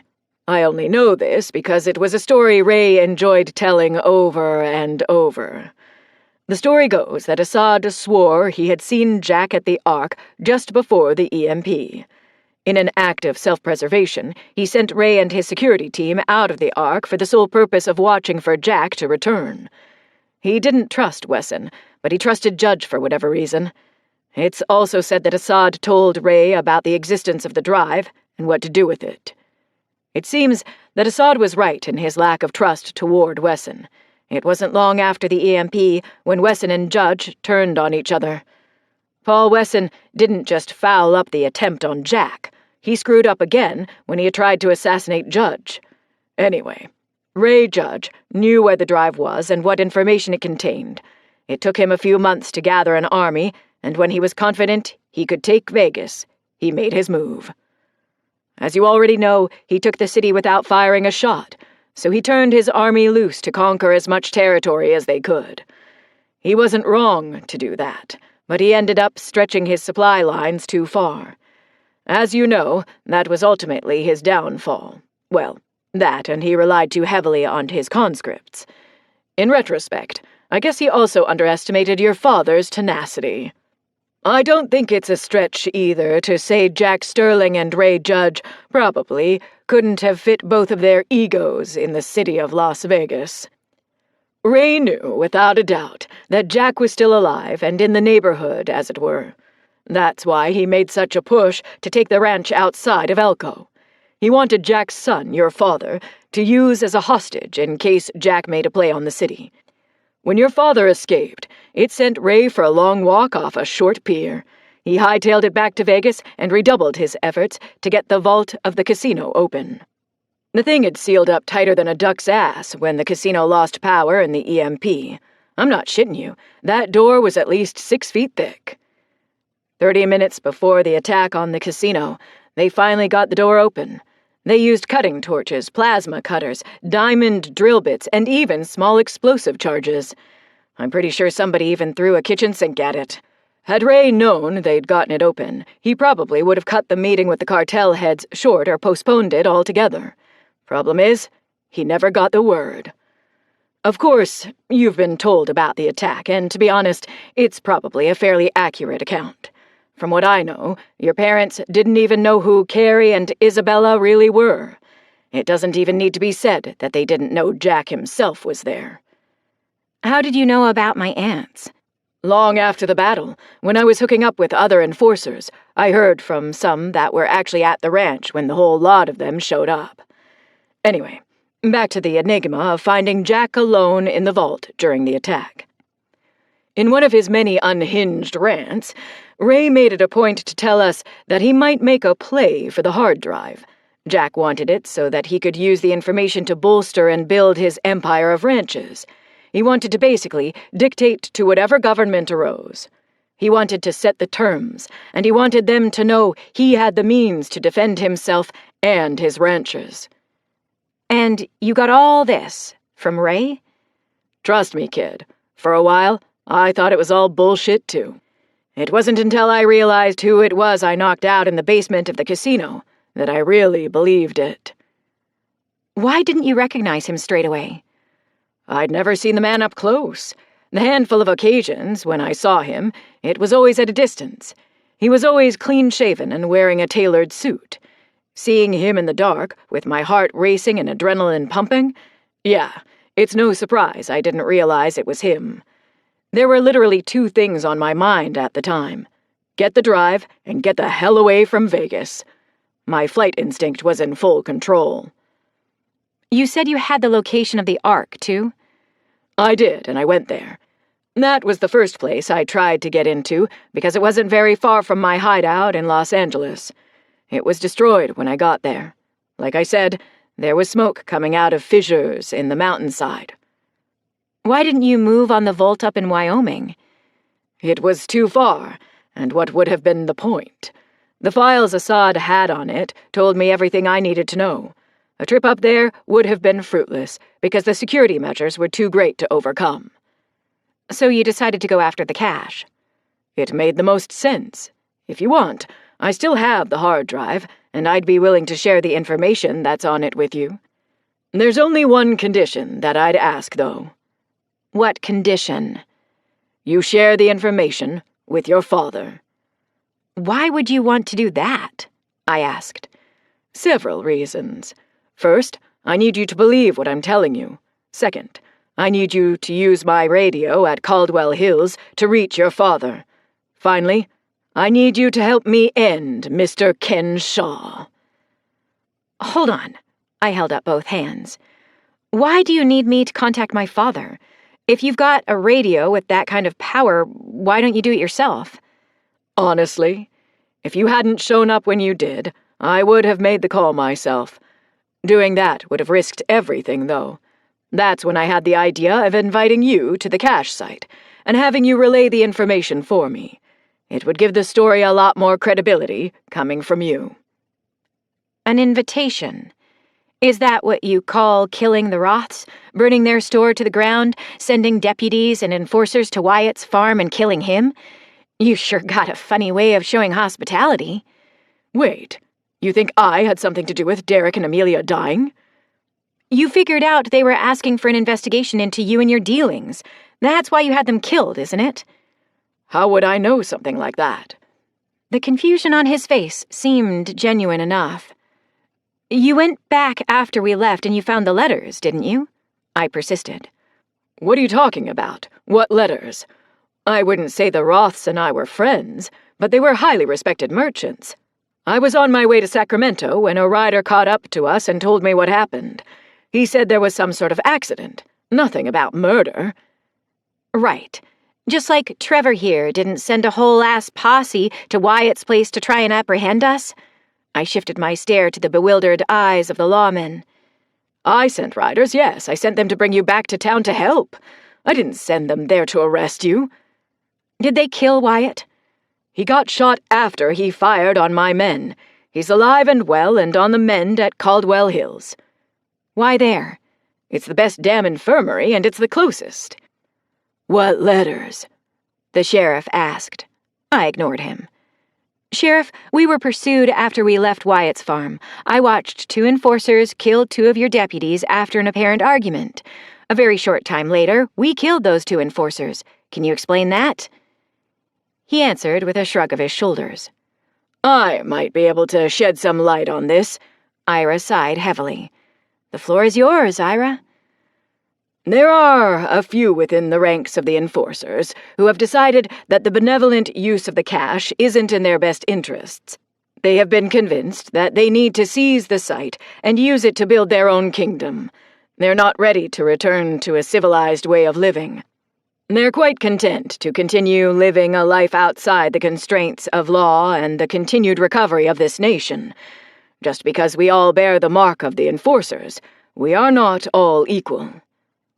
Who convinced them? Ken Shaw. He's the one that's been sowing the seeds of discontent. The same Ken Shaw who is a self-proclaimed enforcer hunter? He neglected to tell you which faction of enforcers he hunted, didn't he? Must have slipped his mind. Tara, listen. I know I have given you a lot of information to digest this afternoon. I know you don't trust me or Trevor. I do, however, need you to at least believe what I've told you. Trust will come over time. There are 2 more things you need to know, though. What? A large part of the reason I want to bring the refineries and power plants back online is because I want California to be its own country. The first step in doing that is energy independence. More than that, though, California has ports that can open up trade with other regions. The ships are there, and we have the know-how to repair them. One more reason to be energy independent: we want to secede from the Union. However, we do not want conflict with the rest of the country. If we can be independent, we can have a bargaining chip with the government in Texas. That's why you want to speak to my father? It is the primary reason, but there is a secondary reason. A reason I'll need your help convincing him of. Huh? Your grandfather. Did you ever learn of the aliases he used? What's this got to do with anything? Humor me, please. He went by Jack Sterling and Jack Kenshaw. Why? And you know for certain he is dead? Never seen a body, if that's what you're asking. If you saw him today, would you recognize him? I met the man for all of 2 minutes once 6 years ago, in the middle of the night. For all I know, you could be him. What the hell is this about? Kenshaw didn't tell you, did he? Ira asked quietly. Ken Shaw didn't tell me what. It was that very moment, hearing the name said as one word, that I felt as if my entire body had been drained of its blood. My fingers tingled. My lips and nose tingled. It felt as if the temperature in the room had just plummeted faster than my blood pressure. "Fuck me," I whispered. Chapter 19, April 15th, 2024. Wait, you're telling me the man I met yesterday afternoon and had a conversation with this morning was my grandfather, Jack Sterling? I heard the words slip past my lips without any prompting from my brain. The one and only, Ira replied. How? Why? I stammered. The questions were beginning to flood through my thoughts faster than my mouth could process them. Hard to believe, right? To say the least. How in the hell do you know it's him? Couldn't it be some wild coincidence? Somebody that looks like him? The man has been trying to kill me. Trust me, I know exactly who Ken Shaw is and who he was. But I didn't even know where to go with all the questions. Tara, I know you must be overwhelmed with what I just told you. I'm sorry you had to find out like this. Hold on a second, Ira. I put both hands to my head and rubbed my temples while I tried to sort out a direction to take the conversation. Take as much time as you need. I needed to set my personal business aside. Yeah, learning about Jack was a real kick in the guts. That was something I definitely needed to let my father know about. It was something I could get his guidance on. There was other stuff, though. The part about Ira wanting to secede with California. I needed guidance there, too. All of this was way, way over my head. Get it together, girl. I cleared my throat and put my hands back on the table. Sheriff, are you aware of the growing dissent in your community where the taxes and penalties are concerned?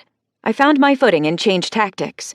It was time I took control of this conversation again. Of course I knew about it. I was the one who had to enforce it, he answered flatly.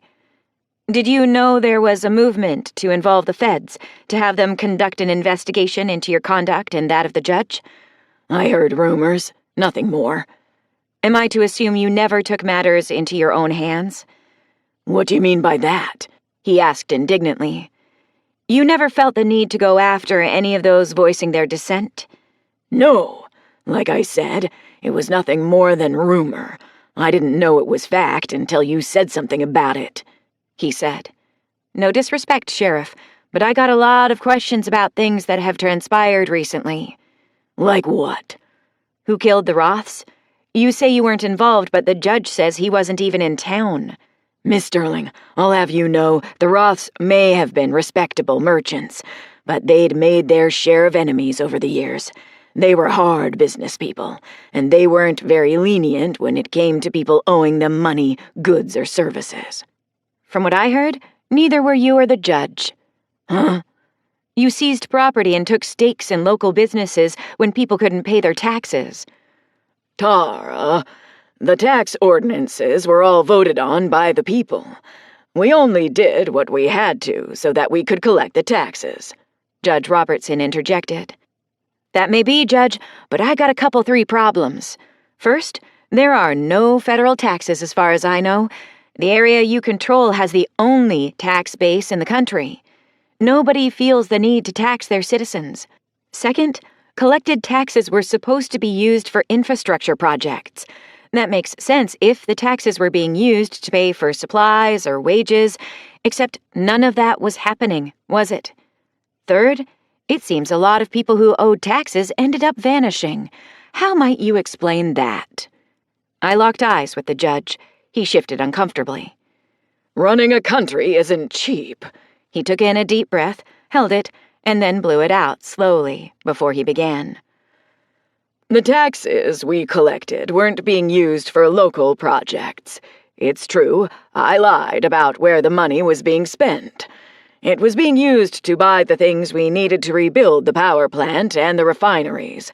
We were able to scavenge a lot of materials. Sometimes, though, we had to pay for them in gold, silver, Fed dollars, or trades for other materials or services."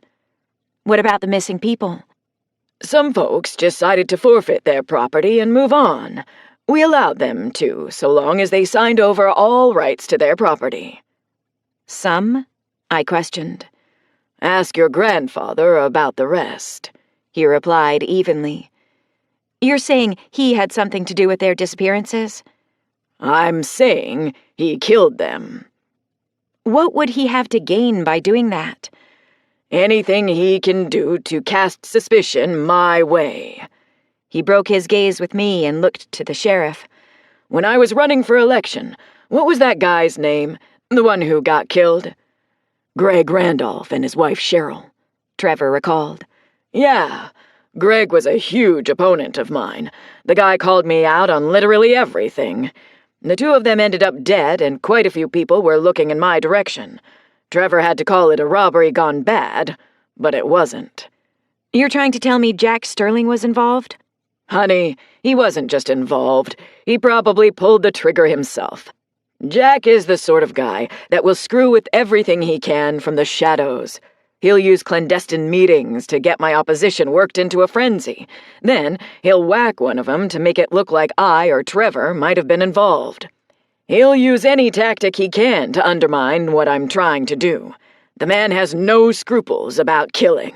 None." "Where's your proof?" "Ask Wyatt. When we get to the site, ask him if he's ever spoken to Ken Shaw. I already know what he'll say, but you need to hear it. Ask him if the Roths knew him. Ask him if Greg and Cheryl Randolph knew him.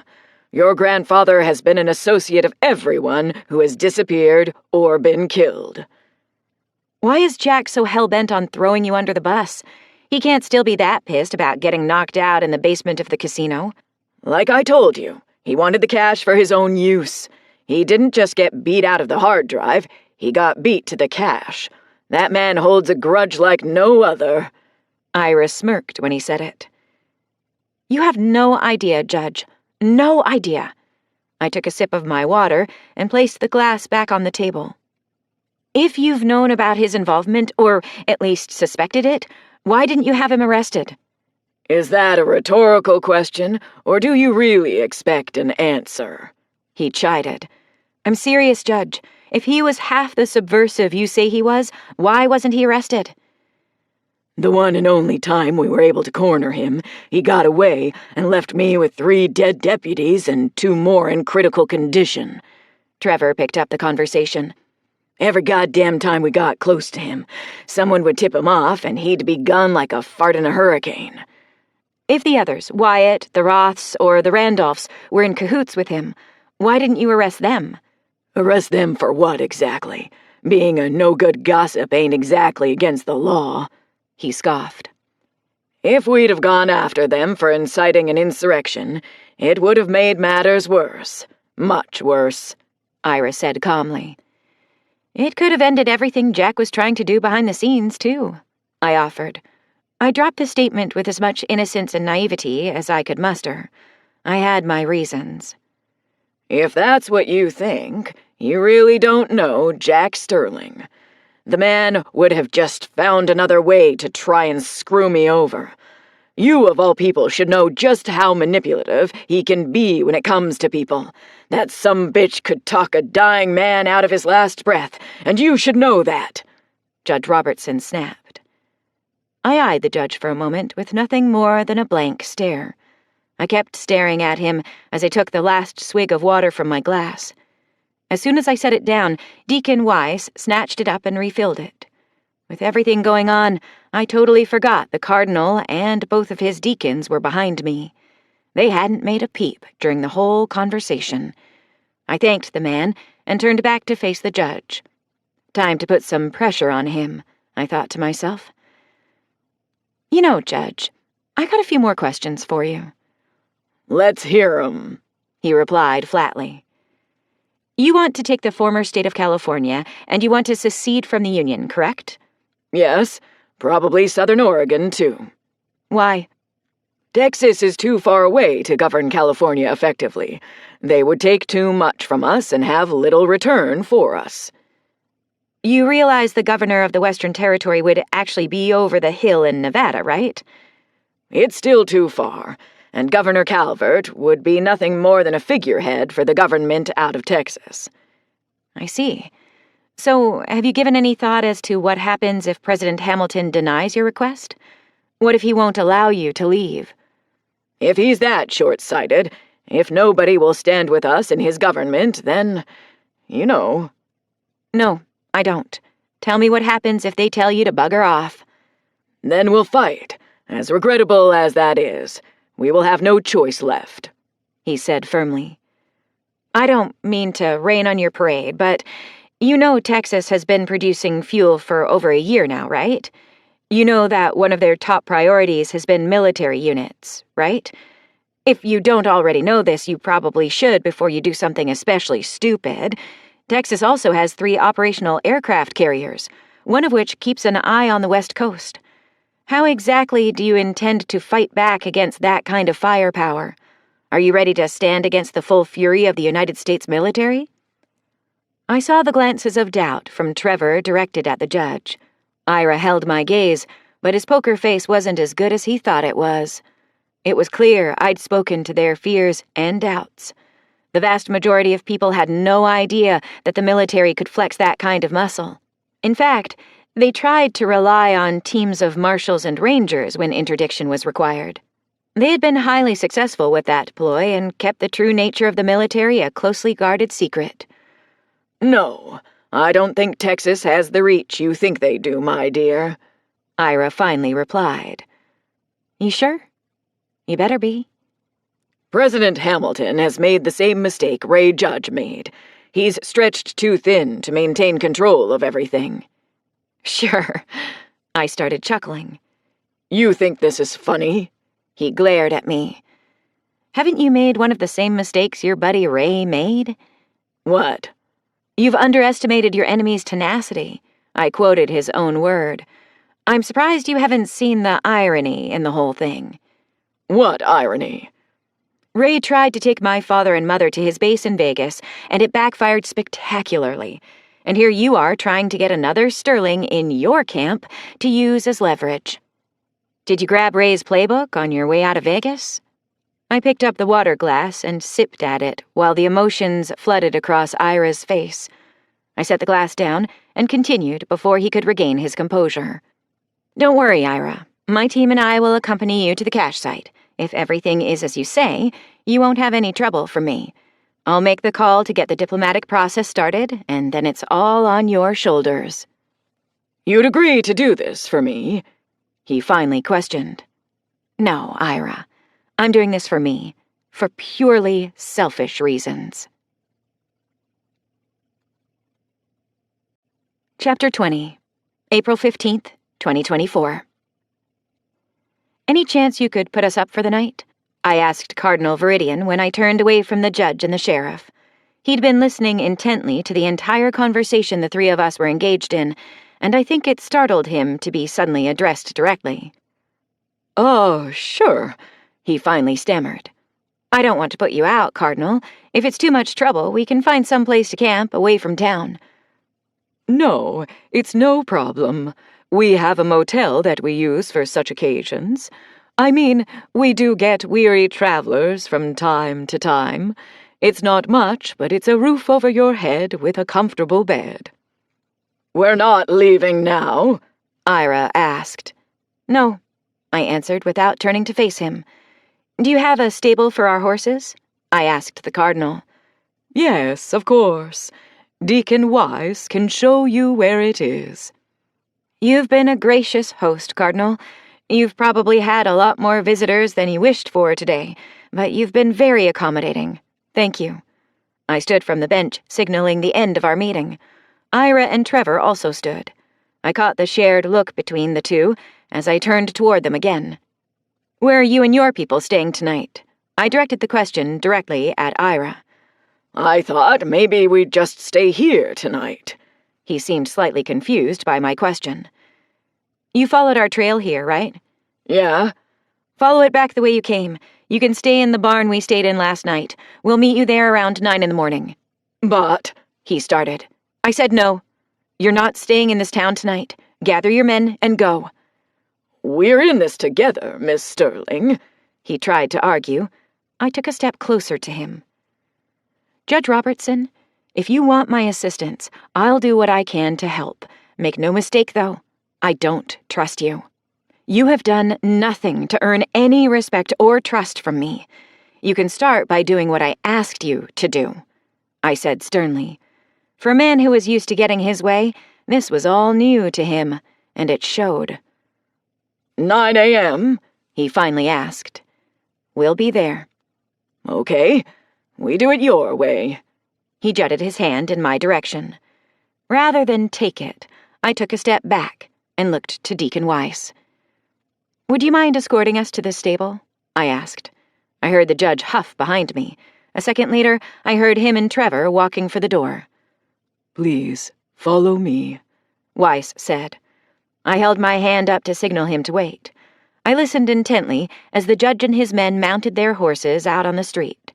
When I heard their hooves clattering away, I directed my attention to the Cardinal again. You said you don't have a radio, but you never answered my question about the nearest radio we could use. Where is it? I asked when our eyes locked. He held my gaze for a moment and then shared a look with both McKenna and Weiss. After receiving the slightest nods from the pair, he looked back to me and spoke. It seems as though you've found yourself in a den of vipers, Marshal Tara. It does appear that way, doesn't it? I was curious as to where he was taking this conversation. I'll take you to a radio, but there are a few things you need to understand before that happens. Like what? First, we want no part of your quarrel with the judge or this Mr. Shaw. We're not taking your side either. Is that clear? Yeah? Second, if you use the radio to summon help, you are to keep our existence out of the conversation. Why? We've carved out a decent life here, and we do not wish to have any interference from either side or any third party who may be listening in. Do you think you can comply with these terms? He asked. Yeah, I can. I nodded. He eyed me warily for a moment before he stood from his chair. Retrieve your horses and meet me out front in 10 minutes, he said, then turned abruptly. When he and the deacons vanished into the back room, Kelly and Sierra re-entered the dining area. Get Eddie and Timo. Bring the horses around front, I ordered. Both girls went out the front door and left me alone with my thoughts. If I said I trusted Ira or Trevor, I'd have been lying my ass off. It was true that Ira had information only someone familiar with the Arcs would have, and that was probably the biggest reason to distrust him. When he dropped the bombshell about my grandfather still being alive, it almost felt as if he were playing that card to get me off balance. Truth be told, it almost worked. I didn't trust Ken Shaw, or whoever he was. Even if it were true and he was my grandfather in the flesh, it was even more reason for the lack of trust. After all, he's the one guy with any real blame to shoulder for the current state of the world. Alive or dead, he was a force to be reckoned with. I also had to tell myself that if I'd heard the rumors of his continued survival, so had other people. The rumor mill has always been the fastest form of communication known to man. Then there was the cardinal and his deacons. The look on their faces when they saw Ira and Trevor was one of sheer panic. They recovered fairly quickly, but there was no mistaking what I saw for the briefest of moments. I didn't see anything on the faces of Ira or Trevor, but that doesn't mean it wasn't there. I could have just missed it. Since it appeared we were going to be riding somewhere with the cardinal, I'd have to ask him about it. Just because they feared the judge and the sheriff didn't mean they were allies. It just meant I couldn't trust them either. I walked out the front door of the crab shack just as Cardinal Viridian, the 2 deacons, and 3 more men rode up on horseback. The first thing I noticed is that they had some additions to their attire. All 6 men were sporting body armor and AK-47 rifles over their flowing robes. Supposed men of peace adorned with implements of war. How quaint, I thought to myself. Instead of gawking, I stepped into the saddle of my horse. "Where are we going?" I directed the question to the cardinal. "About 10 miles top of that mountain," he pointed. "Rough neighborhood?" "Pardon?" he asked, confused. "Body armor and rifles?" "Oh, yeah. Let's get moving. I'll explain on the way." He gave his horse some heel and took the lead. I half shrugged my shoulders and fell in about a half horse length behind him. Juno walked next to us, sniffing the breeze. "Judging by the way you're acting, you know the judge and Mr. Shaw?" I asked. "Today was the first time I've ever seen the judge in person. It's his sheriff that I know." "What about Shaw?" "Never heard the name before. From what I heard back there, he sounds like another one of Judge Robertson's disreputable acquaintances." "How do you know the sheriff?" I nudged my horse so I could ride even with Viridian. "Tara, have you always been a marshal?" he asked with a glance in my direction. "No." "Well, we ain't always been peaceable preachers of the good word, neither." He was trying to read my face for any reaction. I didn't give him the satisfaction, so he continued. "The 6 of us are all that's left from my original crew. I was the leader. Weiss and McKenna were my lieutenants." "What kind of crew?" "Before the Pulse, we were incarcerated for various crimes. It was mostly guns and drugs with some grand theft thrown in. We were left for dead in the prison after the Pulse, locked in our cages like animals. We were just about done when these dudes show up and let everyone out. The only thing they wanted from us was our never-ending allegiance. Those that told 'em to pound sand were taken into the yard, lined up against the fence, and were executed on the spot. Those that wanted to sign up got the cut across their palm. See where I'm going with this little tale?" he asked. Yeah, I do," I sighed. I knew the story of how Ray Judge and Paul Wesson had broken inmates out of prison or jail and used them to form the backbone of their Western States Coalition Army. "Long story short, a bunch of us overpowered the thugs and hauled ass. There were originally 54 men in my crew, and this is what's left. We worked our way out of SoCal and came north. We were just looking for somewhere preferably abandoned that we could just settle down. Just before the plague came down, we rolled into Woodland. We weren't causing any trouble, mind you, but the sheriff didn't take kindly to having that many outsiders in his town. We were looking to trade work for food or goods, but he wasn't having none of it, or us. We'd been camped on the outskirts of town for 3 days when I got word that him and a posse were headed out to arrest us or kill us. Don't think he really cared which outcome it was, to be honest. We lit out of there like our asses were on fire, and about a week later we stumbled into Clear Lake. Now, since we were sprung from prison, the lot of us were trying our hardest to live productive lives. People just didn't like having large groups of burly, bearded men riding into their towns. Before we got here, we decided it was time for a new gig." "That's how you ended up as men of the cloth?" I asked. "Yep, we hid our guns under our stolen robes and held out the good book as an olive branch. I'll be damned if it didn't work, too." "How? What denomination did you tell the people you were? There's clearly Catholic overtones here." "My child," he slipped into his cardinal voice again, "we are all one under the good Lord's eyes. We represent all denominations." He smiled. "Are you telling me you conned the residents of Clear Lake?" "In the beginning, maybe.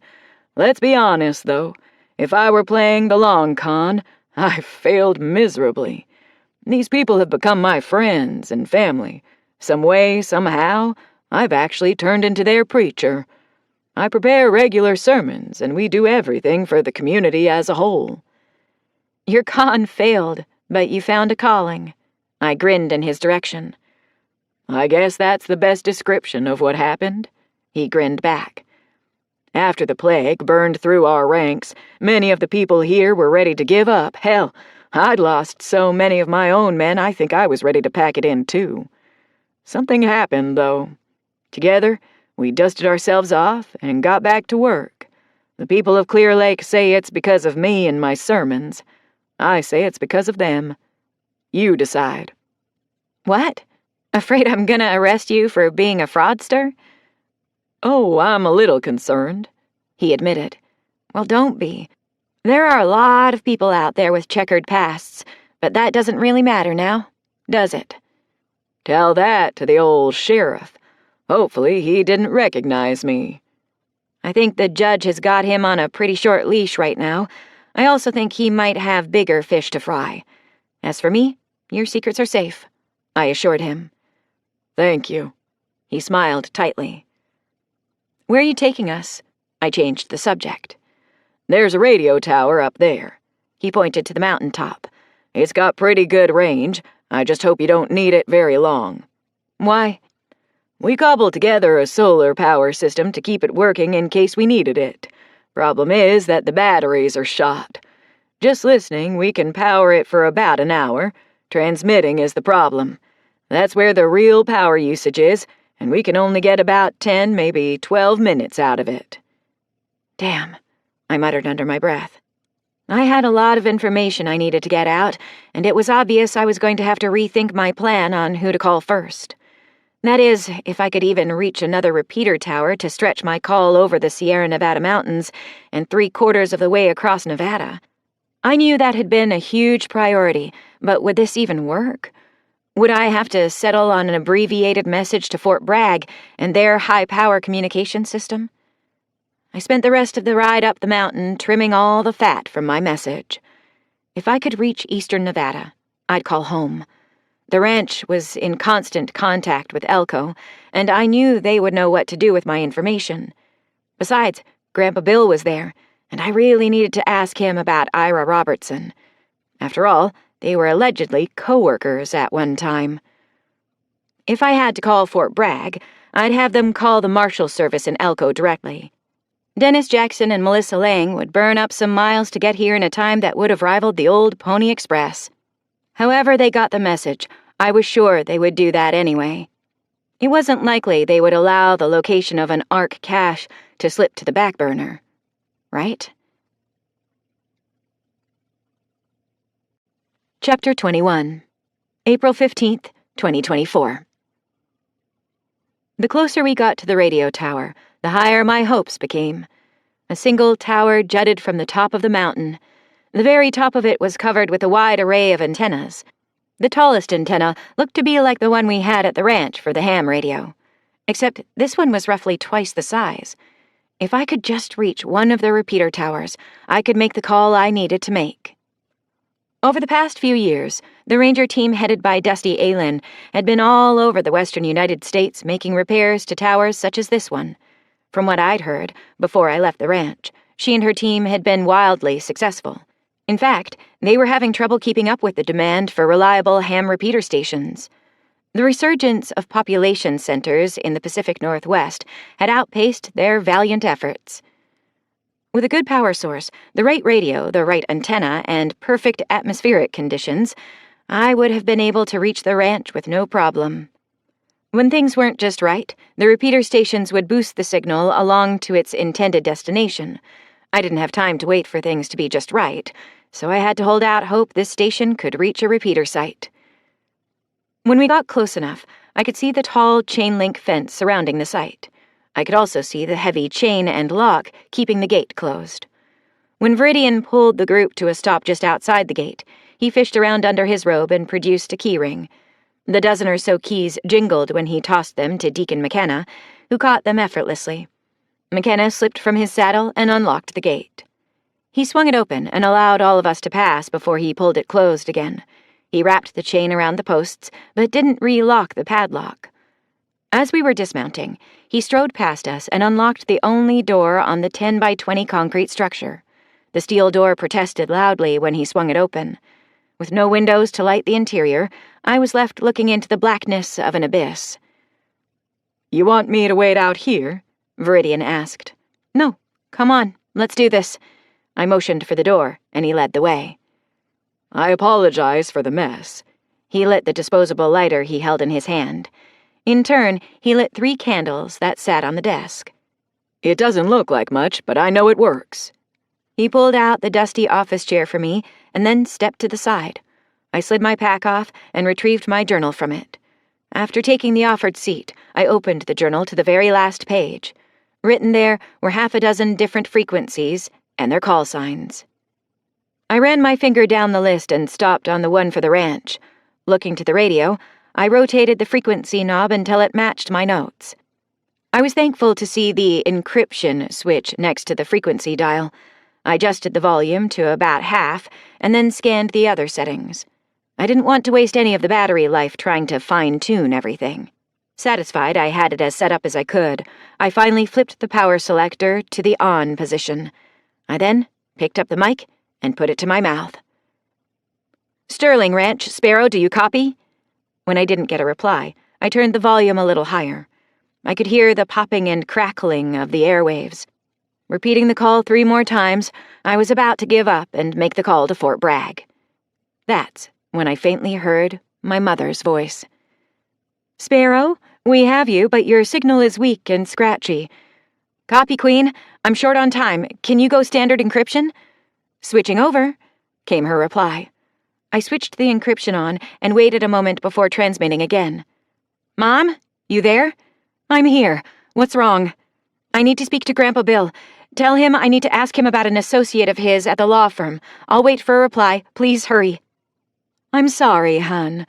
I hate to tell you this way, but he passed away 2 weeks ago." Her voice trailed off. Even through the small static-filled speaker, I could hear her anguish. I wanted to ask what the hell happened, but I had no time for personal stuff. I pushed the budding heartbreak back and put the mic to my lips again. "Copy. Is Dad in the room with you?" "Negative. He's out of pocket and won't be here for a few days. What's wrong?" Her concern evident. "Send word to Elko that I need marshals to the Caldwell Hills north of Sacramento pronto. I need a lot of marshals. An ARC cache has been discovered and will likely be opened within the next few days. My team will be headed there tomorrow. We'll try to make contact once we're there." "Don't get in over your head." "You know me, Mom." I couldn't help but grin. "You'll be receiving a call from Fort Bragg from a guy named Leon. He can fill in some of the details, but he doesn't have current intel." "Copy that. What did you need with Grandpa?" "I've been in contact with a former co-worker of his from the law firm. Name is Ira Robertson. I need to verify a few of his details. There's more, though." I took a deep breath. What I was about to say would be a big shock to the system. "I've had a possible sighting and contact with Jack Sterling. Need advice on a course of action." It was her turn to be silent for a moment. Viridian reached over and tapped the battery meter. It was displaying 42%. "Did you copy?" I asked urgently. "Yeah, we copy, Tara," my Uncle Mark said. I wasn't expecting his voice. "Proceed with extreme caution. I say again, extreme caution where Jack is concerned. Also, I remember Ira, and the guy is bad news. Don't trust him." I'd totally forgotten that my Uncle Mark, Mom's brother, had also worked at the law firm as security. Believe me, caution is at the top of my list. Tell the marshals that my team will be headed to the Caldwell Hills tomorrow morning. If I can, I'll call back and maybe we can do a conference call. I should have a lot more current intel by then. Your mom is on the other radio contacting them right now, he assured me. Viridian tapped the battery meter again. 22%. I'm about to lose this radio. When is Dad due home? I'd like to talk to him about the Jack situation. There was a long pause after I asked about my father. Too long. Tara, your dad went to Texas with Calvert to talk about the new government. They had a lot of concerns with how things were being handled. They were supposed to leave for home yesterday, but never checked in. When we call Texas, we get nothing but runaround. Last night we started getting sketchy reports coming from San Antonio regarding a coup attempt. Your father and Calvert might be. The transmission suddenly ended, and the radio set flickered off. Uncle Mark? I keyed the mic again, knowing full well it wouldn't transmit. That's it, Marshal. Sorry. Viridian apologized and flicked the power to off. I should have warned you. Transmitting encrypted can draw down the power faster. It's all right. I got the majority of my message sent. I hung the mic back up and rested my face in my hands with a big sigh. You okay? Yeah. No. Just a lot to process right now, I admitted. Were you close to your grandfather? Yeah, I was. I could feel the tears trying to force themselves from my closed eyes. Instead of allowing them to flow, I took in another deep breath and pushed away from the desk. There would be time to mourn him later. Probably worried about your dad, too. If he's in a sticky spot, if anyone can get out of it, he can. We joked about changing his call sign to Teflon a few years back. The memory brought me a small smile. No time for any of that right now. I got the word out, and that's what mattered the most. Dare I ask, what's an ARC cache? I heard you talking about it with the judge and the sheriff, but it doesn't make much sense to me. I think most of that conversation went right over my head, he admitted sheepishly. Let's head back. I'll explain on the way, I offered. I took one last fleeting look at the radio before I walked out of the building. Deep down, I was wishing it would magically power up.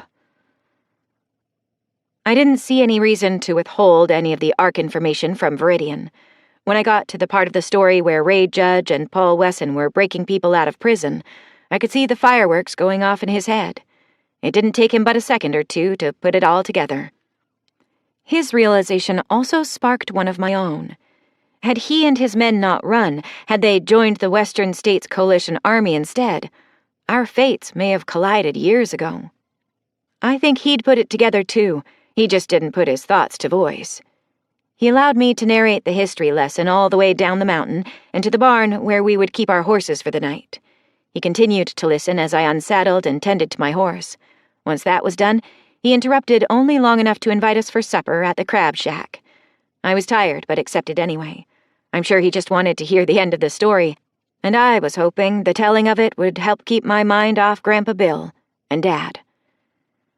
So, if I managed to keep it all straight, this Ken Shaw character is the one who is responsible for the pulse and the plague, right? He asked after he swallowed a mouthful of his salad. Dinner was the same thing we had for lunch. If Ken Shaw is Jack Sterling, then yes. Jack Sterling also went by Jack Kenshaw? Yep. And that's the guy who's your father's father? Yep, I repeated. How do you keep it all straight in your head? At first I thought you might be yanking my chain, but now I'm just convinced your Grandpa Jack was batshit crazy. This is too nuts to be made up. It's all quite real, I'm afraid. The secret cabal, the double and triple crosses, the arcs, the caches, the vault. It's all real. I stuffed a fork full of lettuce into my mouth. I mean, it would explain how everything fell apart so damn fast. Not once, but twice. I also gotta admit, I'm a little angry about the whole thing. How's that? My family was killed in the chaos of Los Angeles after the Pulse. Then the biological weapons that your grandfather was also responsible for killed most of my friends. The more I think about it, the more pissed off I get." He grumbled. "Pissed at me?" "You'd think I would be, but no, not at you." "Pissed about the whole situation?" I asked. "Yeah, I guess it's just because I can't wrap my mind around how one man can be so damned evil. Did he not understand the ramifications of what he was doing?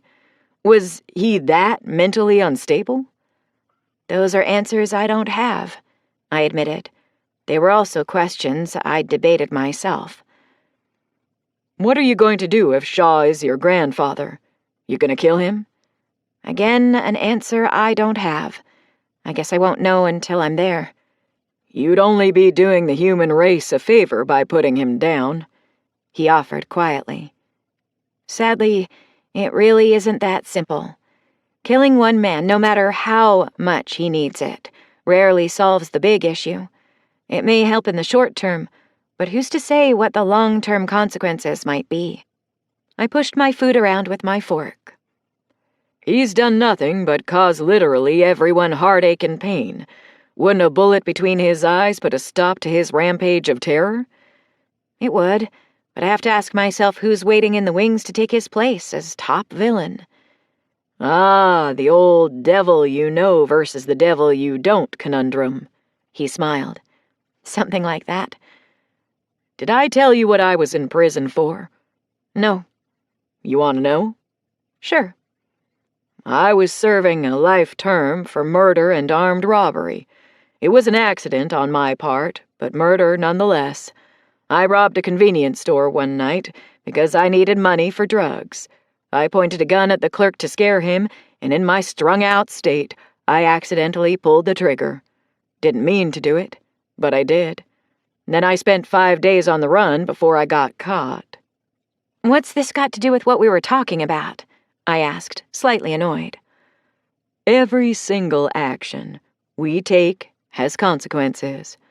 I was a thug when I went to prison. When your grandfather's actions intervened, when the men of Ray Judge broke us out of prison, I was faced with another choice: join them or die. The other possibility was to join them and die.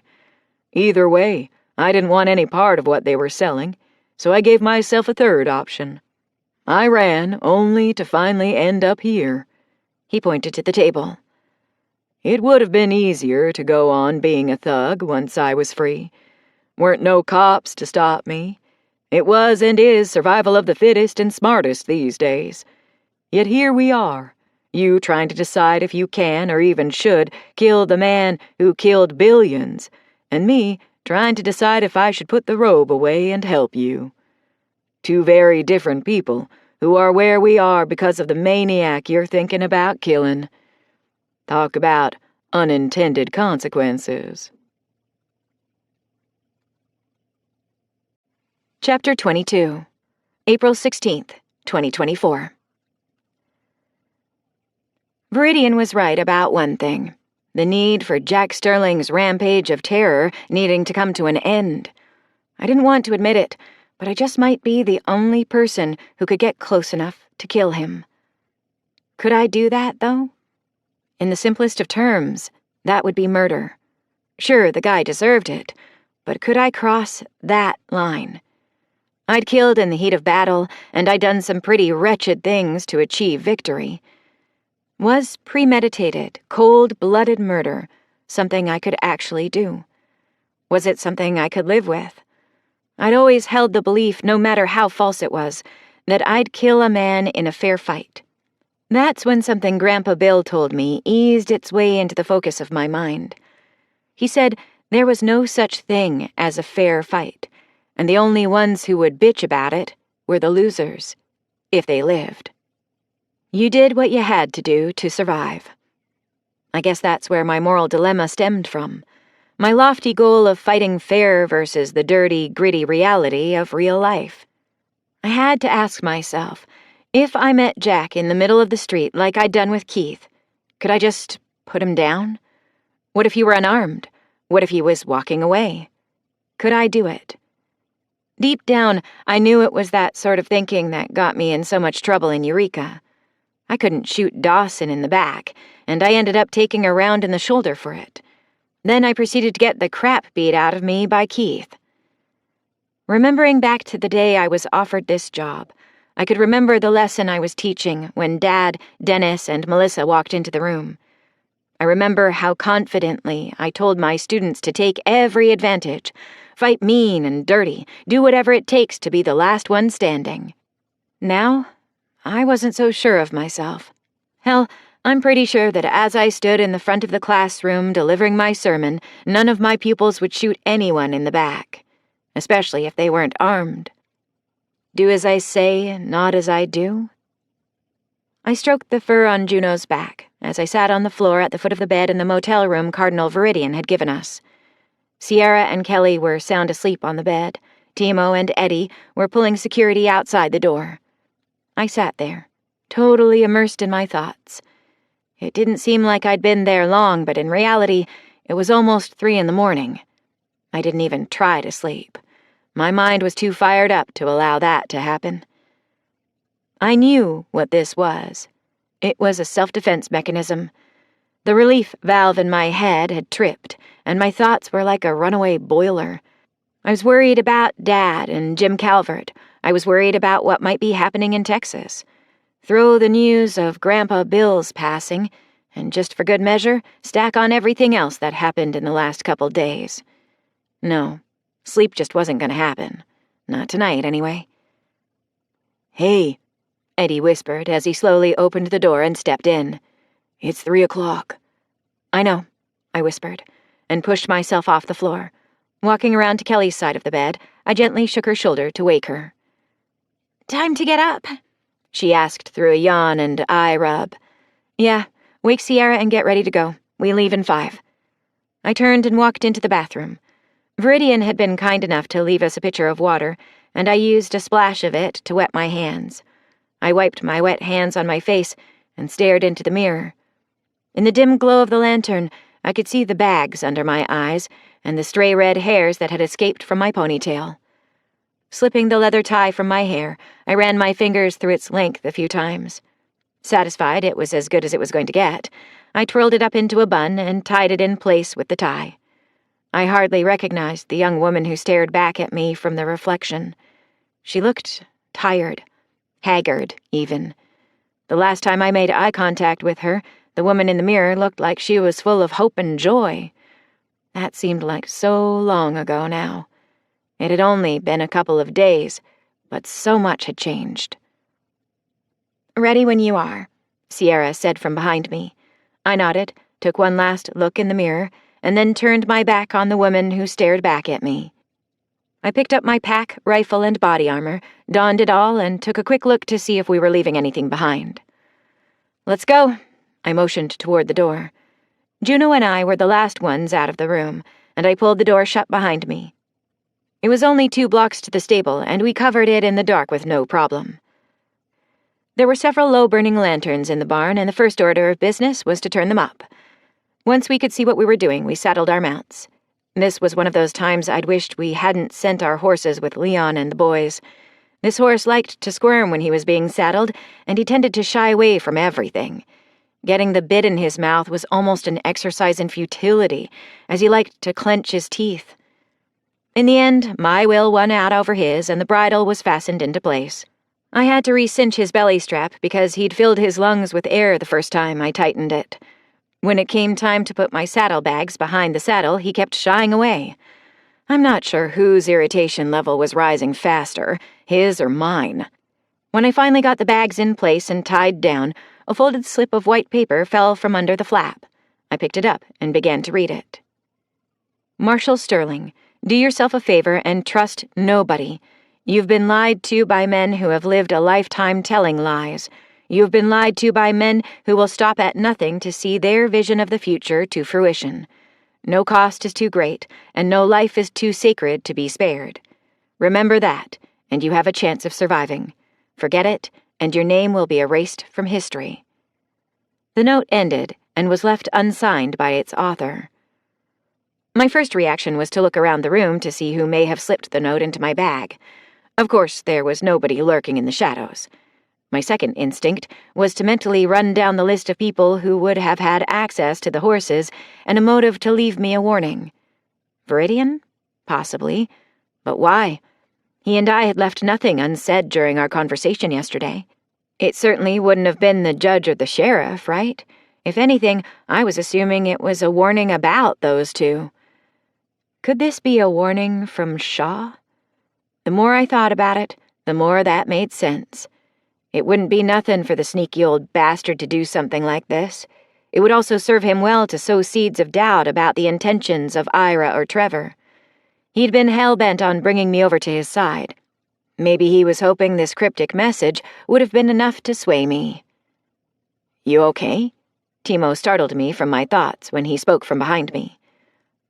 Yeah. I found this in my saddlebag." I handed the note over. He took a second to read it, then handed it back. "Any idea who it's from?" "I have an idea." "Shaw?" "That's the way I'm leaning," I replied. I'd known Timo long enough to know when he had something on his mind, and all the signs were there now. "What's up?" "Do you trust me, Tara?" His light brown eyes were locked with mine, his brows furrowed together. "What kind of question is that?" I nearly chuckled. "Do you?" "Timo, you know I do. I trust you with my life. What's this about?" "I got to thinking about it while I was on watch this morning." He paused as if searching for the right words. Well, you've been kinda quiet since the meeting with the judge yesterday. His revelation that Jack might still be alive seems to have, Seems to have what? "Tara, you're normally a very focused leader, and that bit of news about Jack seems to have shaken you up a bit. The news about your other grandfather, Mr. Butler, and the rumors from Texas, well, I think you need to reevaluate your role today. As your XO, it's my duty to suggest an alternate plan for the meetup with the judge today." "You think I'm compromised?" I said way louder than I'd intended. Every head in the barn spun in my direction with the outburst. "It's not that, Tara. I just think we need to revisit our plan. There's a better way, and I think you might not be able to see it." He stood his ground. Without looking at the woman in the mirror, I knew my face was getting red. Timo probably felt as if my jade-green eyes would burn holes through his head. I could feel the anger building inside me. "Boss, just hear me out for 1 second, please," he said calmly. "What?" I growled. "We need to split the team today. If all of us go into the Caldwell Hills encampment, if it's a trap, there needs to be backup on the outside. If you give me Sierra and Juno, we can shadow you and keep eyes on you once you're in the compound. We can give all the intel to the incoming marshals. Those maps you got from Shaw, if accurate, will be invaluable to the marshals. If it's not a trap, if everything's kosher, we come in when the cavalry gets here." A wave of embarrassment flooded through me. He was 100% correct with his tactical analysis.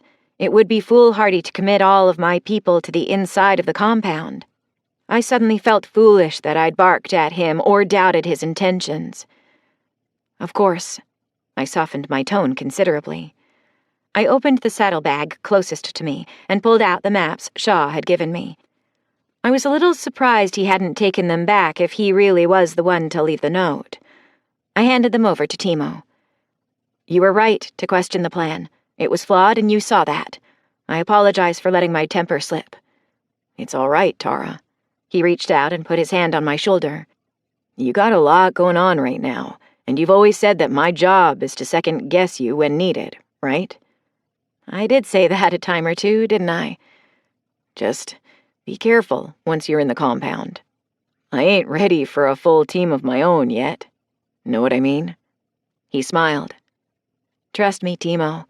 You're ready." We left the stable as a group in the pre-dawn and slowly made our way to the edge of town. Once there, we split into 2 groups.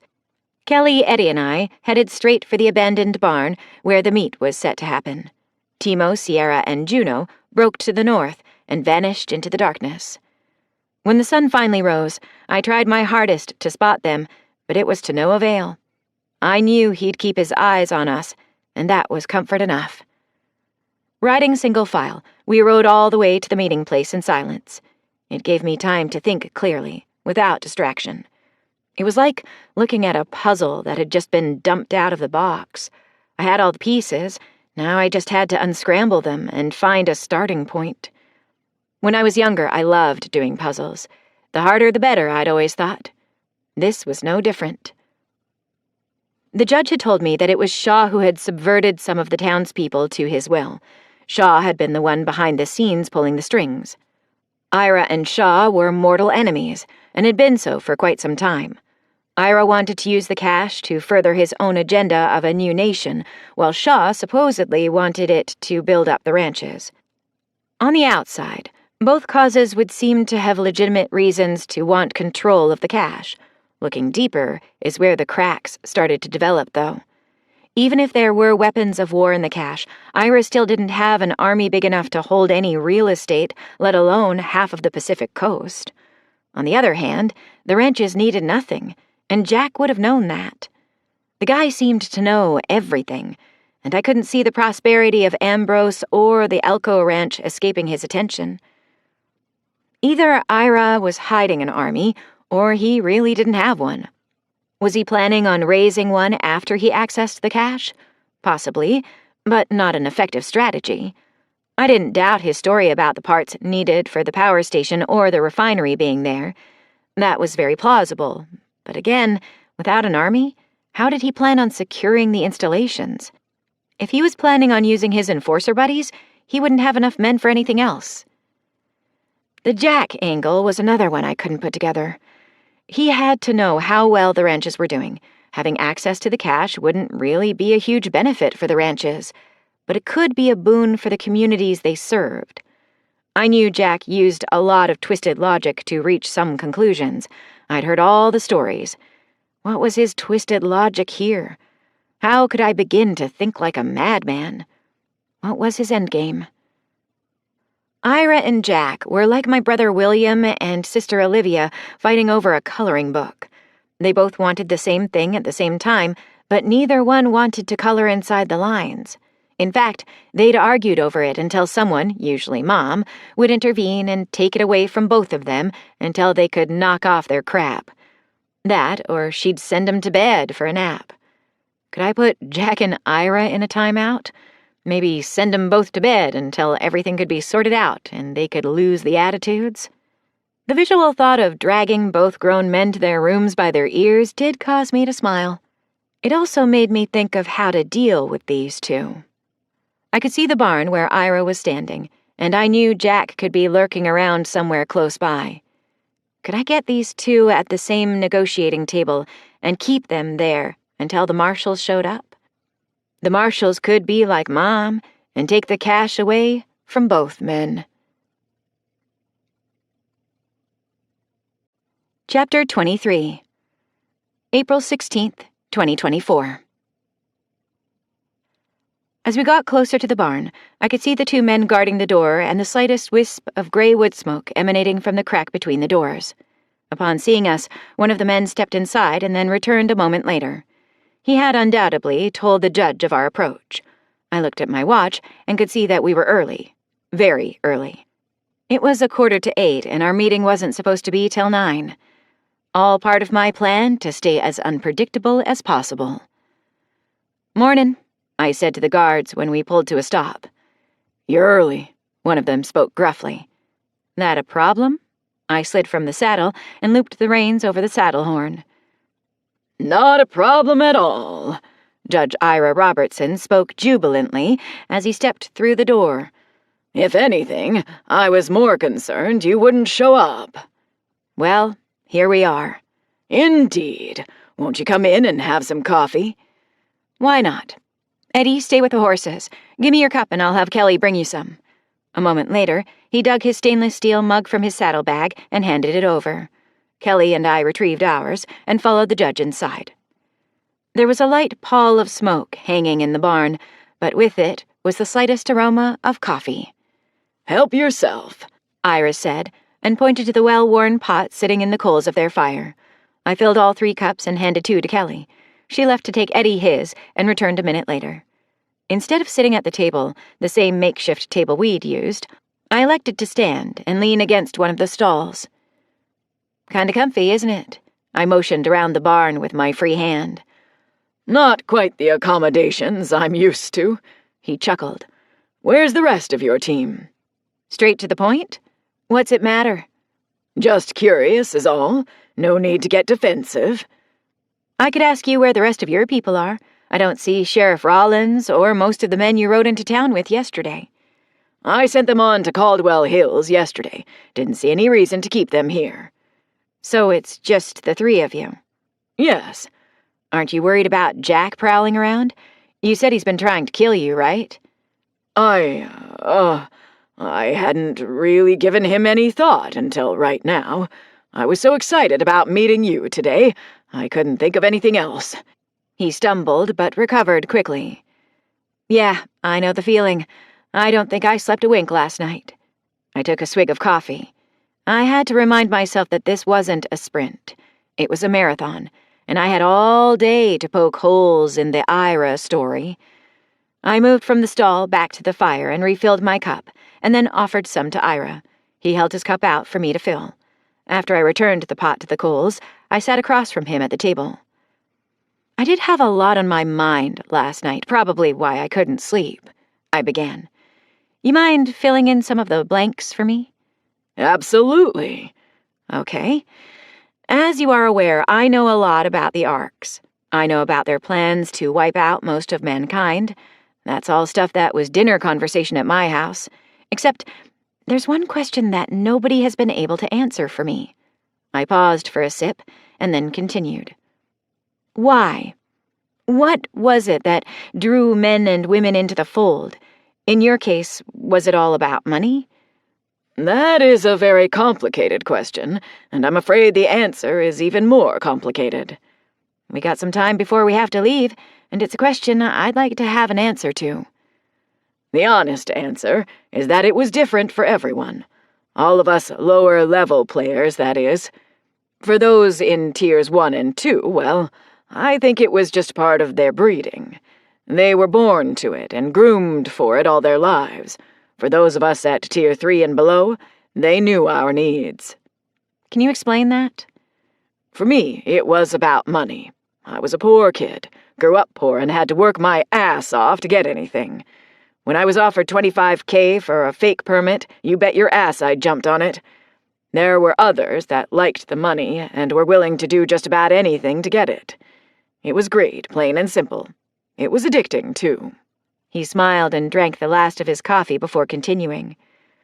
Some people needed specialized medical care, and it was offered at no cost, save a few favors here and there.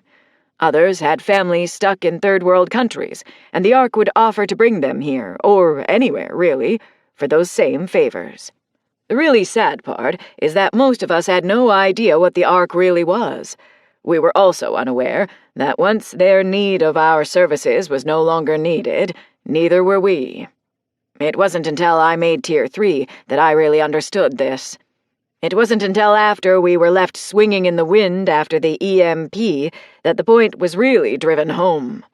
Fortunately, I'd been smart enough to lay in supplies before it all came crashing down. I can't say for sure, but I think that may be why they paid us so well. You know they had no intention of taking care of us. We were on our own to see to that. So they played off your greed or need. Didn't you ever feel bad about what you were doing? Especially when you worked your way up and understood things a little better. In a word, no.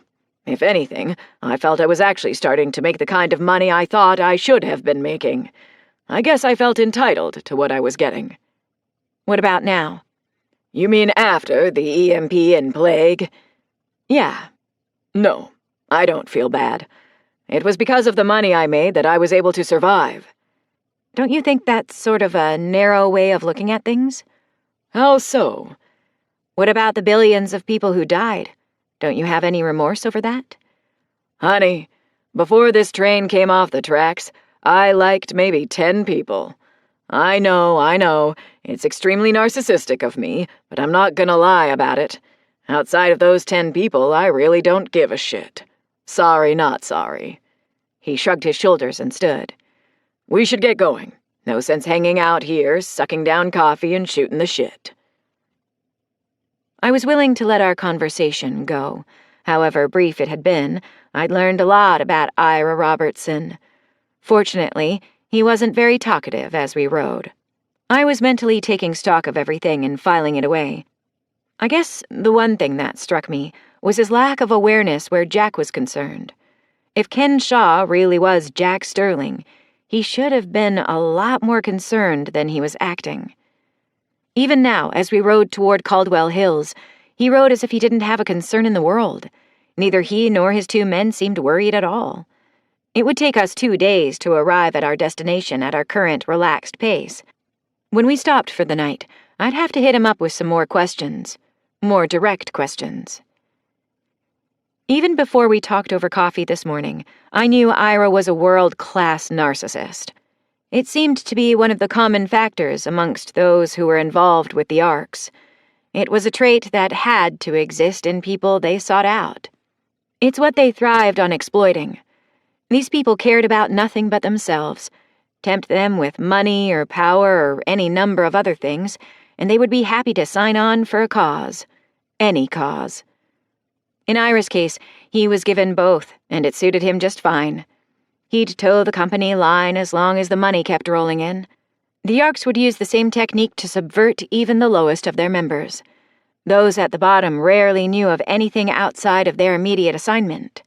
For the independent truck driver, it was deliver your load on time, don't ask questions, and you'll be paid handsomely for your trouble. Just keep your mouth shut if you ever want another job from us. The simplicity and elegance of it all was mind-blowing. It's no wonder they were able to get their tendrils into so many facets of daily life and yet remain in the shadows. If you really thought about it, the common man was probably harder to subvert than a high-ranking politician. The higher you rose in the ranks of government or a corporation, the tendency to be self-serving seemed to grow with you. The moral compass you may have started out with might get corrupted with money and power. The majority of the day was spent riding due east with very little variation. Whenever we came to a creek or stream, we'd stop for half an hour to allow the horses to drink and eat some of the grasses. Strictly speaking, though, we just kept moving. I'd spent the day watching Ira, and I wasn't sure I liked what I was seeing. He seemed deep in thought and cared very little about anything going on around him. It wasn't until we stopped to make camp around 8 p.m. that he started to interact again. We sat around the campfire eating hardtack and jerky. It made me realize just how tasty the meals we'd had at Clear Lake were.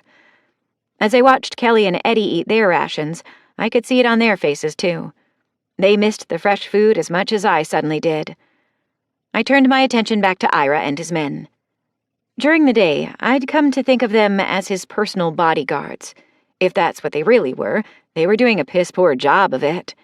If he were their charge, they should have been paying a lot more attention to everything but the campfire and the food they were stuffing in their mouths. "Why aren't you worried about Jack or Ken or whatever he goes by these days?" I broke the silence. "Pardon?" he asked. I repeated the question, and he stalled for time by taking a swig of water from his canteen. "He's trying to kill you, right? I mean, that's what you told me yesterday, isn't it?" "Yeah, he is. Thing is, Jack is a very particular kind of killer. He likes to look his prey in the eyes when he kills. He won't try anything out here. It's not personal enough for him." "If you say so." I let my voice trail off. "What do you mean by that?" "You're talking about the man that pulled the trigger on the human race. Twice." "This is true, except this is different. When Jack marks an individual, it becomes personal for him." "Who am I to argue? You've known the man way longer than I have." "Yes, I have." He grunted and took another swig of water. "You told me that you knew Jack back before the Pulse. He was the guy who would bring you money for fake paperwork, right?" "That's right." "You'll have to forgive me, Judge. I'm just trying to make sense of some details you gave me." "Like what?" How many times did you meet with him back then? Oh, I don't know. Maybe 20, 25 times. And you knew him as Ken Shaw, then? Yeah. How long had it been between the last meeting with him before you went to work at the law firm?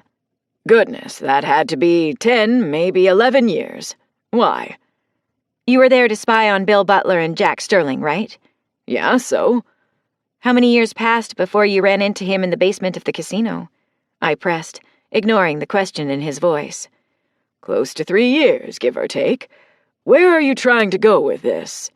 When was the next time you saw him in person after that? Probably another 2 years. You figured out where this is going yet? I asked as a bit of a taunt. You want to know how long I've known the guy? No, I don't. It's obvious you've known him longer than I've been alive.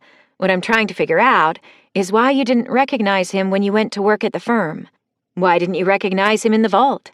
How do you suddenly know for sure Ken Shaw and Jack Sterling are the same person?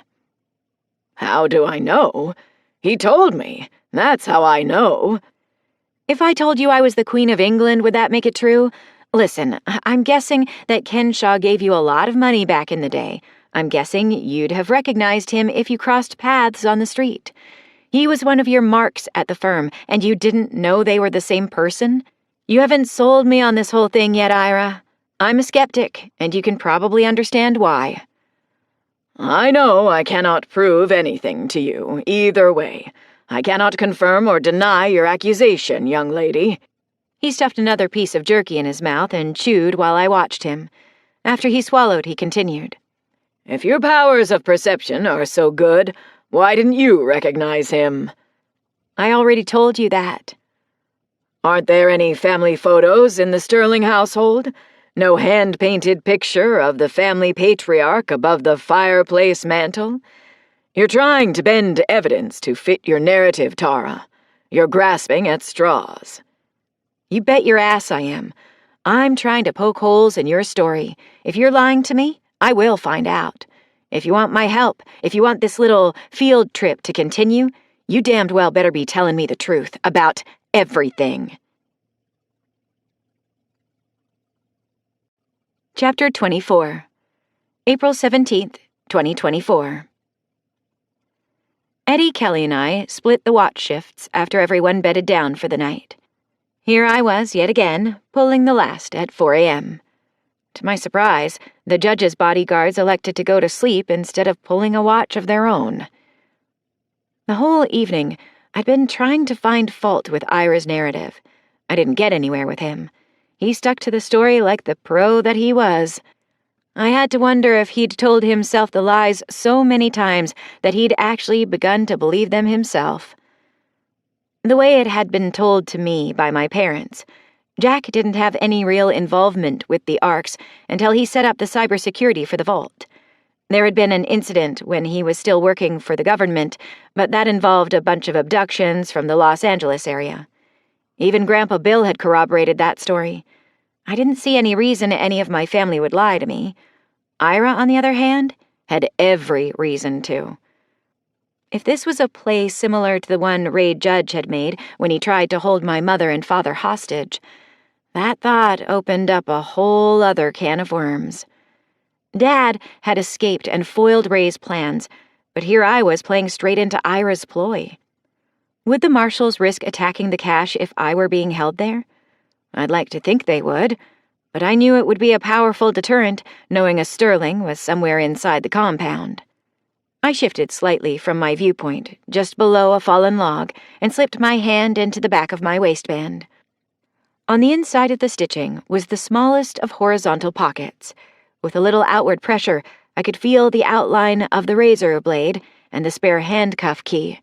All of us had them sewn into our pants, just in case. Even if they took my belt and patted me down, the odds of them finding the two items were minuscule. I removed my hand and leaned back against the log again. I was satisfied that if Ira intended to hold me as a hostage, he'd find it an impossible task.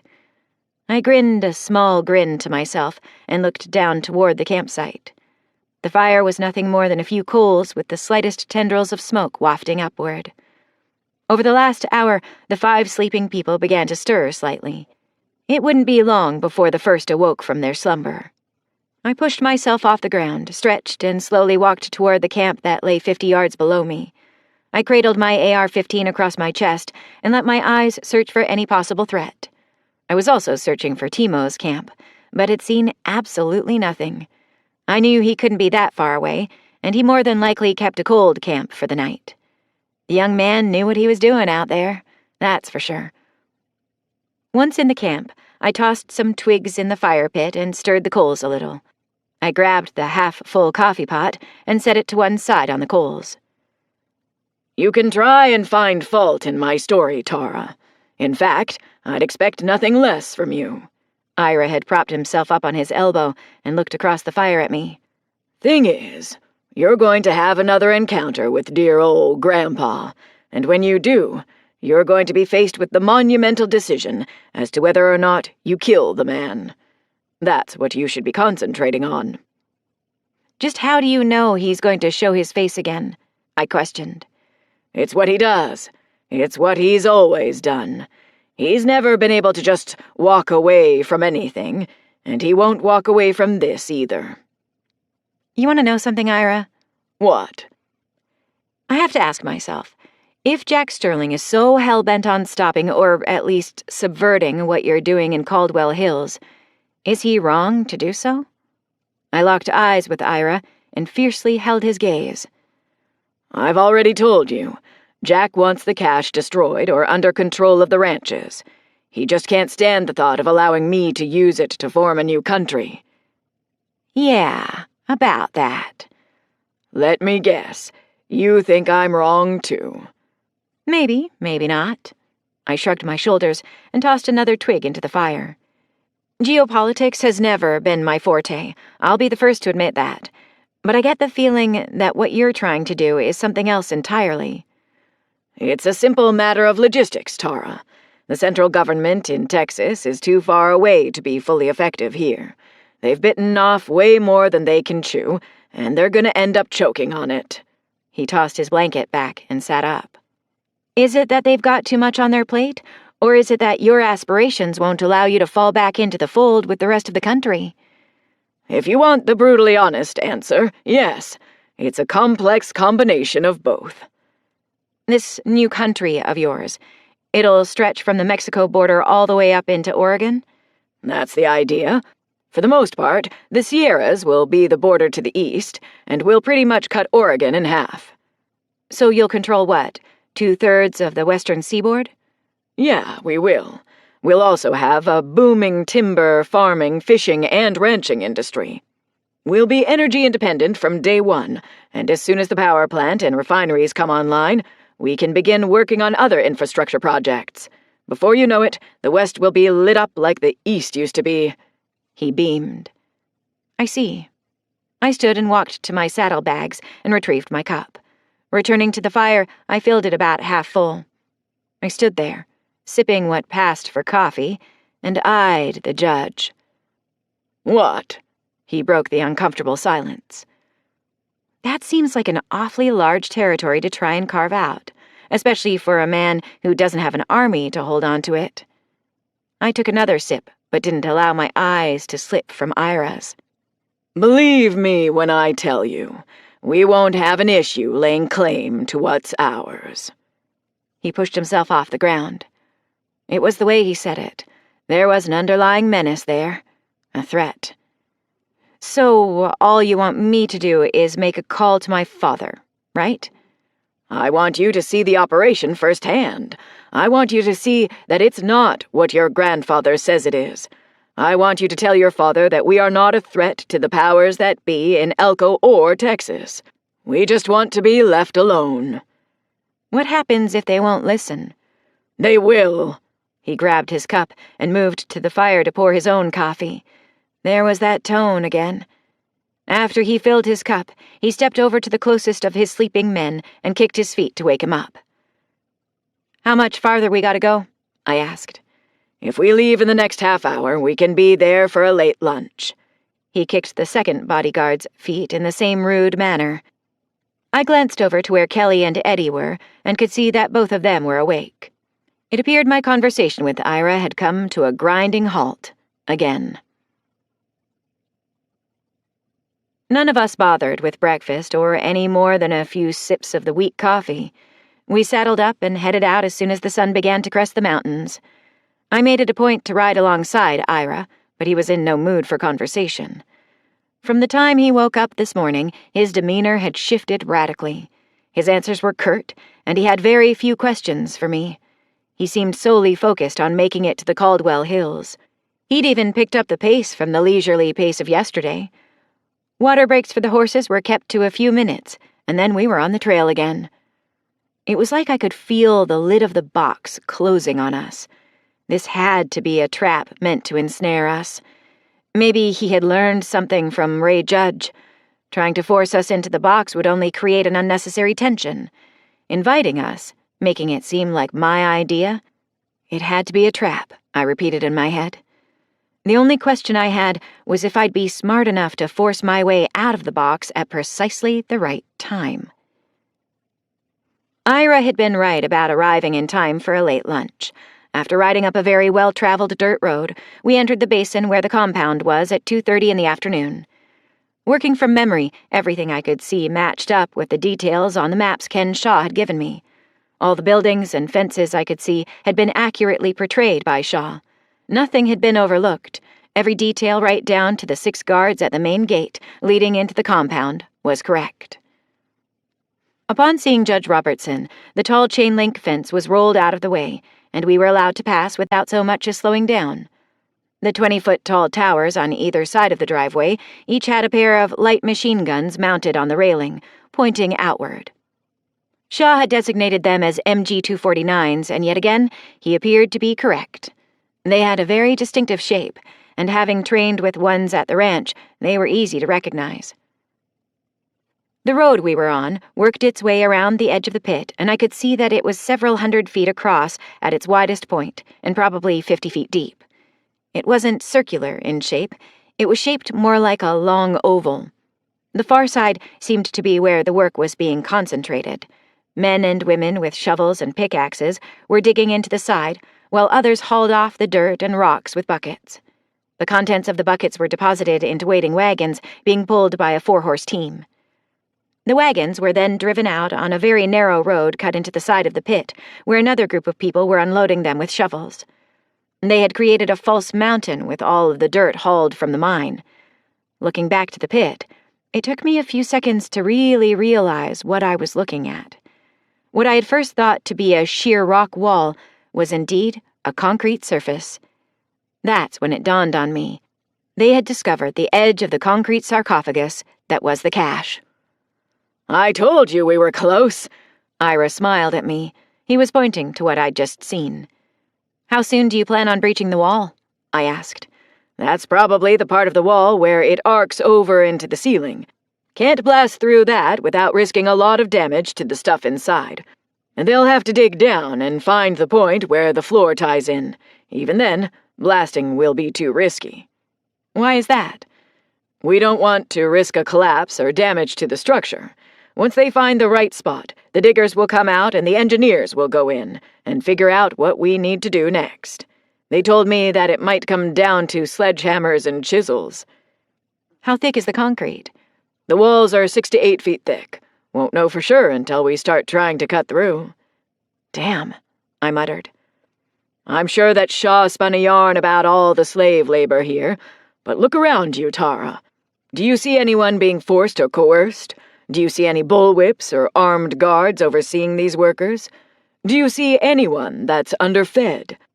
Look at those people down there. They're all strong and healthy. Hell, even the horses are taken care of." He pointed out everything he was talking about. I did have to give him points because everything appeared as he'd said it was. The men and women toiling in the sun with their tools were sweaty and dirty, but they all looked to be in good health. In the bottom of the pit, I spotted a trailer with a large water tank in the back. It was marked potable water only, and there was a short line of humanity leading to it. All of them were allowed to take what they wanted before they went back to work. There was also a half-dozen portable shade structures where several people were hanging out to cool down. I hesitated on congratulating the judge for telling the truth, as that still remained to be seen. It did occur to me that this could have just been a front. I'd withhold that for a later time, and then only if it was warranted. We continued to ride around the rim of the pit toward the main compound of tightly clustered buildings. When I spotted the antenna tower, I decided to press my luck a little. "Ira, is that where your radio is?" I pointed in the direction of the building at the base of the tower. "It is," he replied. "I'm not sure where you're taking us, but do you mind if we stop there first?" "Don't you want to see the rest of the operation first?" "Actually, I'd just like to call home and let them know I'm fine. I also want to let them know to be expecting a call from me later." "Why don't we put our horses away and get a bite to eat?" "Why don't I call home and make sure my father knows to expect a call of importance from me? It wouldn't do for me to make the call you want only for him to be gone somewhere." I insistently cut him off. "Of course," he replied. I could see the flash of irritation on his face, but it was gone as quickly as it had appeared. He smiled and steered us in the direction of the radio room. It took us about 5 minutes to make the short ride to the structure. When we pulled up in front of it, I slid from my saddle. Everyone else in our party dismounted at the same time. Ira was the first one to the door, and he held it open for me. "Where's the power come from to operate your radios?" I asked as I stepped through the door. "During the day, we get power from the solar panels on the back side of the roof. At night, or in bad weather, it comes from a water wheel down in the creek. It's not much, but it keeps the main radios powered up." He pointed me to the woman who stood from the chair in front of the bank of radios. "Mrs. Watts, I'd like you to meet Miss Sterling." "Ma'am?" I shook the hand of the young woman. She didn't look to be much older than I was. When she released my hand, she stepped aside. Ira pointed me to the chair she'd vacated. "Watts, is that really your last name?" I grinned. "I get that all the time. Everybody picks up on the irony of Watts being the radio operator." She returned the smile. "Please." Ira again pointed at the chair. "Sure," I grumbled, and sat in the high-back chair. I quickly scanned through all of the radios and various equipment. This had to be one of the most impressive communications centers I'd seen since I saw the one the marshals set up in Elko. I also noticed that while the equipment was on, all the volume knobs had been turned all the way down, all except the main ham radio. I picked up the mic for it and twisted the dial until I had the frequency I wanted. Putting the mic to my mouth, I spoke. Chapter 25, April 17th, 2024. "Sterling Ranch, Hawk, how copy?" I took my finger off the mic button and waited. I deliberately used my alternate call sign. It was a way to start a coded conversation without being obvious. After a silent 10 count, I put the mic back to my mouth, but before I could transmit again, the familiar voice of my mother came from the speaker. "Hawk, Shepard, we've got you 5x5, status report," she replied with her alternate call sign. "Copy that, Mom. Just want to give you a call to say hi since it's been so long." "It's good to hear from you, kiddo. Where are you, Fort Bragg?" When I didn't ask her to switch to an encrypted frequency, she knew we were being listened to by another party. She rolled right along with it. "No, got a little hung up outside of Sacramento." "Uh-oh, is everything okay?" Mom feigned. "Yeah, we're fine. I did need to see if Dad was around, though." "He's not here, but we expect him back in the next couple of days. He and Jim had to deal with a bad trade deal down south. Anything I can help with?" "Maybe. I'll be calling back before too long, possibly tomorrow. If he's there, great. You said Jim went with him?" "Yes. It was a pretty ugly thing they had to deal with, but the last I heard, they got everything back on track." "Okay. I guess I can call the Marshals HQ in Elko. I know Major Jackson will help me out if Dad's not back yet." "Major Jackson is out on assignment, too. You sure I can't help?" "Probably. If Dad calls in before he gets home, let him and Jim know that I will have, call it a list of concerns from some of the locals. It's all a lot of political stuff, and it's something that I need to run up the chain to them. After that, hopefully I can get on my way again, I said. All right, I can do that. They all should be home by this time tomorrow. They might be tired, but they should be here. You know how much your father loves being away from home. The sarcasm in her voice spanned the miles between us. I also knew that help was coming, and should be in the neighborhood within 24 hours. Listen, Mom, I gotta run, but I'll call back at 3 o'clock tomorrow. It was good to hear your voice. It was good to hear from you too, Tara. As soon as I see your father, I'll let him know you'll be calling back. Be safe. You know me, Mom. Hawk out. I signed off and returned the mic to its holder. I swiveled the chair so I could make eye contact with Ira. You got 24 hours to get me to believe you, and not Ken Shaw. Let's start with some lunch, shall we? He motioned toward the door. My first thought was that he would take us to his personal residence where he could contain us. He surprised me by taking us directly to one of the 2 mess halls. These were basically large pole barns filled with tables and chairs. I could see that large canvas tarps were rolled up and secured under the eaves of the roof, probably for closing off the building when the weather wasn't so nice. As we walked toward the far end, I did some quick math and figured there were enough chairs and tables to seat close to 200 people at full capacity. The twin to this structure sat about 50 yards away and looked to be similar in size. When we got to the far end, there were a dozen older women who were tending to the cooking fires and the buffet-style tables. At one end, there were huge stacks of plates, silverware, and drinking cups. At the other end were large decanters where you could fill your cup. Afternoon, ladies, Ira announced as we drew close. All the women looked up at him, and some nodded while others returned his greeting. He picked up a plate and silverware, then began working his way down the buffet. He stopped at each station and had a serving of just about everything. After their lackluster greeting of the judge, I paid more attention as I slipped into line behind him. While I made sure to thank each of the ladies, he made no such effort. They would meet my gaze, but not his. Kelly and Eddie also thanked them, but the 2 bodyguards didn't. In fact, when the last guy came through the line, I could sense a tension between him and the servers. Nothing was said out loud, but the body language of the women said it all. They did not like that guy at all. Reaching the end of the line, I filled my cup with water from one of the decanters and followed the judge to the table he chose. I curiously watched as he set his plate at the end of the table and pulled one of the chairs around to the end. I don't know if he did it on purpose, but it looked like a play to establish some sort of dominance. Can't say as I really blame him. After all, this was his stomping ground. I think he was just trying to show me who was in charge around here. I sat in the chair just to his left. That's when I noticed he didn't have a cup. I watched as he pulled a small stainless steel flask from inside his jacket. He unscrewed the lid and took a healthy belt from it. Want some? He offered it in my direction. No thanks. I held up my hand. Not while on duty? He smirked. Not ever. I'm too much of a control freak. I winked and dug into my food. I hadn't been paying attention to what was put on my plate. This was the first time I realized what was there. Green beans, corn, mashed potatoes, gravy, salad greens, and a large slab of meat. After eating a few bites, I was surprised at just how good it was, and I said so. Every meal is like this, Tara. Our cooks take great pride in their work. He smiled. Everything is locally sourced, he added as I continued to eat. Good business?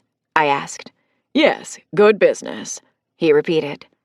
I'm sure that if all of your employees eat this well all the time, it's got to be quite costly. Am I right? It's a small price to pay. Again, it's just good business to take care of my people. Your people. Don't you mean the state's people? Huh? Hear me out here, Ira. First, these workers are wards of the state. You said so yourself. They're here working off debts owed to the state. If I had to hazard a guess, I'd say that the farms and ranches you get all this food from are also state assets. Would that be correct? I'm not following you. What are you getting at? I'm saying that the source of your food is more than likely coming from farms that were seized under your tax and racketeering schemes. I'd be willing to take that statement one further and say that they are being run by people not unlike these folks. I sipped my water. Well, yes. The farms and ranches that are owned by the county should feed the government workers. It only makes sense, he protested. So, I need some clarity here, Ira. I took another swig of water and put the cup down. The refineries, the power plant, the farms and ranches. Just who will own all of that under the government of this new country you want to form? It'll all be run by the government. I'll have it be so that we can direct the resources to where they will be the most useful. Am I to assume your military will be one of the top tiers when it comes to receiving these resources? Of course. I've asked this before, and you've been successful in sidestepping. Where is your military, and who will serve in it? We're still working out the details where the military is concerned. He deflected, yet again. How you gonna pay them? I pressed. Like I said, we're still working on that. Okay, we'll come back to that one. I do have a theory, though. Want to hear it? Why not? He took another hard swig from his flask. My theory is that you're looking at compulsory service for the members of the military. Instead of actual pay, you'll feed them and see to their medical needs, much like you do with your employees here. In turn, they will stay on past the end of the compulsory term, just so they can stay employed by the state. A deeper dive down that rabbit hole, and the state will eventually end up owning all of the food production in your country. It would have to. All the farmers, ranchers, and tradesmen will end up employed by the state. You'll end up relying heavily on agriculture just so you can pay the state employees. At the same time, those in charge will see to it they have all the amenities. In fact, they'll feel that they deserve it for taking such good care of the people, or should I say, peasants. I paused for a bite of green beans and then continued. I think I told you that politics wasn't really my strong suit, but this sounds a lot like any number of isms, or maybe a combination of all of them. Communism, socialism, Marxism, it could be anarchism for all I know. I do know that they've all eventually failed. Yes, even capitalism failed in the end. Before you go too far, you might want to talk to some folks who know what they're talking about when it comes to forms of government. I offer that little piece of advice because if your form of government fails, it usually leads to a lot of bad things. Wars have been fought over this shit, Ira.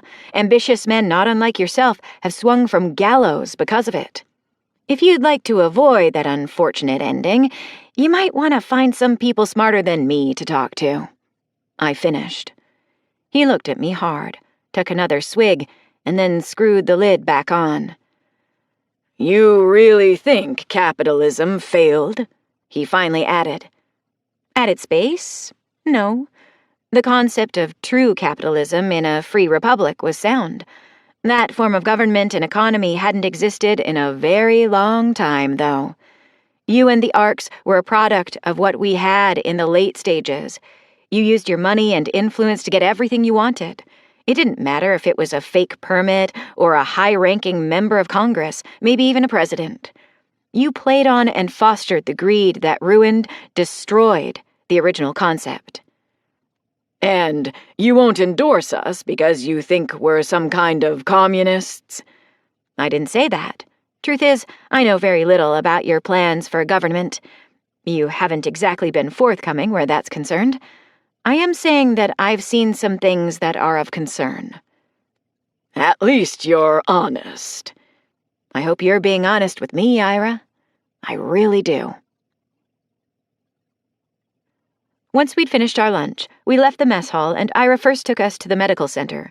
He knew I wanted to see Wyatt, and he made good on his promise to let me see him. While it wasn't the medical center in Elko, it was very well equipped, and the staff of doctors and nurses were taking excellent care of the man. He was the only patient occupying one of the 12 beds in the facility. He told me that the bullet wounds to his shoulder and thigh hurt like hell, but the nurses were keeping the wounds clean, and the bandages were changed twice a day.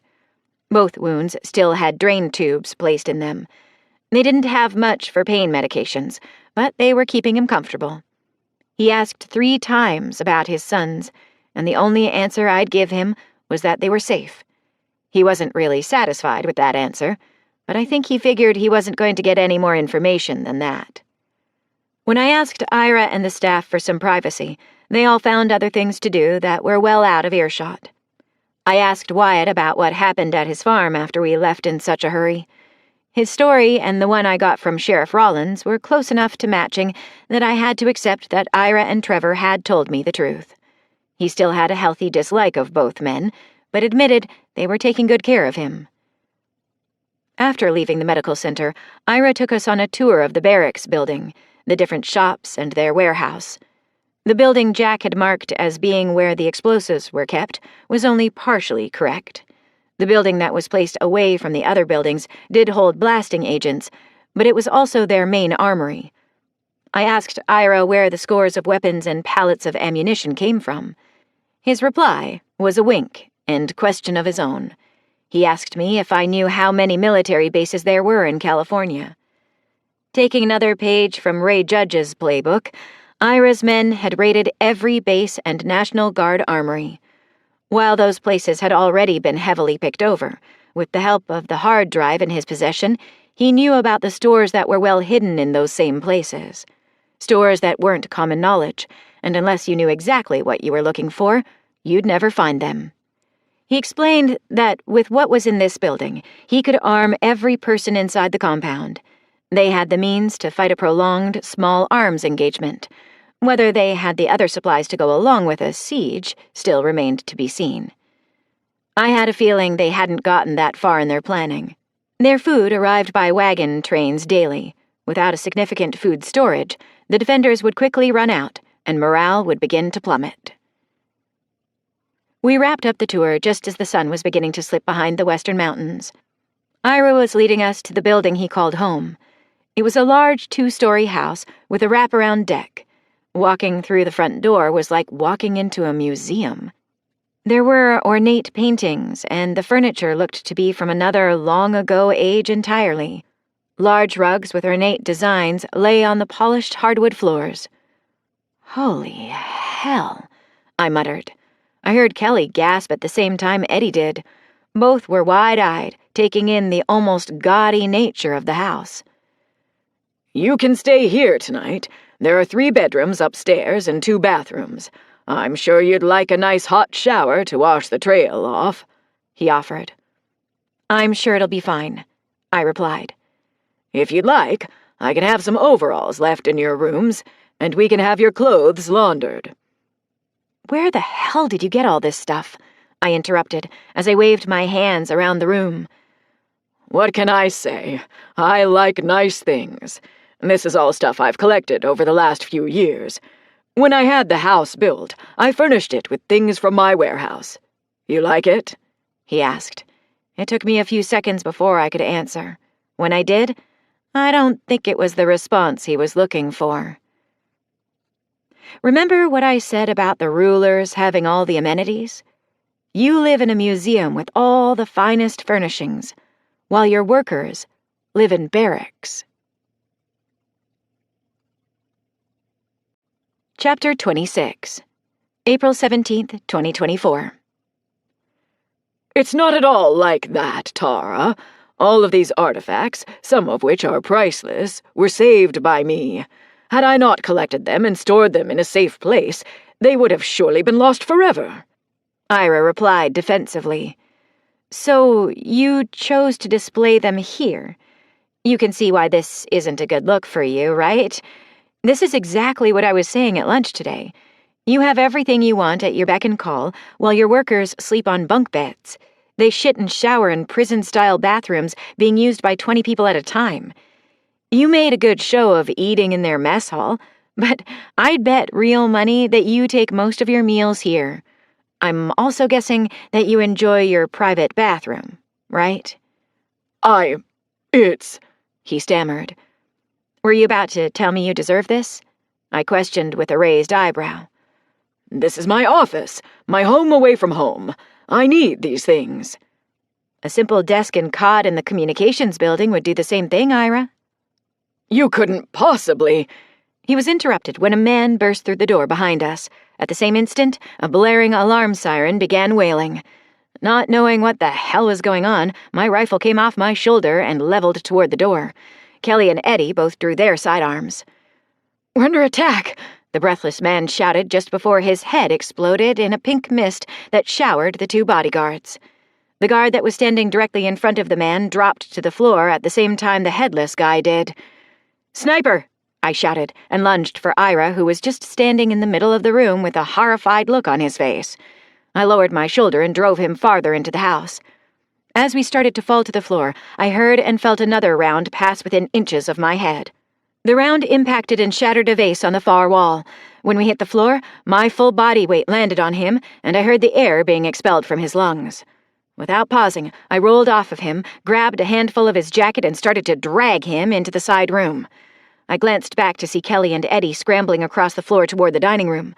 The second bodyguard was lifeless on the floor, blood pooling around him from a massive chest wound. That's when I saw the booted foot and lower leg laying in the middle of the floor. A blood trail was leading right to us. I was checking to see if I was hit and found a hole in the baggy part of my pants just below the knee. I wasn't hit, but damned if it wasn't close. That's when Ira let out a low moan. I looked to his lower extremities and realized it was part of his leg laying on the floor. His moan turned into frantic, pain-filled screams as he began to realize the extent of his injuries. I quickly undid his leather belt and ripped it free of its loops. I needed to stop the bleeding, and without my first aid kit, I was going to have to make something up and quickly. I had my IFAC individual first aid kit, but that was just for me. "Marshals, check in!" I shouted as I looped the belt around his leg, just above the knee, cinching it as tightly as I could. I heard both of my people call out. They said they were pinned down but unharmed. The belt slowed the bleeding, but I needed it to stop. Ira was trying to sit up, and I forced him back down. That's when I saw he was wearing wide elastic suspenders to hold up his pants. I grabbed the knife that was strapped to my calf and quickly cut off a section close to 18 inches long. I wrapped it above the belt and tied it off as tight as I could get it. Between the two makeshift tourniquets, the bleeding was drastically staunched.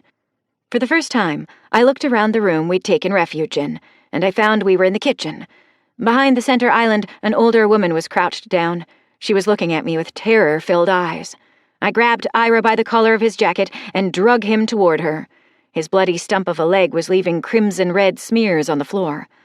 Once we'd made it to the relative safety of the island, I took a quick look around at the countertops. I found a long-handled wooden spoon and used it to tighten the tourniquet on Ira's leg even tighter. Each twist earned me screams of agony. "How we doing out there?" I yelled toward the door that should have led to the dining room. My answer came in the form of a volley of gunfire, and then Kelly crashed into the kitchen. She hit the floor, scrambled into a kneeling position using the doorframe as a cover. She unleashed several rounds from her handgun, and then Eddie crawled through on his hands and knees. She slammed the door, and both of them rolled away from it. Half a dozen holes splintered through the door about halfway up. The rounds impacted the tile of the countertops and slammed into the cabinets. "No holes in me yet," Kelly nearly shouted as the broken tiles clanked to the floor. "I'm good, you?" Eddie asked, looking at my bloody hands. "Fine. What's it look like out there?" I asked. "No idea. Every time we poke our heads out to try and take a look, they'd force us back down. Lots of gunfire out there, though." As if on cue, rounds tore through the walls separating the kitchen from the dining room. Some skimmed the countertops, sending more tile fragments flying. Others slammed into the glass cupboards, shattering glasses and plates. All of it rained down on us. "We gotta get out of here. We're sitting ducks." I looked toward the old lady. "Where's the back door?" She pointed toward the open doorway that I pulled Ira through. The hallway must have gone all the way to the back of the house. I crawled on my belly toward the door and stopped just short. I slipped my .45 from its holster and pulled myself up to my knees. I was about to poke my head around the corner to take a quick peek when I heard half a dozen rounds crisply sizzle down the hallway. At that moment, I had a thought creep into my mind. First, I had no idea who was attacking the compound. Second, how would I tell them from the people trying to defend it? The days of uniforms were long past. Ira's people could be trying to rush the house and defend their leader, or the enemy could have already breached and they were coming to kill Ira. How the hell would I know the difference? One thing was sure, we couldn't stay here. This time I did poke my head around the corner for the briefest of moments. I saw one man in the doorway holding a rifle, which he immediately swung in my direction. I jerked back hard and threw myself away from the open door. Rounds from an AK-47 tore up the drywall and splintered the door jamb. I looked at Kelly and gave her the hand signal to throw the dining room door open. When she did, I was rewarded with gunfire being redirected toward it. I fully committed to throwing myself into the hallway before the thunder from the muzzle of the rifle stopped. I landed on my left side, quickly put the man's center mass in my sights, and squeezed the trigger. I felt the large handgun buck and instantly had the sights back on target. I allowed 3 more of the big heavy slugs to follow the man's descent to the floor. Before the last empty casing clattered to the floor, I was already slipping back into the kitchen. I could see Kelly laying prone on the floor. Her rifle was trained on the front door. I made eye contact with Eddie and motioned him over to me. Barely above a whisper, I told him to take my position and watch down the hallway toward the back door. I then crawled back to Ira and the old lady. Ira was still conscious and taking a heavy pull from his flask. Can't say I really blame him.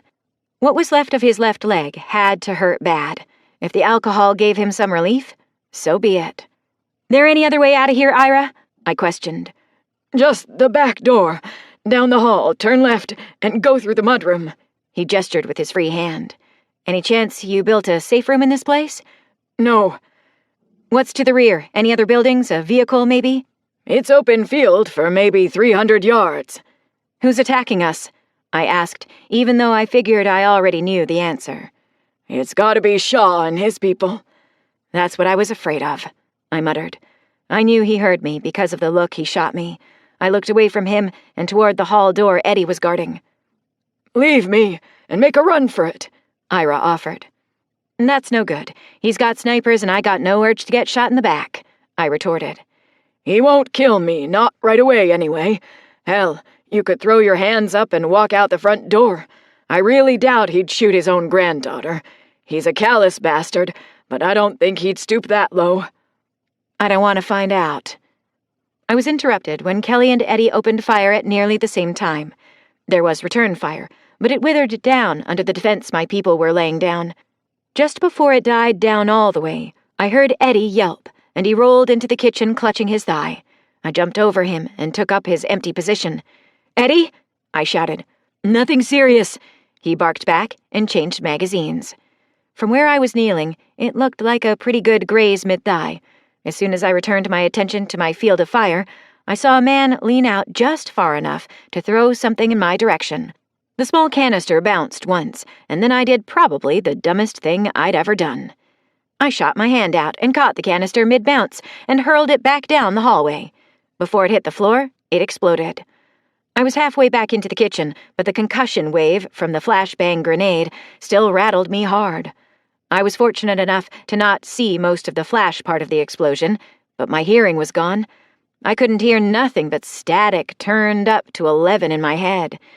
It hit me hard enough that I could feel a wave of nausea ripple through my body. Along with my hearing being gone, my equilibrium was wasted too. With the nausea, I was having trouble keeping the room from spinning. I glanced in Kelly's direction and could see the muzzle of her rifle flashing with full auto fire. When it stopped, something flew through the door, over the top of her, hit the wall, and landed behind the old lady. Before anyone could react, the flashbang detonated just before the second one flew into the small room. None of us stood a chance this time. I felt both concussion waves slam into me. My body armor helped, if only slightly. It still felt like being inside a bass drum with some maniacal drummer slamming it with everything he had. After the bright light of the flash filled my vision, giant white spots filled the black areas of my sight. The static was gone from my ears, only to be replaced by a screaming whistle. That's when I felt the rough hands rip the pistol from my hands.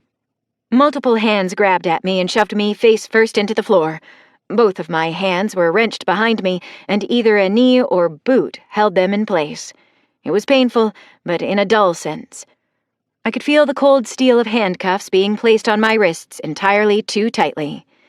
Once they were secure, I was flipped onto my back. My vision must have been starting to recover. I could now see different shadow forms. The shadow standing over me grabbed me by the straps of my plate carrier and jerked me to my unsteady feet. If I had my bearings somewhat correct, he was forcing me out of the house. Walking was a chore at best, and he was using the wall to help keep me upright. I stumbled over what had to be the bodies in the entrance of the home, and I felt the cool evening air on my sweaty skin. I felt a kick to the back of my knees, and I was forced to the ground. After a few moments of sitting there on my knees, I felt someone else being forced down next to me. The white spots were fading, and I could begin to make out faces. It was Eddie who was next to me, and Kelly was on the far end. There were 2 men guarding us, and 2 more drug Ira from the house. He wasn't trussed up like we were. He was unceremoniously dropped on his back about 10 feet in front of us. He was still alive and cursing loudly. It was loud enough I could hear the choice expletives over the ringing in my head. "Shut up!" one of the men who'd pulled him from the house barked and kicked him in the stump that was once his leg. Ira released a wail of pain. Both of his hands shot to his destroyed leg. "Leave him alone!" I yelled. The man turned toward me and walked over. He knelt in front of me and put his face uncomfortably close to mine. "You want to join him? I can arrange it," he growled in my face. His rancid breath was nearly enough to make me gag. "You want to take these cuffs off and have a go at it?" I sneered. Without warning, he grabbed the shoulder strap of my body armor and threw me to the ground. I rolled to my back and looked up at him. I could see the rage boiling behind his eyes. "I guess you only fuck with one-legged men and handcuffed girls. What's the matter? Can't take someone in a fair fight?" He unsheathed the large Bowie knife from its place on his belt and took a step closer. I drew my knees up like I was going to try and push myself away. In reality, I was setting myself up to deliver one hell of a kick to this dude's nuts. He was suddenly distracted and stopped his approach. His whole demeanor changed in a flash. I twisted my head to try and see what he was looking at. It turned out to be who he was looking at. Ken Shaw strode out of the early evening shadows. "What the hell is going on here, Mr. Bradshaw?" Ken asked as he stepped over Ira and then me. He seemed to ignore both of us and was intently staring at the man with the rotten teeth and bad breath. Bradshaw stammered. Ken was standing directly in front of him now. "What was my explicit order regarding the marshals?" "You wanted them alive?" Bradshaw responded questioningly. "And?" "Unharmed. You wanted them unharmed." "Is that why you threw her to the ground?" Ken pointed back toward me. "Were my orders so unclear that you felt the need to throw a handcuffed woman to the ground and draw your pig sticker? What were you planning on doing, Mr. Bradshaw?" "I wasn't gonna hurt the bitch. I was just gonna teach her some manners." Bradshaw seemed to regain a little composure. "I see. Give me the knife," Ken demanded and held out his hand. "That's my best knife." "You'll get it back." Ken shoved his hand closer to Bradshaw. He reluctantly handed the large knife over. "Now, remove their restraints," he ordered. "But," Bradshaw began to protest. "Was the order unclear?" "No, sir," he replied, and fished around in his pocket for a moment. He produced a key and held it up for Ken to see. Ken nodded and looked at the other men who were guarding us. "Take Ira to the infirmary. Make sure he's taken care of. We need him alive." The other men immediately acknowledged their orders and sprang into action. Eddie and Kelly were rubbing their wrists when I rolled onto my stomach so that Bradshaw could unlock my cuffs. When they were removed, I rolled onto my back again and sat up. Bradshaw turned back to face Ken and tucked the key back in his pants pocket.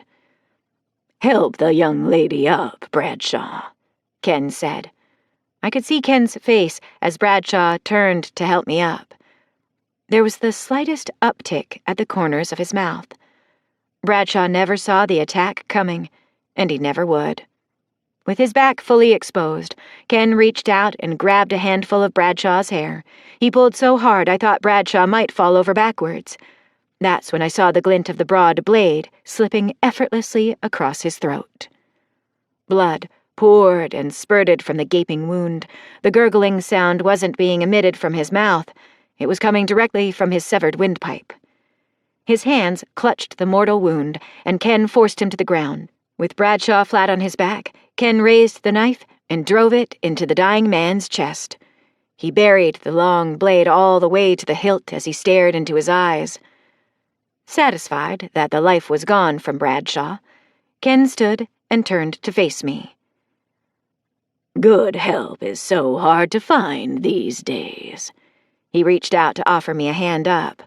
Surprisingly, his hand wasn't covered in blood. Let's go talk. I'm positive you have questions for me, granddaughter. Chapter 27, April 17th, 2024. I stared at his outstretched hand for a moment, emotions flooding over me. I just watched the man who claimed to be my grandfather kill a man in the coldest way possible, like it was a normal experience for him. His hand never wavered, not even in the slightest. His face was totally expressionless as he stared down at me. A thought flashed through my mind as to where this might go if I had a gun in my hand. Should I gun this psychopath down where he stood? I rolled to the side and pushed myself off the ground. Standing erect, I still felt slightly woozy. The effects of the flashbang grenades were fading fast, but they were still evident. Ken withdrew his offered hand and turned to walk toward the house. I glanced at Kelly and Eddie. Both wore the same surprised expression my face must have had plastered all over it. I nodded toward the receding form of Ken and began to follow him. He stepped over the bodies in the entrance and turned into the dining room. The heavy lug of his boots were tracking bloody prints in his wake. The three of us stepped around the dead men and their pools of blood. When I stepped into the dining room, Ken was standing the chair at the head of the table back up.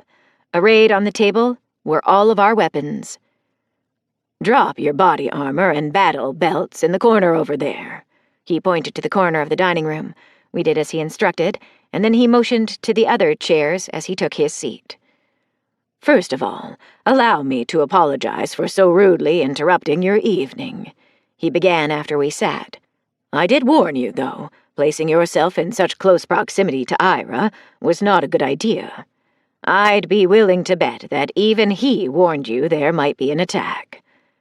What happened to all the workers? I blurted out. Unless they picked up arms, they were unharmed. The only people who were targeted were those loyal to Ira. The enforcers who surrendered have been rounded up and are being held in the pit along with the workers. Bloodshed was not our objective tonight, but it did happen, and that's unfortunate. We picked up arms, but here we are, I stated flatly. That's different. How the hell is that different? Your family, he winked. Seriously, though, it was expected that you'd fight back. It's what I'd do if the only thing I knew is that I was under attack. It was the only logical play you had. Why do you think I ordered the use of non-lethal grenades? The bullets were lethal enough. Yes, you were also smart enough to keep your heads below the level in which my men were shooting. He adjusted himself in his chair. Tara, if the intention was to kill you, we would have used frag grenades or just filled this house so full of holes it would have collapsed under its own weight. Except, just as I need Ira alive, I need you and your fellow marshals alive. Why do you need us alive? You're all pawns, my dear. We're all just pawns in a much bigger game. A game you didn't even know you were playing. He smirked. It reminded me of the smirk on his face just before he ruthlessly killed Bradshaw. I don't get it. Of course you don't. But your father does. I'd bet that he knows it better now. Huh? I leaned forward in my chair and placed my hands on the table. My 1911 was well within reach. Did your father or Bill ever tell you that I have this thing about playing the whole game out in my head before I ever sit at the table? He leaned back in his chair and clasped his hands behind his head. I've heard that, except I also heard that you got played. You got bested by someone better than you when you went to the Ark. I glanced at my sidearm and could see the safety was off and the hammer was cocked back. Oh, was I, though? He grinned. I'll admit, Ashton Blake did succeed in throwing me a curveball, but I still won in the end, didn't I? You think you won because you survived and he didn't? In this game, surviving is the only real prize. I had my suspicions Ashton had monkeyed with my programming, but he did nothing more than I'd predicted he would. Nothing more than he was capable of. He was two-dimensional like that. Because of you, billions of people are dead. Because of me, the strongest survived. The weak perished, and the rats on the ship were exposed. He sneered. You seem to have made peace with that. Let's just say I haven't lost any sleep. Before he could finish his sentence, I shot my hand to the grip of the pistol in front of me. In a blur, the sights were centered on his forehead, and I squeezed the trigger with practiced efficiency. There was no boom from the muzzle, no recoil. The only thing to be heard was the click of the hammer striking the firing pin. I jerked the slide back, and nothing ejected from the chamber. It had been empty. I looked at Ken and could see the amusement on his face. Like I said, I play the whole game, Tara. Do you really think I'd leave ammunition in your weapons and leave them sitting right in front of you? He chuckled. I ejected the magazine. It too was empty. I laid the weapon and its magazine on the table. You may not be blood family, but you're just as impulsive as my youngest son. Why do you need us alive? I asked, attempting to mask my frustration. You tried to dodge the question. Leverage, came his one-word answer. What? Thanks to you, elements of the Rangers, Marshals, and military units are descending on this compound. In fact, some may already be in place with the rest arriving soon. Now, I'd have preferred they not get involved, but at some point it was a likely eventuality. With high-value hostages like you and Ira, the likelihood of them carrying out an attack is greatly lessened. With several hundred civilian hostages also under my control, well, odds are they will be very willing to negotiate, and not try to shoot their way in here. That's all we are to you? Hostages? In the simplest of terms, yes. Negotiate? For what? Our safe return? Pfft, hardly, he mocked. Then what? Control of the cash? That's only part of it. Do you understand what this cash represents? I know it means getting limited power and oil production back for the West Coast. I can imagine the production of other things will follow. That's correct. Do you know just how many of these caches exist? There's a dozen, right? One for every arc that existed? Also correct. Now, tell me, do you know what would happen if, say, for instance, the cache in China were opened? It would give the people of China the ability to jumpstart their rebuilding efforts. Why, yes, it would. Can you tell me why that might be a bad thing? For Christ's sake, we're talking about people putting their lives back together. No, we're talking about allowing other regimes the opportunity to control those resources. And we're talking about allowing those regimes to jumpstart their own nefarious operations. If you think for even a moment the new government in communist China gives a rat's ass about the people, your education fell short. Then what is it you want? What is it you want to negotiate over? I've tried very, very hard to destroy the locations of the caches. I seem to remember your father going to Wyoming over this very topic. He was successful in destroying the vault, but I failed to destroy the hard drive in Ira Robertson's possession. That slippery turd has managed to conceal the drive's whereabouts. Until now, that is. By the time I'm done with him, he'll gladly give up its location, and I can do what needed to be done a long time ago. You're going to destroy the drive? Yes, but not before I reveal the locations of the other caches to your father. Why would you do that?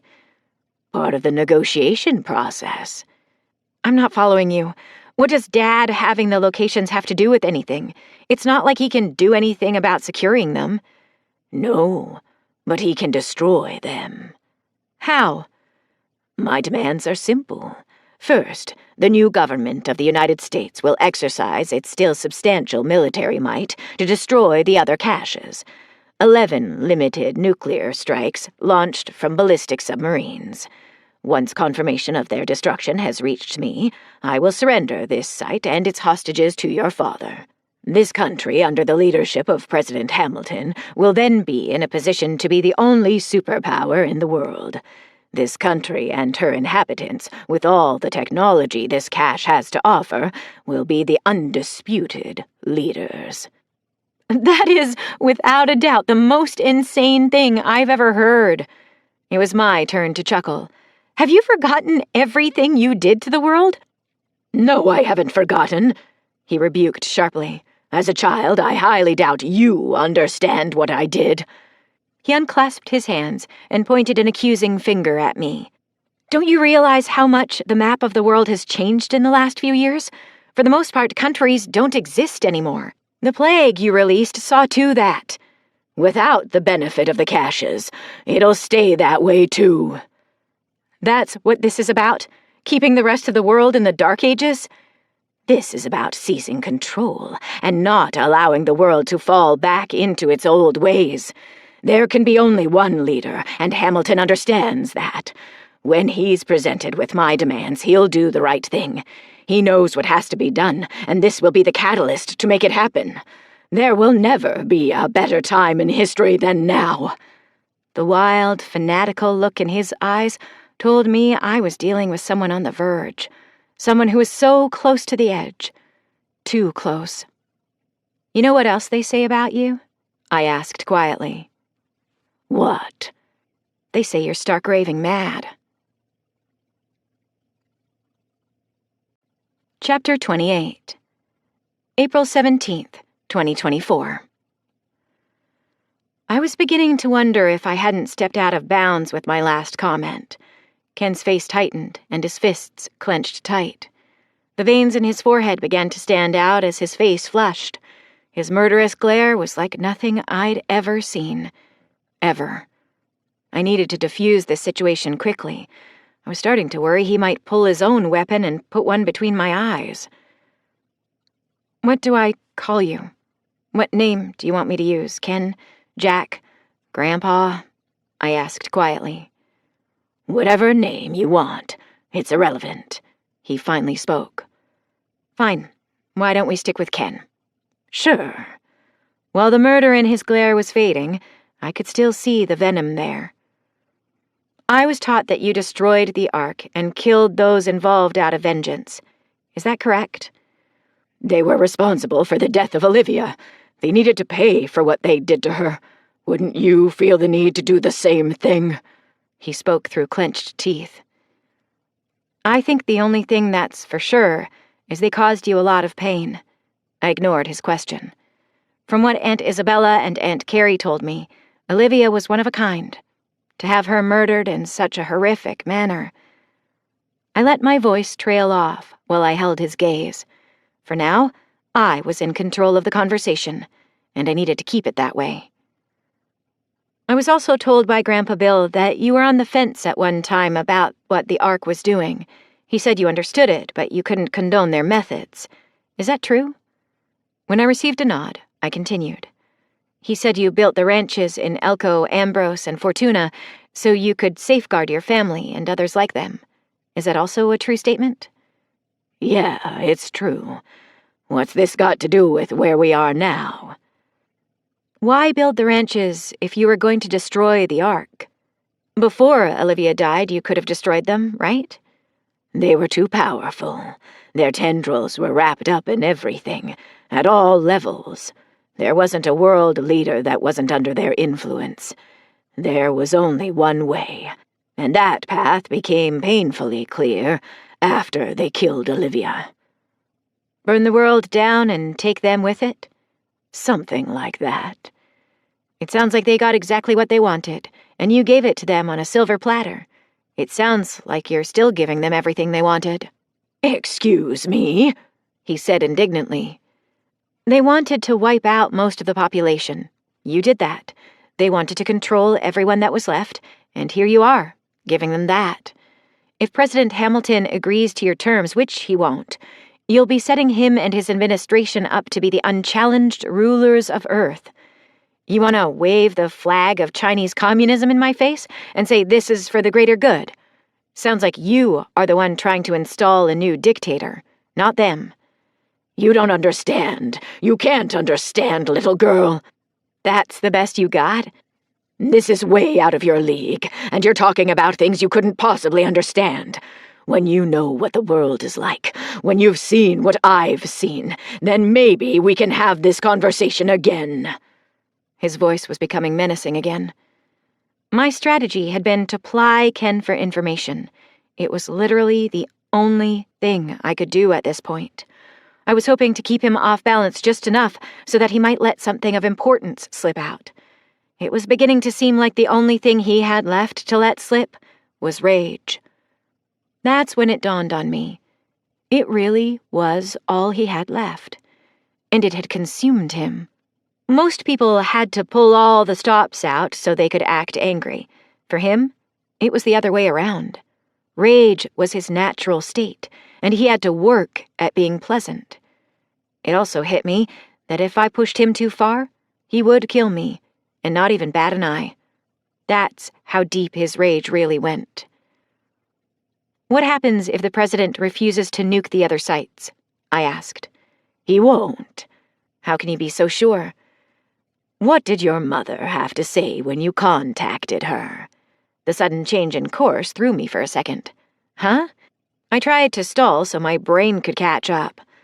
When you talked to Jill, what did you talk about? It was mostly just to say hi, I offered. Please, Tara, let's not lie to each other. I asked about when Dad would be home. And? I asked about the Marshalls and Jim Calvert, too. I told her I'd call back at 3 o'clock tomorrow. What did she tell you the first time you talked to her? Excuse me? When you made your call from the radio tower outside of Clear Lake, what did she tell you? What did your Uncle Mark tell you about Texas?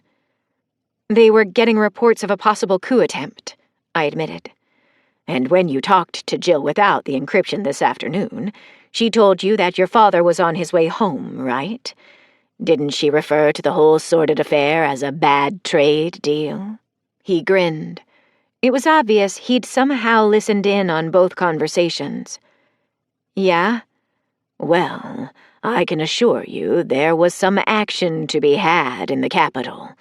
It was billed as a coup attempt that the Marshals and Rangers put down. From what I heard, they were almost too good, and the whole plan almost fell apart. What are you talking about? You asked me how I know President Hamilton will grant my demands, right? I answered him with a nod. Let's just say that when push comes to shove, Hamilton will fall in line and do what he's told. I have you and all these poor, clueless workers for leverage against your father, and I have an equally large lever to help motivate the president. Why, Ken? Why can't you just leave all this alone and let the world put itself— It's personal! He shouted and jumped from his chair. It slid and then toppled on the floor. He slammed both fists on the table so hard some of the gear on it jumped. It's personal, and every goddamn thing the Ark left behind must be destroyed. Everything. They tried like hell to erase me in a plane crash. They killed my wife. They killed my friends and destroyed Fortuna. They took everything from me. This is fucking personal, and they will pay with everything. If it's with my last breath, I'll take everything from them. You've already beaten them. They're all dead, and you're still alive. You already won, Jack. The name slipped past my lips before I even thought about it. Jack. They killed Jack Sterling years ago. They killed Jack Kenshaw in the Ark, burned him alive. Now they have to deal with me. Sterling and Kenshaw were weak. Bubbles of spit formed around the corners of his mouth as he ranted. His eyes had gone wild again. The entire time he was slamming his fists on the table. The man before me had just become unhinged. He was about to launch into another tirade when one of his men came into the room. Sir? He addressed Ken. What is it, Walker? He barked. Just an update from the doctor. Ira is stable and Doc says he should live as long as infection doesn't set in. Is he awake? Yes, sir. Well, that's good news. Tell Bradshaw to get his ass in here and take the marshals to the brig. I was done with this conversation anyway. Bradshaw's dead, sir. Then you take them to the brig. He barked and stomped from the house. Walker watched him walk out, but by the look on his face, I could tell he wasn't happy. I don't know which was more telling, the shake of the head or the roll of his eyes. Let's go, Walker ordered when he returned his attention to us. He used his rifle barrel to motion toward the open door. Your boss is batshit crazy, I muttered once we were outside. The cool, dark night felt good after being in the hot, stuffy house. You're not wrong, Walker replied, glancing down at the nearly decapitated Bradshaw. There was another shake of his head. If you know the man's got a screw loose, why do you follow him? Did you hear him tell me to talk to you? No, he told me to take you to the brig. Now shut up and walk. He motioned with his rifle again. Afraid to cross him? Worried he might end up like Bradshaw? Bradshaw was an idiot. What are you going to do when Ken asks for your knife? You gonna give it to him? I mean, it's not like you won't get it back. Turn left up here. Come on, Walker. You help us and we can help you. It's not too late. Yet. You always talk this much? Did Ken tell you and the rest of the men what this was all about? Did he tell you that forces are converging in the hills around this compound, and when they make their play, most of you won't survive? Mr. Shaw knows what he's doing. When we open that cache, the forces you're talking about won't stand a chance. Then why isn't anyone down there digging? I pointed toward the pit, which had just come into view. There were a dozen large bonfires, but nobody was working. Mr. Shaw doesn't want it opened in the dark. They'll be digging hard come sunup. Trust me. Trust you? Did Ken tell you to trust him? Did he tell Bradshaw to trust him? Just shut up and walk. You don't have to do this, Walker. Help us get out of here, and I'll personally guarantee you immunity. You don't have to be here when this all goes sideways. You don't have to die here. Ain't planning on dying here. Whoever plans on dying, Walker? You? He didn't answer this time, so I pressed forward. You know Ken's planning on turning this site over to the government. No, we're in control now, and we'll be the ones enjoying everything in there. The government wouldn't attack its own citizens. He stopped walking when I started laughing. What's so funny? You gave up being citizens when you took 3 marshals hostage. The government will consider you domestic terrorists, and you know what they do with terrorists. I let the last bit hang in the air for a moment. Honestly, I didn't know if any of what I was spewing was true or not, but it was having the intended effect. After the EMP and the plague, the rule of never negotiating with terrorists is enforced to the letter. I ain't no terrorist, he protested. Then why are you holding a gun and leading 3 marshals to the brig? It's not a good look, Walker. You know what they do to terror suspects when they catch them alive. No. They torture them. You know, really nasty stuff like cutting off fingers, toes, and other appendages. I looked down toward his crotch for emphasis. They crush elbows and knees with a hydraulic vise. Thing is, they keep a staff of doctors on hand to make sure you stay awake for the whole thing. They even put mirrors on the walls and ceiling so you can watch as they dismember you, 1 piece at a time. You have to watch, too, because they slice off your eyelids first. As my conspiratorial tone trailed off, he swallowed hard. Really? He whispered. Chapter 29. April 17th, 2024. I had Walker right where I wanted him. I could see the conflict and doubt in his eyes. My gruesome description of how terrorists were treated really got him to thinking. His allegiance to Ken was faltering. Truth be told, I knew I was telling lies, but he didn't.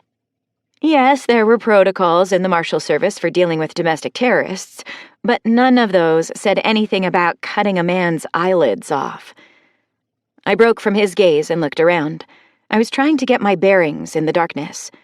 When I again locked eyes with him, I lowered my voice to nearly a whisper. "You seem like a decent guy, Walker.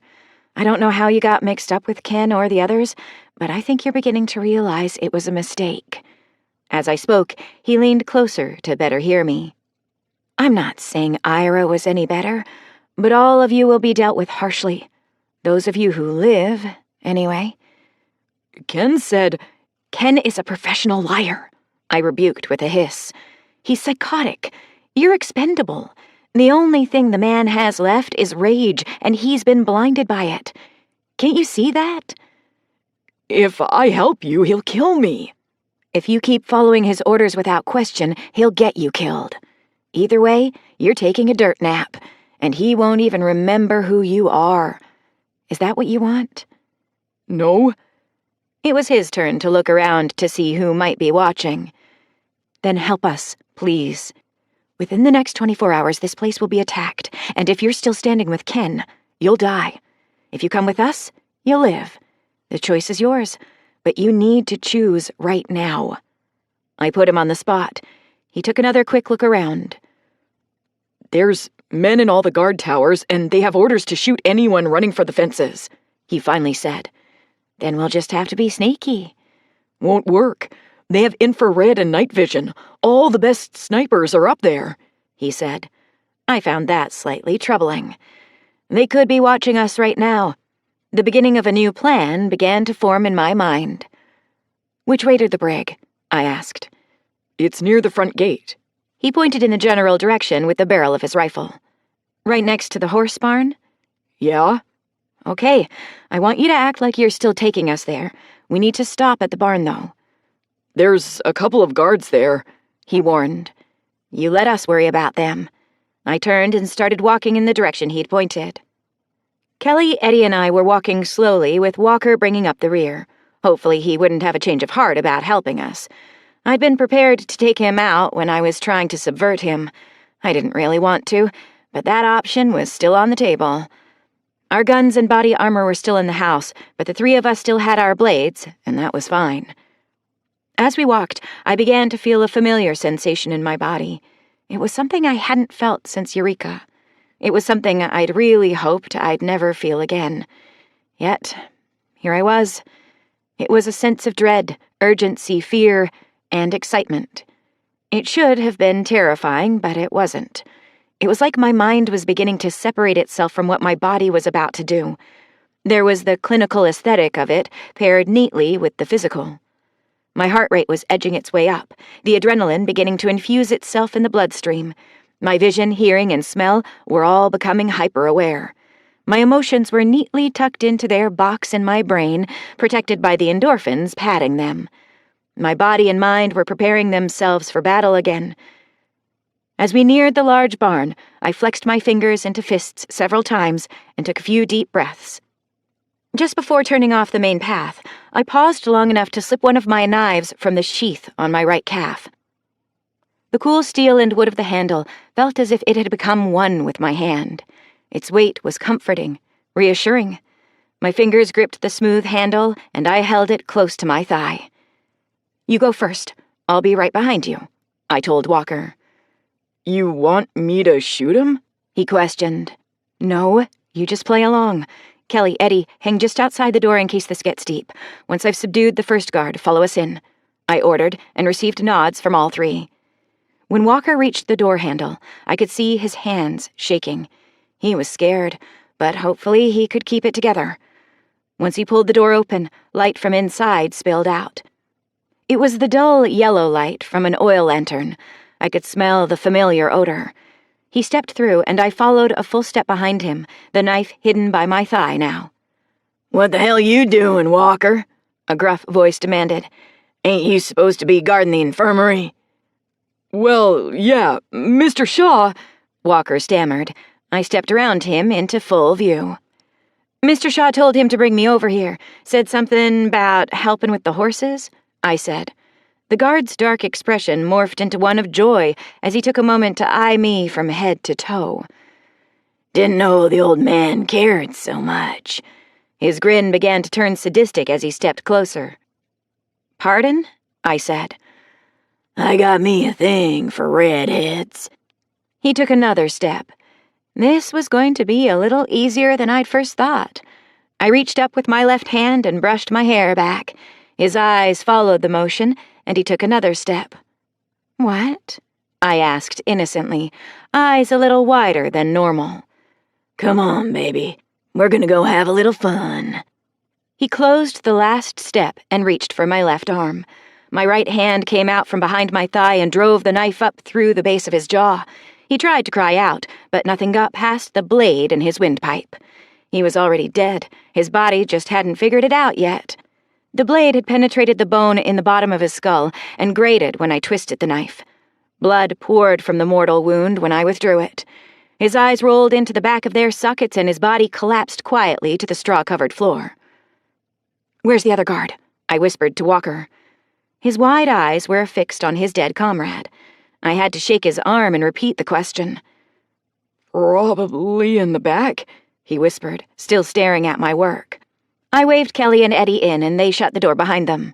"You two get into the tack room. Get out packs and bows. Come back here as soon as you got everything. Take him with you." I pointed to the body on the floor. Kelly and Eddie both grabbed the dead man by the wrists and drug him across the barn toward the tack room. Once they disappeared through the door, I turned back to Walker. He was pale. His eyes were still wide. I didn't want to admit it, but he might be more of a liability than asset. He tried to form a sentence. "First time?" I asked. "I seen dead bodies, but I ain't never seen anyone killed like that," he finally said.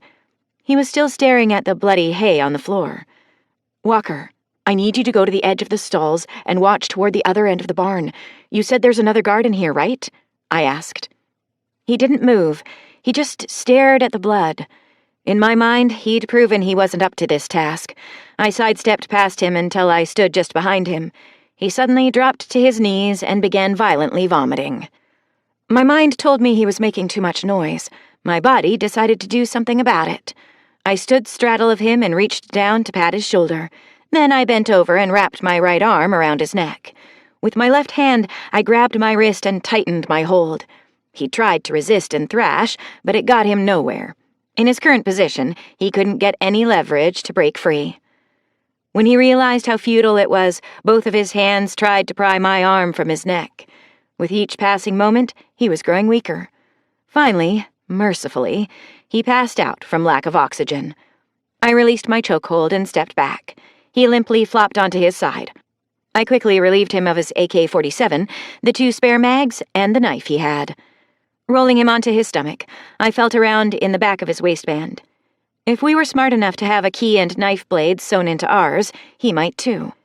Satisfied that he'd been stripped of everything, I slung his rifle, tossed his knife into the hayloft, and stuck 1 mag in each of my back pockets. Then I grabbed him by the wrists and drug him into the tack room. I nearly hit Kelly in the face with the door when I shoved it open with my foot. "Tie him up and gag him," I ordered, and relieved her of my pack. That's when I noticed she had the dead guard's AK rifle slung on her shoulder. Eddie handed me my bow and quiver. Kelly used a long leather lead rope to hog-tie Walker, and then she gagged him with his own bandana. "We got 1 more guard. Let's go." I led the way out of the tack room and worked my way to the edge of the first stall. A quick peek around the corner gave me no clues as to where the second guard might be. I slipped an arrow from the quiver and nocked it. Holding it in place with my left hand, I motioned for Eddie and Kelly to cross over to the other side of what was basically an alley with horse stalls on either side. I peered around the corner again and motioned them to move. Both dashed across the alley with their bows up and pulled taut. I pulled tension on mine and joined them. We moved slowly and silently, searching for a target. Each stall was roughly 10 feet across, and there were 20 of them on either side of the alleyway. Some of the horses nickered as we moved past. Most just continued to eat. As we neared the halfway point, 2 things happened simultaneously. The guard at the far end rounded the corner and froze in his tracks. I let my arrow fly the instant I saw him. It flew straight, but impacted slightly lower than where I'd been aiming. It struck just below his Adam's apple. I heard surprised voices behind me and spun around. My hand retrieved 2 arrows, and the first was knocked and drawn before I completed the turn. As quickly as I'd moved, Eddie and Kelly were faster, because they hadn't fired on the first guard. The 2 men who stumbled onto us went to their knees at the same time. Both were clutching at the arrow shafts embedded in their chests. One fell forward, driving the arrow out of his back. The second fell backwards and lay still. The horses paid us no attention whatsoever. "Keep moving. We're going out the back." I started forward again. Eddie was walking backward to keep an eye on our 6. Chapter 30. April 17th, 2024. When we reached the end of the alley where the man I'd killed was sprawled on the floor, Eddie knelt and removed his weapons. He also removed my arrow by putting his foot on the man's chest and pulling it out. He wiped it clean and stuck it back in my quiver. We moved quickly past the hay and grain storage, but stopped just inside the open barn doors. While the barn was lit, there were plenty of shadows to hide in back here. From my vantage point, I could see the building being called the Brig. It was the security office Ira had pointed out on our earlier tour. I couldn't see the front door. It was facing the main road. I could, however, see through the one window facing us. There was the faint orange glow of a lantern. A shadow passed across the window when someone walked between it and the lantern. It was roughly 50 yards between the barn and the Brig. Not a great distance, but there wasn't anything to use to cover our approach. It would also expose us to the guards' field of vision. That is, if they were even looking for interior threats. With any luck, they'd be concentrating their efforts looking in the other direction. It was now or never. There was no telling how long it would be until someone came into the barn and found our handiwork. My first thought was to try and sprint across the expanse to the Brig, but as soon as I cleared the barn door, I changed my mind. If anyone saw 3 figures running through the night, it might raise alarm. 3 people just casually moving between points? Probably not.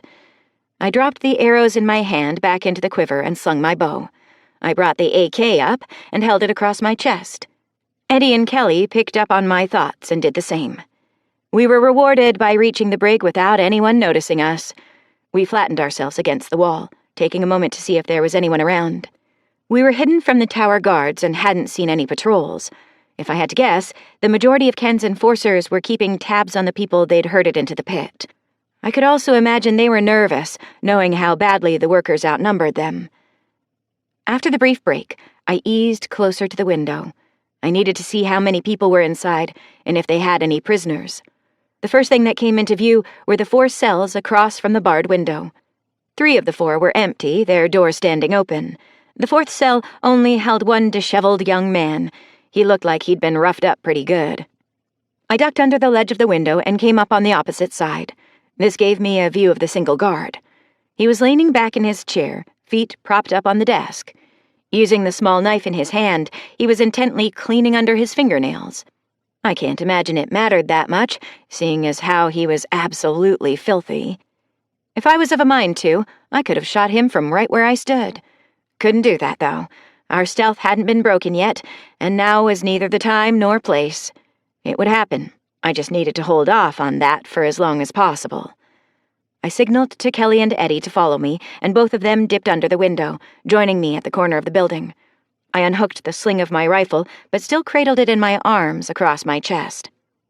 After a glance around the corner, I stepped confidently onto the wood boards that made up the deck in front of the building. Without pause, I strode to the door, twisted the handle, and pushed inward. When I strode into the room, I was facing the man behind the desk. He looked up from what he was doing. By the time he pulled his feet from the desk and stood, I'd already covered 3/4 of the distance between us. He looked over my shoulder when Kelly and Eddie joined us in the room. I heard the door being shut as he stepped from behind the desk and started to say something. Before he could get the first word out, I slammed the side of his head with the wooden stock of the AK.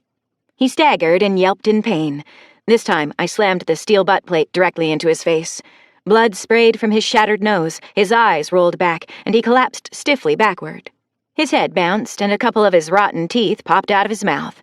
I stood ready to strike him again, but it wouldn't be needed. He was out cold. "What the hell?" the man in the cell blurted out. He was on his feet and holding onto the bars that separated us. "Who are you?" I asked, pointing the business end of the AK at him. "Angus, man. What the hell are you doing?" "Here's the score, Angus," I began, as Kelly made quick work of binding and gagging the unconscious guard. Eddie was posted up by the front door. "I don't know which team you're playing for, so that only leaves me two options. First, and probably the easiest, I shoot you dead and don't worry about it. Second, I trust that you'll just keep your mouth shut. Go lay on that cot and pretend you're taking a nap or some shit. You didn't see nothing, and you didn't hear nothing. What's it gonna be?" His eyes widened when I shouldered the rifle. Without another word, he turned and scurried to the cot. He threw himself on it, pulled the blanket up, and rolled to face the wall. "Here," Kelly said, walking up behind me. She handed me one of the 2 AK magazines that were in possession of the guard. "He had that one on him, and the other was in his rifle. Doesn't seem like they give these guys much ammo." "Yeah, you noticed that too?" I replied. She answered with a nod, shoving the magazine she kept into her waistband. I motioned her toward the door where Eddie was. "What now?" Eddie asked quietly. "We can either try to pop the guards in the tower or work our way back to the radio room. We need to do both. I'm just afraid that if we go after the guards now, we'll blow our cover. What do you think?" I whispered, not wanting anyone to overhear our conversation. "I vote radio room first." "Me too," Kelly chimed in. "That's what I was thinking too. Maybe we can get a distress call out, or at the very least destroy Ken's ability to do the same." "Who's in distress?" Eddie asked with a broad grin. "Smart ass." I returned the grin. "Come on, let's move." I opened the door about an inch and stuck one eye up to the opening. With the limited field of view, there wasn't much to see in the darkness that had steadily overtaken the compound. The only light to be seen was from the bonfires in the pit, and nearly all of the buildings. Curiously, the building Ira called home was still dark. That had to mean Ken hadn't returned there yet. I swung the door fully open, then the 3 of us walked out. We went straight to the footpath that led between destinations, and turned in the direction of the radio room. We were far enough from the heavily guarded warehouse that we could only make out vague shapes of men and their hushed conversations. They had a lantern sitting on the railing, and they were either sitting on the bench out front or leaning against the same rail. That lantern was their undoing. I can say with near certainty they never knew we passed by. Their vision in the inky darkness was ruined by the low light it emitted. We silently hurried along the path. Surprisingly, we didn't encounter anyone at all. Ken's men-power woes may have run deeper than I'd first suspected. Each one we took out of action tipped the odds in our favor. Of course, dealing with Ken himself would be something else entirely. The man may have been in his 70s, but had proven he had little to lose. Men like that were dangerous. He'd also proved he was still a master of murder. That was evident when he killed Bradshaw. While his men were some of the worst, dare I say even worse under Ken's leadership, he seemed to care little about what they did unless it was an order. Right now, his attention was on Ira, while his men lounged around. There should have been patrols, and the interior guards should have been paying more attention to their surroundings. They were lazy and undisciplined. A shrill woman's scream came from the radio building that lay ahead of us another 100 yards. Out of reaction, more than anything, I broke into a run. Kelly and Eddie were hot on my heels. With 10 yards left to go, I saw the man standing on the porch looking into the front room.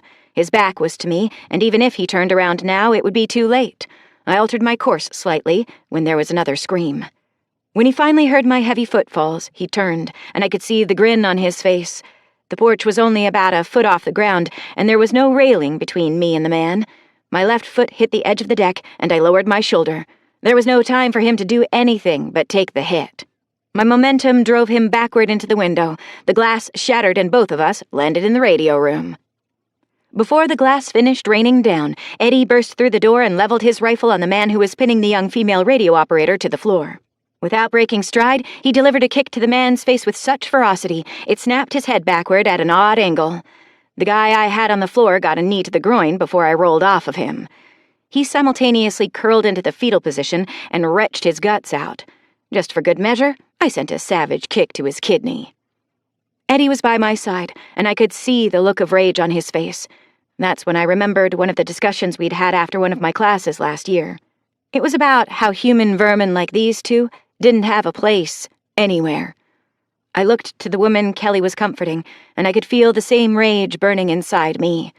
I looked back to Eddie. "Deal with him." I growled and turned to close the front door. I heard the knife whisper as he slipped it from its sheath. I didn't need to watch to know what came next. I think she's in shock, Kelly said from her place on the floor. Watch the door. Someone might have heard that ruckus, I ordered and took her place. Hey, my name's Tara. We're here to help you. Can you tell me your name? Lily, she replied hesitantly. These two won't hurt you anymore, but now I need your help. You think you can do that, Lily?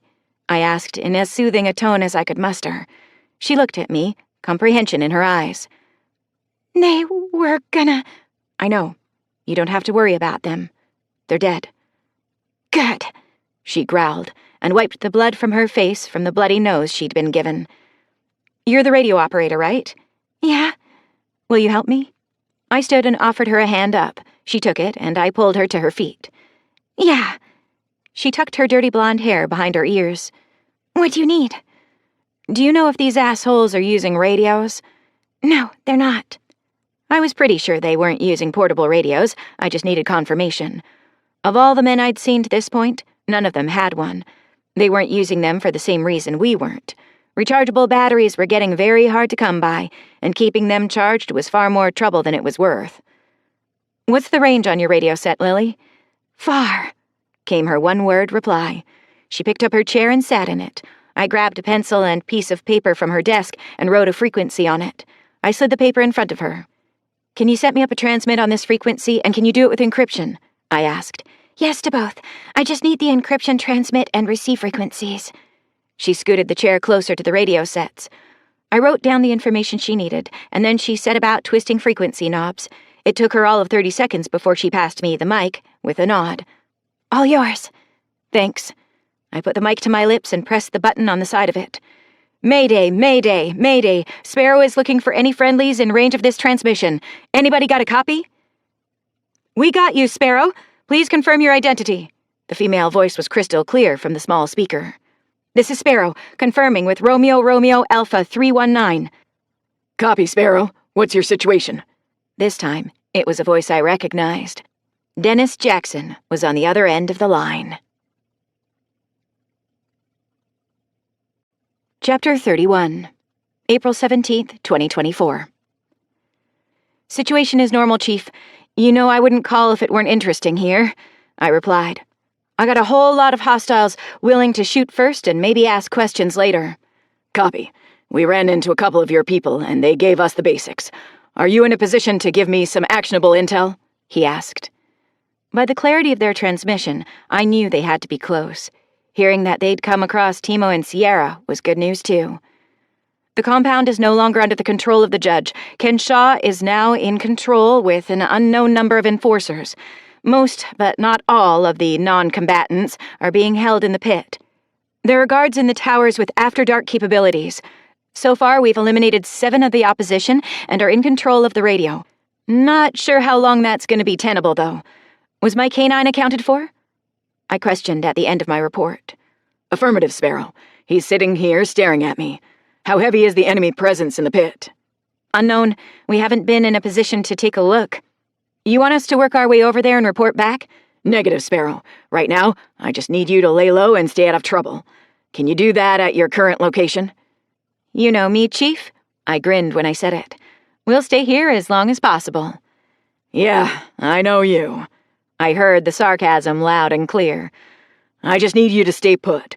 This whole thing is going to get really chaotic in the next 20 minutes, and I don't need you getting caught in the crossfire. Got it? Understood, Chief. You'll have friendlies knocking on your door before the big show. Do your best to not shoot them. If the situation requires you to move, try to let us know. Right now, we're locked in on your current location. Stand by, Sparrow. It was the female voice again. I could hear Dennis talking in the background. You still there, Sparrow? It was a full minute before his voice came through again. Affirmative. Cavalry will be ringing your doorbell in 30 seconds, he replied. I glanced to Kelly and Eddie to make sure they heard the transmission. Both nodded in response. Copy. I listened intently to the sounds of my surroundings.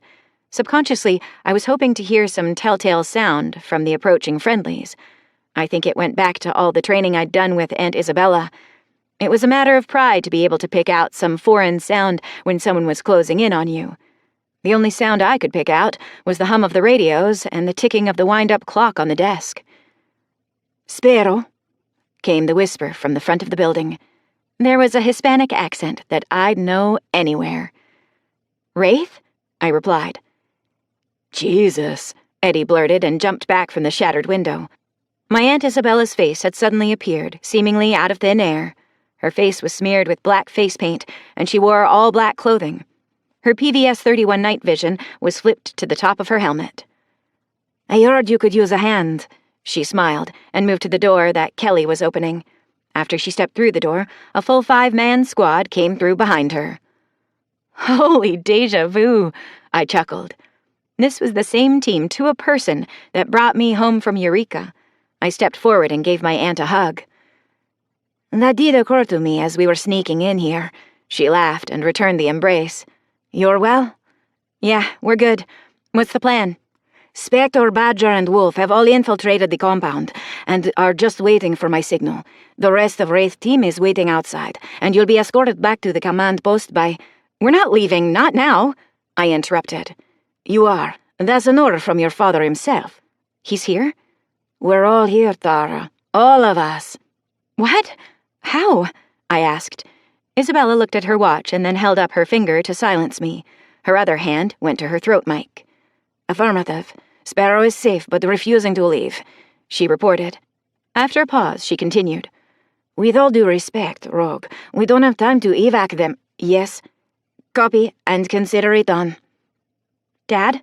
I asked, already knowing the answer. Yes. He's not happy, but he told me to glue myself to your ass. Are you mission capable? Yes, ma'am. We don't have all the fancy gear, but we're good to go. I gave her a thumbs up. Where's Kenshaw? Last time we saw him, he was headed to the medical building. I knew I didn't need to tell her where the medical building was. She'd already seen the maps I'd sent with Timo, and knowing her, they were committed to memory. Stay with me. No freelancing. Any of you. She threw a quick glance toward Kelly and Eddie. Both answered with a curt nod. Sure that we understood her order, she stole a quick glance at her watch and then squeezed her throat mic. All units, Wraith actual. Package is secure. Weapons free, begin the assault. It wasn't even 10 seconds after she gave the order that all the radios arrayed on the desk went dark as their power supply was cut. What about me? Lily asked from her chair. Stay in that chair and don't pick up a weapon. There will be a squad of soldiers here to secure the radio room. Do as they say and you'll be fine. Let's go, she ordered, and bolted out the front door. That's when I heard the first screams coming from the direction of the warehouse. I could hear the whispered pop of suppressed weapons interspersed with the loud staccato of enforcer weapons. Next, there were screams coming from the area of the pit. There was some return fire from the enforcers guarding the workers, but it was quickly dealt with. The squads from Wraith Team were leapfrogging forward, advancing on the medical building. Isabella stopped and sighted in something I couldn't see and let her suppressed AR-15 deal with the threat. Just as quickly, we were moving again, each squad bounding forward. We were halfway to the medical building when I heard the distant roar of diesel engines. Lots of diesel engines. Then I heard the 50 caliber machine guns open up. At least 3 MRAPs were pouring heavy machine gun fire into the guard towers at the front entrance to the compound. There was a small explosion in one of the towers, and then a second, larger explosion blew the sides and roof from the structure.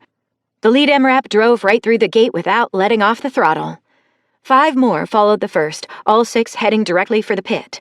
Isabella squeezed her throat mic, issued another order, and the second MRAP broke ranks, heading for the medical building. We began to run harder. The sounds of battle were dying down very quickly. With the overwhelming numbers and superior weapons, the teams from the ranch were making quick work of Kenshaw's people. I knew the intelligence I'd provided had helped immensely, but it was the total element of surprise that was the turning point in this battle. I'm not even sure battle was the right word. It was more like a skirmish. One side had precision weapons, training, and discipline. The other had rocks and a thug mentality. I was snapped back into the moment when our feet hit the stairs to the medical building. The door had already been kicked open by the troopers who had disembarked the MRAP parked out front. "He's not here, is he?" I heard my father before I even saw him. He sounded mad. My aunt stepped aside. As soon as my dad's eyes landed on me, his voice softened. "You okay, kiddo?" "Yeah, fine. He came over here to talk to Ira. That's the last I saw of him. I suddenly felt a warm, wet sensation in the palm of my hand that was hanging to my side. At first it startled me, but just as quickly, I knew what it was. Juno shoved his full body weight against my leg as I reached down to scratch his neck. When I knelt, he started licking my neck and face. Was that Ira? Dad asked, pointing to one of the cots behind him. I stood and started walking closer. Blood was still pooling on the floor from the multitude of deep cuts to his body. His thighs, arms, and chest looked like they'd been carved up like a Thanksgiving turkey. Several fingers and chunks of flesh were piled on the floor. He hadn't died easy, I thought, as I nodded to my father. Yeah, that was Ira. I tore my eyes from the grisly scene and quickly looked around. Wyatt should have still been here. What's the matter? Dad asked. Before I could answer, Dan Hawkins and Uncle Braden stepped through the door at the back of the infirmary. I got 3 more dead in the storeroom, all executed, Dan announced. Uncle Braden looked as if he was trying to keep the contents of his stomach from launching out of his mouth. He was more than a little green around the gills. When he looked up and saw me, he seemed to regain a little composure. Tara, both men said in unison. Who's back there? I pointed to the room they'd just come from and started walking in their direction. You do not want to go in there. Dan stuck his arm out to stop me. By the look in his eyes, he had meant what he said. Who's back there? I repeated the question. 2 guys in hospital scrubs, probably infirmary staff. 3rd guy's an unknown. Why? Braden said. The 3rd guy, is he mid-60s, short gray hair, about your height? I asked my uncle. Yeah, why? He answered. I pushed past him and Dan. I was getting a really bad feeling in my gut. 2 things assaulted my senses when I threw the door open. The first was the coppery smell of blood mixed with the smell of the oil lamp burning in the confined space. The second was the amount of blood on not only the floor, but the walls, racks of supplies, and the ceiling. Now I knew why they didn't want me back here. All 3 men had been bound, and all 3 had their throats cut.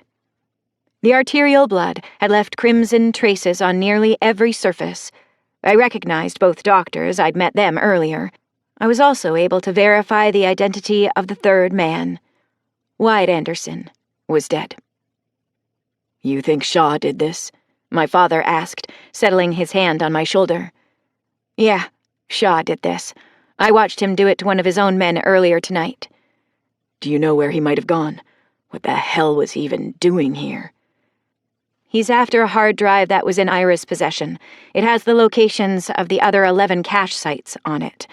He was going to give you their locations so President Hamilton could destroy them with nukes.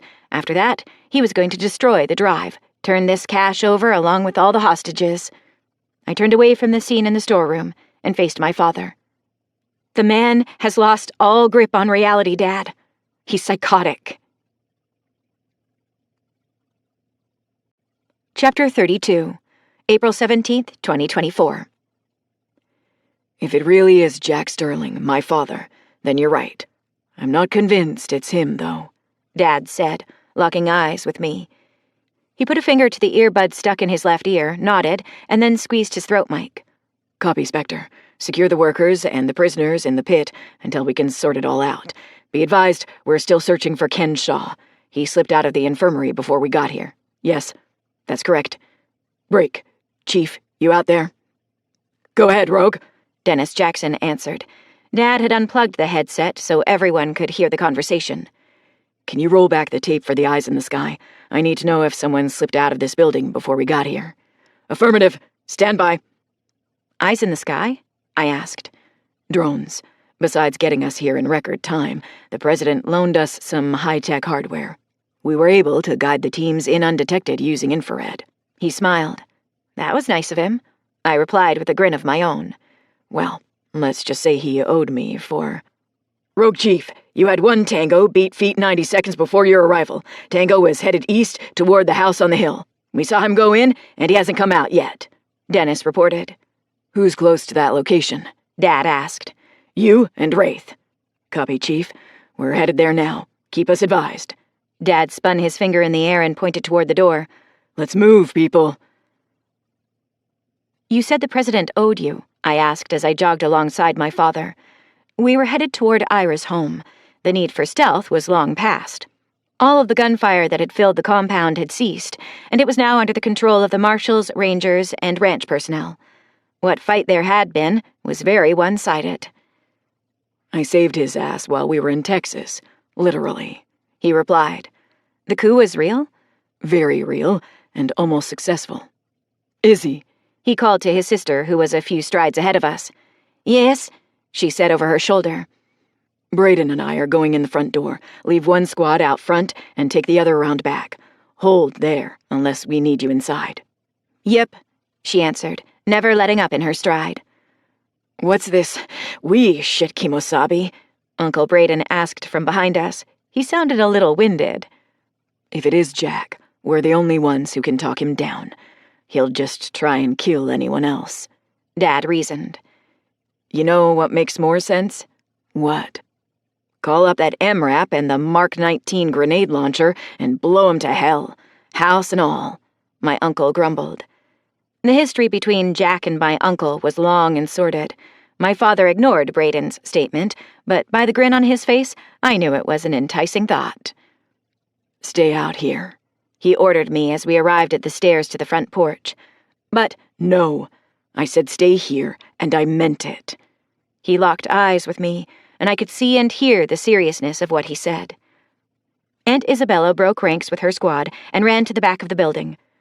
My father and uncle walked to the top of the steps and the closed front door. They shared a glance, and then Dad swung the door open. The two men entered the home as if they were clearing the shoot house back at the ranch. Their weapon-mounted flashlights were illuminating the way.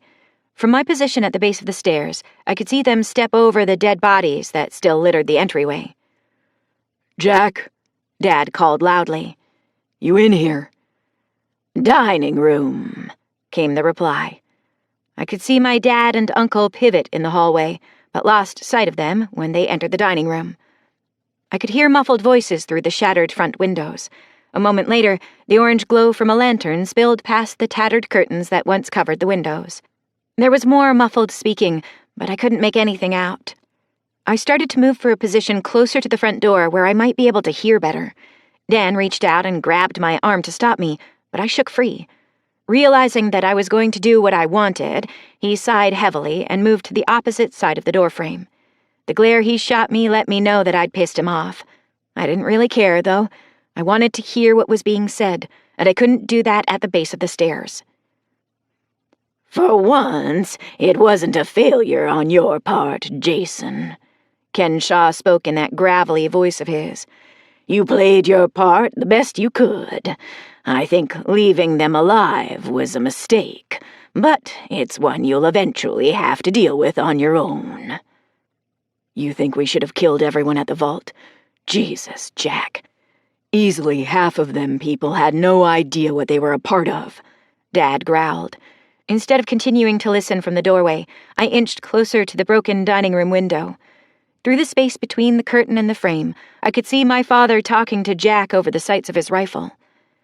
It's irrelevant, Jason. Your mistakes are just that. Your mistakes. Just as my mistakes are mine. You will face yours one day as I am facing mine now. Why don't you boys lower your rifles and take a seat? It's not like I'm going anywhere. I don't need to look outside to know you have this building surrounded. Yeah, you definitely aren't going anywhere. Not this time, Braden growled. Come on, sit down, let's talk. I have no designs on escaping again, and let's face reality. I probably won't leave here alive, Jack offered. After a brief hesitation, Dad lowered his rifle. Braden still held his steady. What do you want to talk about? Terms of your surrender, maybe? Hardly, Jack chuckled. I want to talk about you doing the right thing for once. What? Here. A compact external hard drive slid from the far end of the table into Dad's waiting hands. What's this? Once Bill Butler has broken the encryption, you'll find the locations of the other ARC caches. Precise ground coordinates. That information will then be forwarded to your president, and he will carry out a limited nuclear strike against each location." "Bill's dead," my father said flatly. It was like a knife in my heart to hear the words again. It was one of those things I'd stored in the back of my mind to deal with later. "That's a shame. Since he's no longer a viable option, you'll need to find Theo Rosen. He's the only other person I'd trust with the contents of that drive." "Why the hell would I do anything you ask, Jack? More importantly, why do you think the president will be so quick to launch nuclear weapons against the caches?" Dad asked. Jack chuckled from the other end of the table. "While you've been busy playing house at the ranch and playing politics in Elko, assets were on the move to Texas. President Hamilton, while an upstanding citizen, has weak spots, and those assets exploited those very weaknesses. He'll launch because if he doesn't, his family dies first." "I see." "No, Jason. I doubt you do. You've always been the short-sighted one. Anyway, you'll do what I say because those assets I talked about are still on the move. If you fail in this endeavor, too, all hell's gonna break loose in a country that can't take yet another setback. The choice is simple, really." "So, you want nukes launched at targets around the globe. If President Hamilton refuses, his family dies. If I refuse to give him those targets, you unleash the remainder of the sleeper agents across the country, and they wreak all sorts of havoc. That's your deal, right?" Dad looked at the drive he held in his hands as he spoke. "That's the deal." "What happens if we do everything you want?" "I guess for it to be a deal, I need to know what we're getting out of it." "You get peace, and you get this cash. You'll also get something even more important." "What?" "You'll get to live in the place that has claimed the prize. You'll be a part of the undisputed leadership of the world. You and your brother can do the right thing and take your fight to the world stage," Jack said. There was a long pause before my father spoke again. "Wow. You really are batshit crazy, Jack. If I'd have let Isabella shoot you in my dining room, the whole world would have benefited from it. Things would have been even better if you'd have really died in that plane crash. Hell, sharks gotta eat too." "Don't test me, boy." "Or what?" "If my assets in Texas don't hear from me within 48, I know. They'll kill the president's family. One problem, though, Jack. The little fake coup attempt failed. Fell flat on its face, and the people we rounded up were more than happy to fill us in on all the little details. The president and his family are quite safe. This fledgling country is safe. Having you in custody is just the cherry on top." "Impossible," Jack bellowed. "You're wrong, Jack. You are wrong about so much and can't even see your failings because you've been blinded by hate and rage. Want to know something else? If I had wiped out the inhabitants of Wright, Wyoming all those years ago, your plans to use the sleepers might have worked. Because we showed mercy and compassion in Wright, the sleepers lost their common enemy. They lost their will to fight for a dead cause. That's why they rolled over on you so quickly and completely." No, no, no, no," Jack was mumbling from the end of the table. My father squeezed his throat mic and said something in a low voice. I'd been so intent on watching what was going on in the dining room, I hadn't seen Aunt Carrie come up the stairs. She strode through the door and turned into the dining room. Jack looked up at her. "Olivia?" Carrie froze in her tracks at the mention of her mother's name. Isabella was only a second or two behind Carrie, but she'd heard Jack. Both women looked at each other, stunned. The look on Jack's face was pure confusion as he stared at one and then the other. He was trying to comprehend something, but the synapses in his brain were misfiring. Dad motioned to Uncle Braden, who handed his rifle off and fished some handcuffs from a pocket on his body armor. Jack was still staring at my aunts when Braden tried to cuff him. What happened next happened so quickly, I had trouble registering it. Jack held his hands out as if he were complying. Braden slapped one cuff on, but before he could secure the second, Jack grabbed his arm and slapped the second cuff around Braden's wrist. In a flash of movement, he spun Braden and had him in a chokehold. "If anyone moves, I'll snap his scrawny neck like a twig," Jack barked. "Lower your weapons." The 3 rifles in the room were lowered to point at the floor. "Let him go, Dad," Isabella spoke quietly. "You're all weak. I should have killed every one of you when I had the chance," he screamed. I could see the growing strain on Braden's neck. "My own family, my own blood, nothing but traitors and weaklings." I looked away from the scene playing out through the rags of curtains. Not knowing what else to do, I pulled my rifle from my shoulder and leaned it against the wall. My bow and quiver joined it.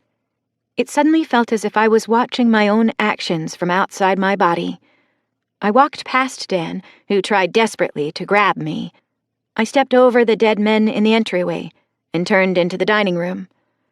Jack looked at me, but there was nothing but wild abandon in his eyes. Whatever grip he'd managed to maintain the last few years was gone. He would kill my uncle, and then he would do everything he could to kill everyone else in the room. Of that, I was sure. I heard my dad and aunts saying something while they held their hands up trying to de-escalate the situation. Jack was still screaming about his family, his blood. I kept walking when I passed by Aunt Carrie. My right hand had deftly snatched her handgun from its holster on her left thigh. I raised it with my right hand and leveled the sights. I was suddenly aware of the sudden silence in the room. Everyone was holding pensive breaths. Everyone except Jack. "You're not my family," I spoke slowly, evenly. The words were loud in silence. Jack locked eyes with me, and a toothy grin began to play at the corners of his lips. The smile was cut short when the .45 caliber handgun barked one time. A neat hole in his forehead began to trickle blood down the bridge of his nose. The wall behind him was coated in thick blood and gray matter. Epilogue. Everything that happened in the few minutes after I killed Jack was a blur of activity. Dan and his team rushed the front of the building. The rest of Wraith's team stormed through the back door. And all converged on the dining room. Everyone who'd witnessed what I'd done was unmoving, speechless even. When I would look to each of them, they'd hold my gaze for no more than a few seconds before looking to the floor. All but my father. His was the last set of eyes I looked to, and he refused to look away. I can't tell you how long we stared at each other. I'm sure his brain was trying to process everything, just as mine was. Using my own reasoning, shooting Jack or Ken or whoever the hell he was today was the only logical outcome. Me being the one to pull the trigger was also the only logical thing that could have happened.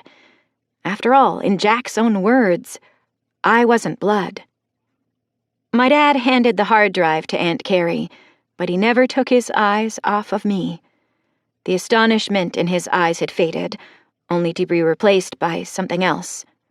Understanding. When everyone else filtered out of the room, he took the 3 steps toward me and began to raise his arm. I flinched out of nothing more than animal instinct. He slowed his approach and eased his arm around my shoulder. We began to follow the rest of the crowd out the front door. "You okay?" he asked gently, quietly. When I didn't answer, he continued. "You weren't wrong to do what you did, Tara. None of us were thinking right. We were all caught up in the chaos of the moment. You did something none of us were capable of." Dad, I tried, but couldn't form a sentence. All of a sudden, my knees felt weak and my stomach began to churn. I tore loose from my dad and ran to the railing of the deck. Violently, uncontrollably, I began to vomit over the side. Out of nowhere, a bottle of water was set on the railing next to me. I felt hands on my back and could hear consoling words from my father, uncle, and both aunts. Juno was also pressing himself against my leg. June 15th, 2024. I was sitting in a creaky old rocking chair on the porch of my new home, Juno sprawled out next to me with all 4 feet in the air. The home wasn't exactly new, just new to me. After the death of Judge Robertson, the county was in a hurry to rid itself of any property he'd been part owner of. I was able to pick up the old Randolph farm for next to nothing. Seeing as how their son Seth wanted nothing to do with it, he simply signed away his rights to it. The very next day, I approached my new neighbor, Roger Meyer, and made him an offer on his property. Between the 2 properties, I now owned nearly 200 acres of prime farmland. It was all mine, lock, stock, and barrel.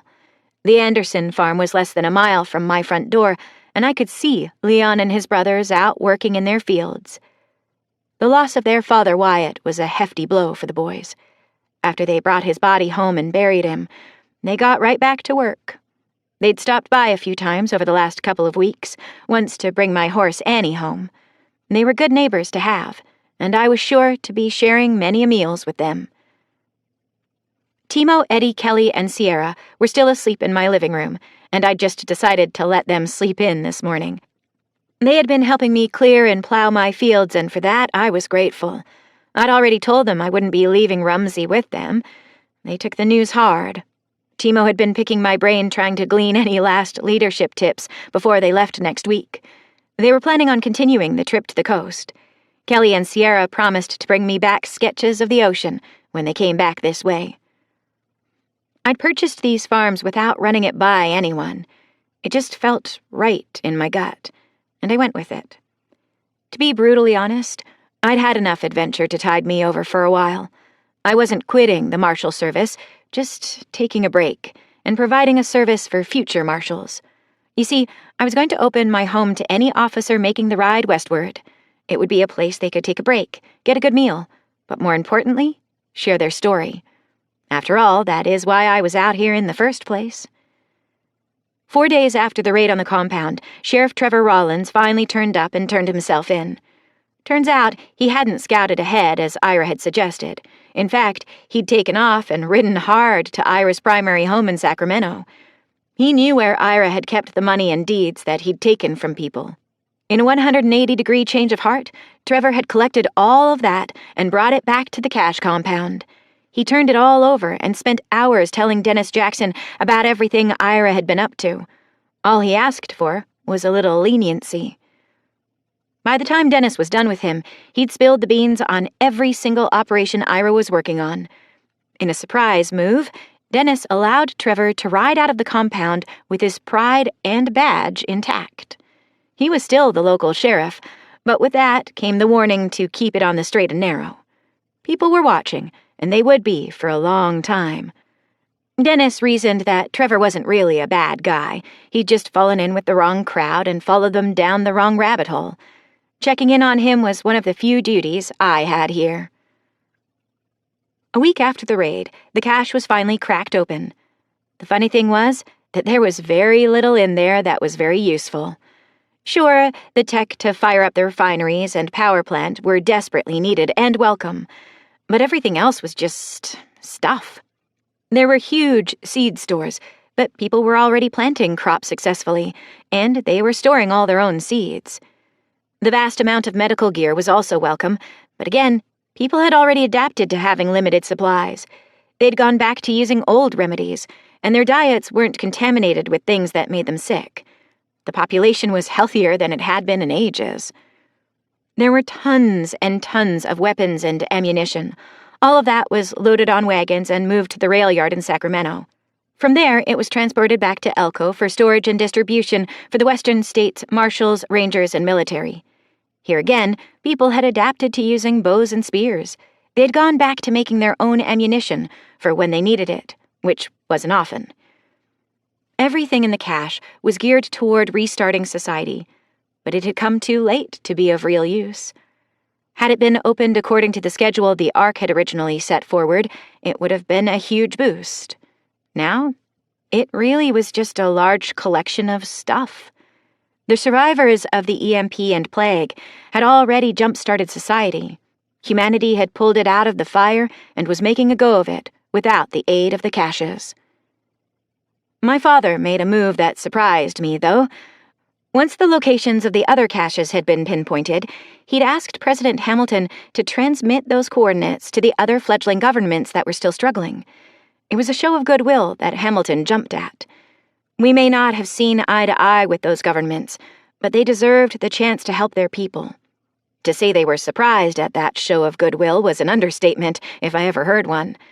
Sure, they were a little leery, but it all worked out in the end. It went a long way toward creating a stable global environment. July 4th, 2025. I'd received a letter from my mom and dad back in June. They were ecstatic about coming out to visit my farm. I hadn't seen Mom since I left the ranch with my team well over a year ago. That was also the last time I saw my siblings. I was nervous about seeing my father, though. After I killed Jack, there had been very little conversation about the incident, as it was called. I had to smile about it because it seemed everything I got involved in was called an incident. What was that about? It was just before 4 p.m. when I heard the vehicle pull up to my gate and honk its horn. Juno was already barking, so I had to shush him before I ran down the driveway to greet my parents and siblings. My dad was proudly sitting behind the wheel of his old power wagon. Ever since diesel fuel production had shot up, it wasn't that uncommon to see vehicles on the road again. I threw open the gate as they were climbing out. I was immediately mobbed by my brothers and sister. Mom's hug was tighter than I could ever remember. The tears in her blue eyes were tears of joy. It was then that I realized my eyes were leaking too. After half an hour spent in the drive, I escorted them to the house. I thought Juno was going to knock the screen door off its hinges trying to get out. He missed everyone as much as I did. I could tell by the look in my father's eyes that there was something on his mind. It wasn't until we were sipping coffee in the living room after supper that I found out what it was. The kids were out playing with Juno and running through the cornfield. It was just us adults. He told me that Jim Calvert wasn't going to be running for re-election as regional governor. Dad swore up and down he didn't want the job, but Jim had asked him to run in the election. Jim said it was payback for that time Dad talked him into being mayor of Elko. Honestly, I wasn't surprised. Dad was the current deputy governor, and he had clout all over the country, not just the western states. The compassion he'd shown in Wyoming, stopping a coup and saving the president, his urging to turn over the other caches, it all had earned him a reputation. Dare I say a reputation even bigger than that of the president. I had no doubt he'd be the next Western States governor. Even those he'd once fought against respected him for his fairness. Dad was elected the following summer, and he served 8 years as the provincial governor. When he left the political arena, he left politics for good. He and Mom would go back to Ambrose from time to time, and at least once a year they'd come see me. I'd also go back to the ranch at least as much. Any excuse to see my family was really all I needed. One of the things I noticed over the years were all the changing faces at the ranch. After my grandpa Bill, Doc passed away 10 months later. Samantha, his daughter, took over his practice with her new husband, who was also a doctor. Marcus stayed on as chief engineer of the ranch, but the people he was training to build and repair things were getting younger and younger. Well, that's not exactly right. We were just getting older and older. Aunt Isabella and Dan Hawkins kept training new teams. I figured they wouldn't stop until they couldn't physically get out of bed anymore. The new teams were very different than the original teams. They were smaller and better trained. Signing up for a team now meant you'd sacrifice 11 months of your life to basic training. It wasn't everyone's cup of tea, but those that signed on were a dedicated bunch. Dennis Jackson stopped by one day. He had a bug he wanted to put in my ear, so I listened to him make his pitch. He wanted me to travel again. The idea was that I could travel all of the territories and help locals set up way stations for marshals. It was basically doing what I'd done with my home. The Marshal Service would provide me with a list of people who were interested, and I'd go wherever they were and help them set up shop. His big selling point was that I'd be traveling again. I accepted the challenge and spent a few years traveling from Anchorage, Alaska to the Panama Canal and both oceans. I lost Juno on that trip and almost called it quits. He took his afternoon nap on a high peak of the Cascade Mountains, but he never woke up. I'd spent 14 years of my life with him, and that wasn't something I could replace. It wasn't something I wanted to replace. 6 months after that horrible day, I stopped at the ranch on my way east. Sitting on the porch, watching me walk up, was a young husky. I couldn't help but scoop her up when I walked into the house. When I asked where she'd come from, nobody knew anything about her. Of course, I thought they were yanking my leg, but they weren't. I named her Willow, and she became my travel buddy. I think it was a nod from Juno that it was all okay with him. I would often get the question about how we knew for sure it was Jack Sterling that I killed. The honest answer is that we were never 100% sure. The man I killed was more than likely him, but there was always that lingering doubt. Even after removing his heavy beard, it was difficult to tell. Under that bushy beard were scars from being burned. It was impossible to get fingerprints because his had been burned off. A few months after the cash compound, with the help of Melissa Lang, my dad, uncle, and both aunts led a group down to the site of the Los Angeles Ark. They spent months excavating the site in an attempt to put the mystery to bed once and for all. Finally, they were able to access the ruins and even make their way down to the partially flooded control room where Jack allegedly made his last stand. While there were bodies of the previous residents to be found, none could be identified as Jack's. They did find one ventilation shaft where the hidden exterior vent had been kicked out. Dried, bloody handprints lined the interior of the shaft.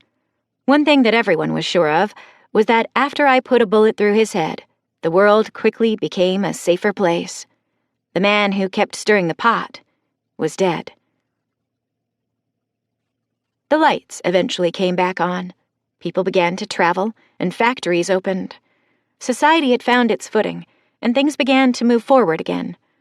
Let me tell you, it was a reality check when they installed a phone line in my house.